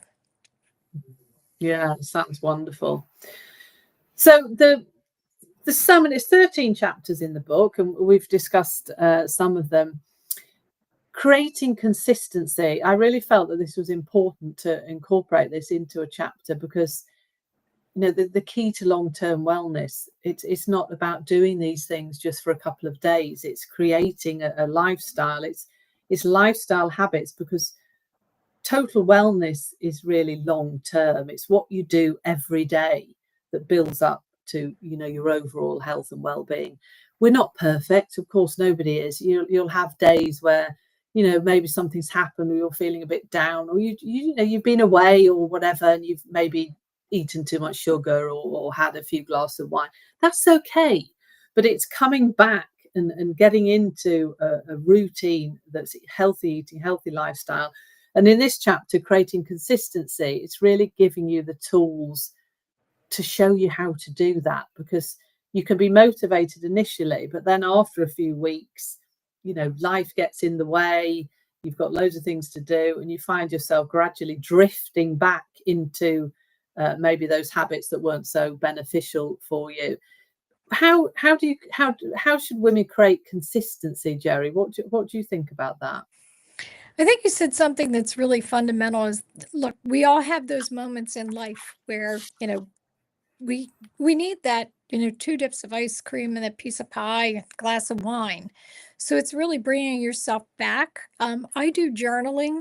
And so when I journal, I remind myself of the things that I did good. So I fill up my own cup. And I think it's really important that we do that. So what are the things that you did that were really appropriate and good for you personally? And where are the areas where you need some improvement? So, where'd you kind of fall off the wagon with maybe your diet or your exercise? And then making incremental improvements each day. So, yes, maybe you skipped your workout on Monday, but on Tuesday, you're going to do your 15 minutes. Wednesday, maybe you add the second 15-minute workout. and you don't drink that glass of wine. And you make sure that you got your 24 grams of fiber in your diet. So I try to keep track of it that way through a journal. But again, I make sure that I give myself some grace. And I think we all need to give ourselves some grace because we aren't perfect, right? If we were, we wouldn't be on this earth. We'd be somewhere else. Yeah, exactly. And I talk about my 80-20 rule. I would say that, you know, if you do, when you come, it's 80-20, but then when you come into the menopause transition, it actually goes down to 90-10. I talk about this in my 21-day reboot programs. And it means that if you do everything right, you know, as in having a healthy lifestyle, 90% of the time, you've got that 10% where you can, you know, have your glass of wine, eat your chocolate chip biscuits, you know, have that those little things that give you pleasure. So it's not about total restriction, it's just balance, isn't it? Finding moderation in these things. But it's like you say, we aren't, none of us are perfect, are we? Life in general, you know, we all have ups and downs, things happen in life, but it's getting back into the routine is the most important thing, not allowing yourself to, you know, carry on with these detrimental habits for your health. So, Jerry, I've got just a couple more questions here. I know how busy you are. The second to last chapter is about building a lasting wellness future. So it's like, what happens now? I've felt with the book, you know, there's so much actionable information in there. I wanted to really give women, you know, what happens beyond menopause. You know, we talk about menopause, but when you've gone through menopause and you're no longer ovulating, we call that post-menopause. It's the rest of a woman's life. You know, and I want to focus on vibrant health and happiness, and, you know, what a fantastic life that you can live after the menopause, and really encourage readers to plan for their long-term health so they can feel great and look great for the rest of their lives. Yes, absolutely. Menopause is one day, right? So I always say that it's the leading up to it, the perimenopause, where it could last 7 or 8 years. Then you stop having your period for 12 consecutive months, and now that's your menopause. And the next day, you're postmenopausal. So now you have the best of your life for the rest of your life by doing some of the things that you describe in your book. And one of those is food is medicine. Food is medicine. Exercise is the fountain of youth. Combining exercise with great nutrition is something that you can establish going forward. And again, it's using some of these tips. If you had a bad diet for the first 35 years of your life, and now you are 55 years of age and you're trying to figure out what to do now, it's not too late. You have hit the Renaissance. So I always call postmenopause the Renaissance.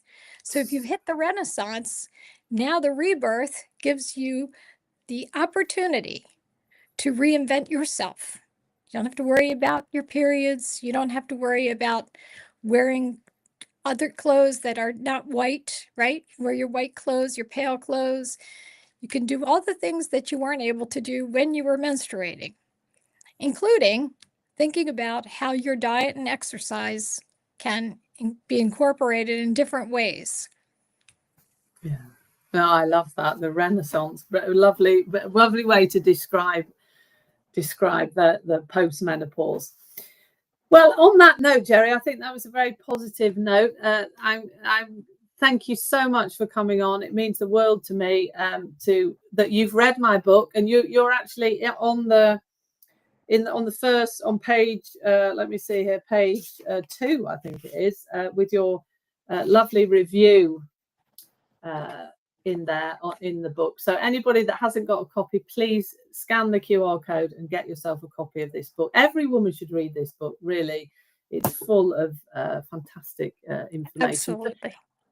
Absolutely. And thank you so much for inviting me to be part of this beautiful celebration. And we love Allison. She's one of our medical advisory members, and she's just our best friend. Oh, thank you so much, Jerry. I feel the same way about everybody at Family Farm. It's a fantastic company, and you're really just an inspiration and really helping women's health fantastically. So thank you, and everyone else at Family Farmer. Thank you. And have a great day. It's morning for you, isn't it? Yes, it is. It is. Be well. Yes, and you. Thanks, Jerry. Take care. Thank you. Bye. Bye. So that was the lovely Jerry. Thank you so much, Jerry. It's wonderful talking to you and getting your views on women's health. Jerry is such an expert in this field.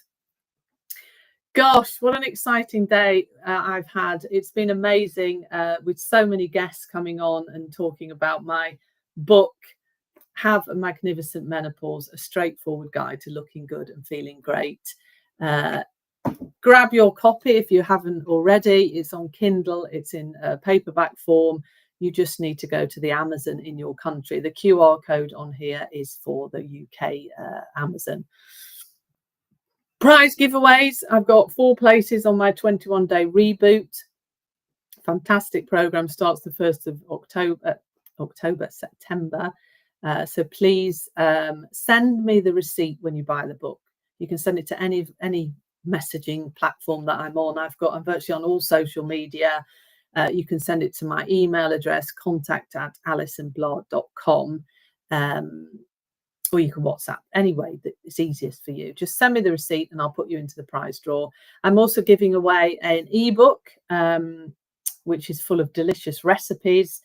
And Pause Live are giving 10% off tickets to their amazing event on the 4th of October. Use the code Alison10 and you will get 10% off your Pause Live tickets. That's with a capital A. Pause Live you can find if you just go to www.pause.com. You will go directly to their website. So I'm going to take a quick break now, and then I'm going to come on and chat a bit more about the book. Thank you so much, everybody, for listening.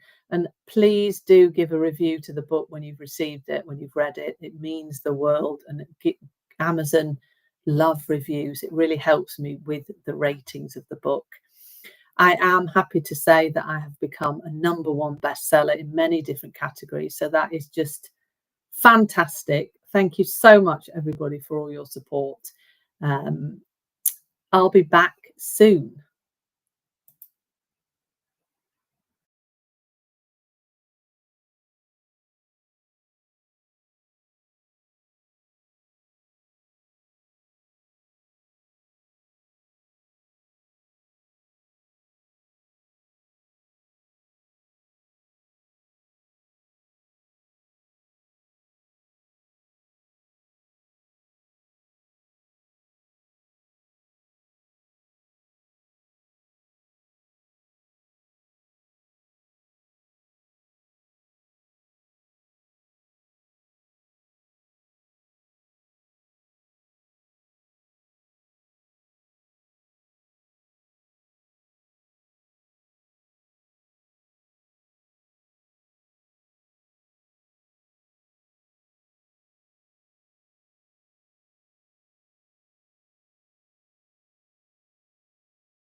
Hello, everybody.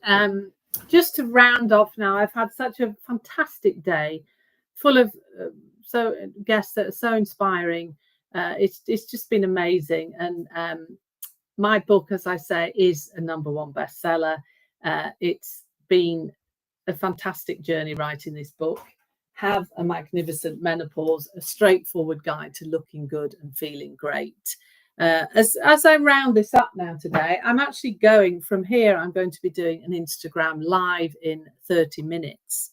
So 4 o'clock UK time, Greenwich Mean Time, 5 o'clock Central European time, with the wonderful Lisa Nash for Pause Live, which is the event I've been talking to everyone about on the 4th of October, which is this amazing event for women. You get 10% discount for all the listeners today if you put in Alison 10 when you buy your tickets. That's with a capital A, ALISON 10.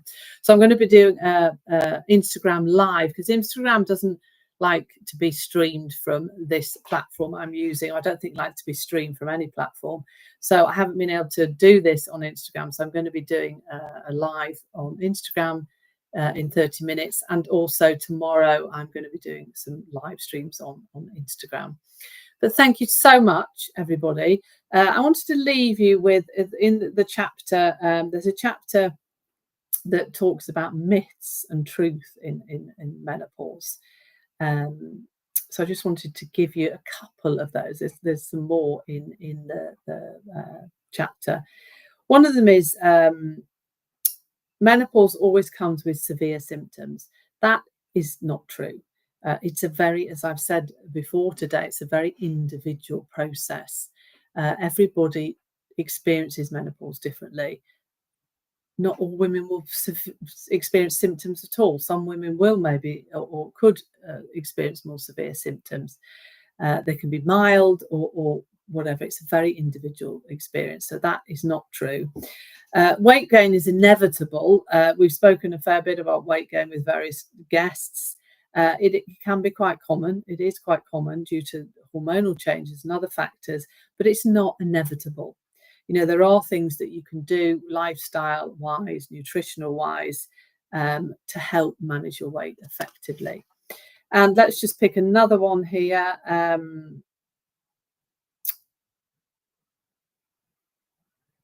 Natural strategies, that's a good one. Natural strategies don't work for menopause. Now, you know, it's as I've said before, it's a combination of all these things. It's like a jigsaw puzzle. You know, you can't just do one of them and expect yourself to feel better. You know, you've got all these pieces that you can put in place. It's like the nutrition, like the lifestyle, HRT, if that is the route that you want to go down. All of these things come together for overall wellness, but the natural strategies can absolutely make a difference to how you feel. You know, natural approaches like dietary changes, mindfulness, exercise, lifestyle changes, supplements, all of these things can really help you and your experience of menopause. So that's just some of the myths that I hear. There are more in the book, but read the book and you'll find out more of these myths, which are quite interesting because a lot of them aren't actually true. So on rounding up here now today on my platforms, I just wanted to again thank you all so much for your support in the launch of this book. I mean, it's not over today. This is just the launch day. I've got lots of other activities carrying on, but do send me the receipts that when you purchase the book, and you will go in to win 4 places on my 21-day reboot and reset program, which starts on the 1st of September. There's also an ebook with lots of lovely recipes in. So please do go ahead, purchase the book and send me the receipt. And you can send it on any platform, you know, just message me. You can find me on virtually all social media platforms. So I'm going to leave you all now, and thank you so much for listening today. If you've just hopped in and out, It means the world to me. And to see this book, I only actually saw it on Saturday. I only actually got a real copy of it on Saturday. To actually see this book and all the effort and hard work that's gone into this, and years of experience of what I've seen actually works in women's health is in this book. So please purchase it, Kindle version or the book, and give it a review. That would make me so happy. Wishing you all a wonderful rest of the day, and thank you all so much for all your support.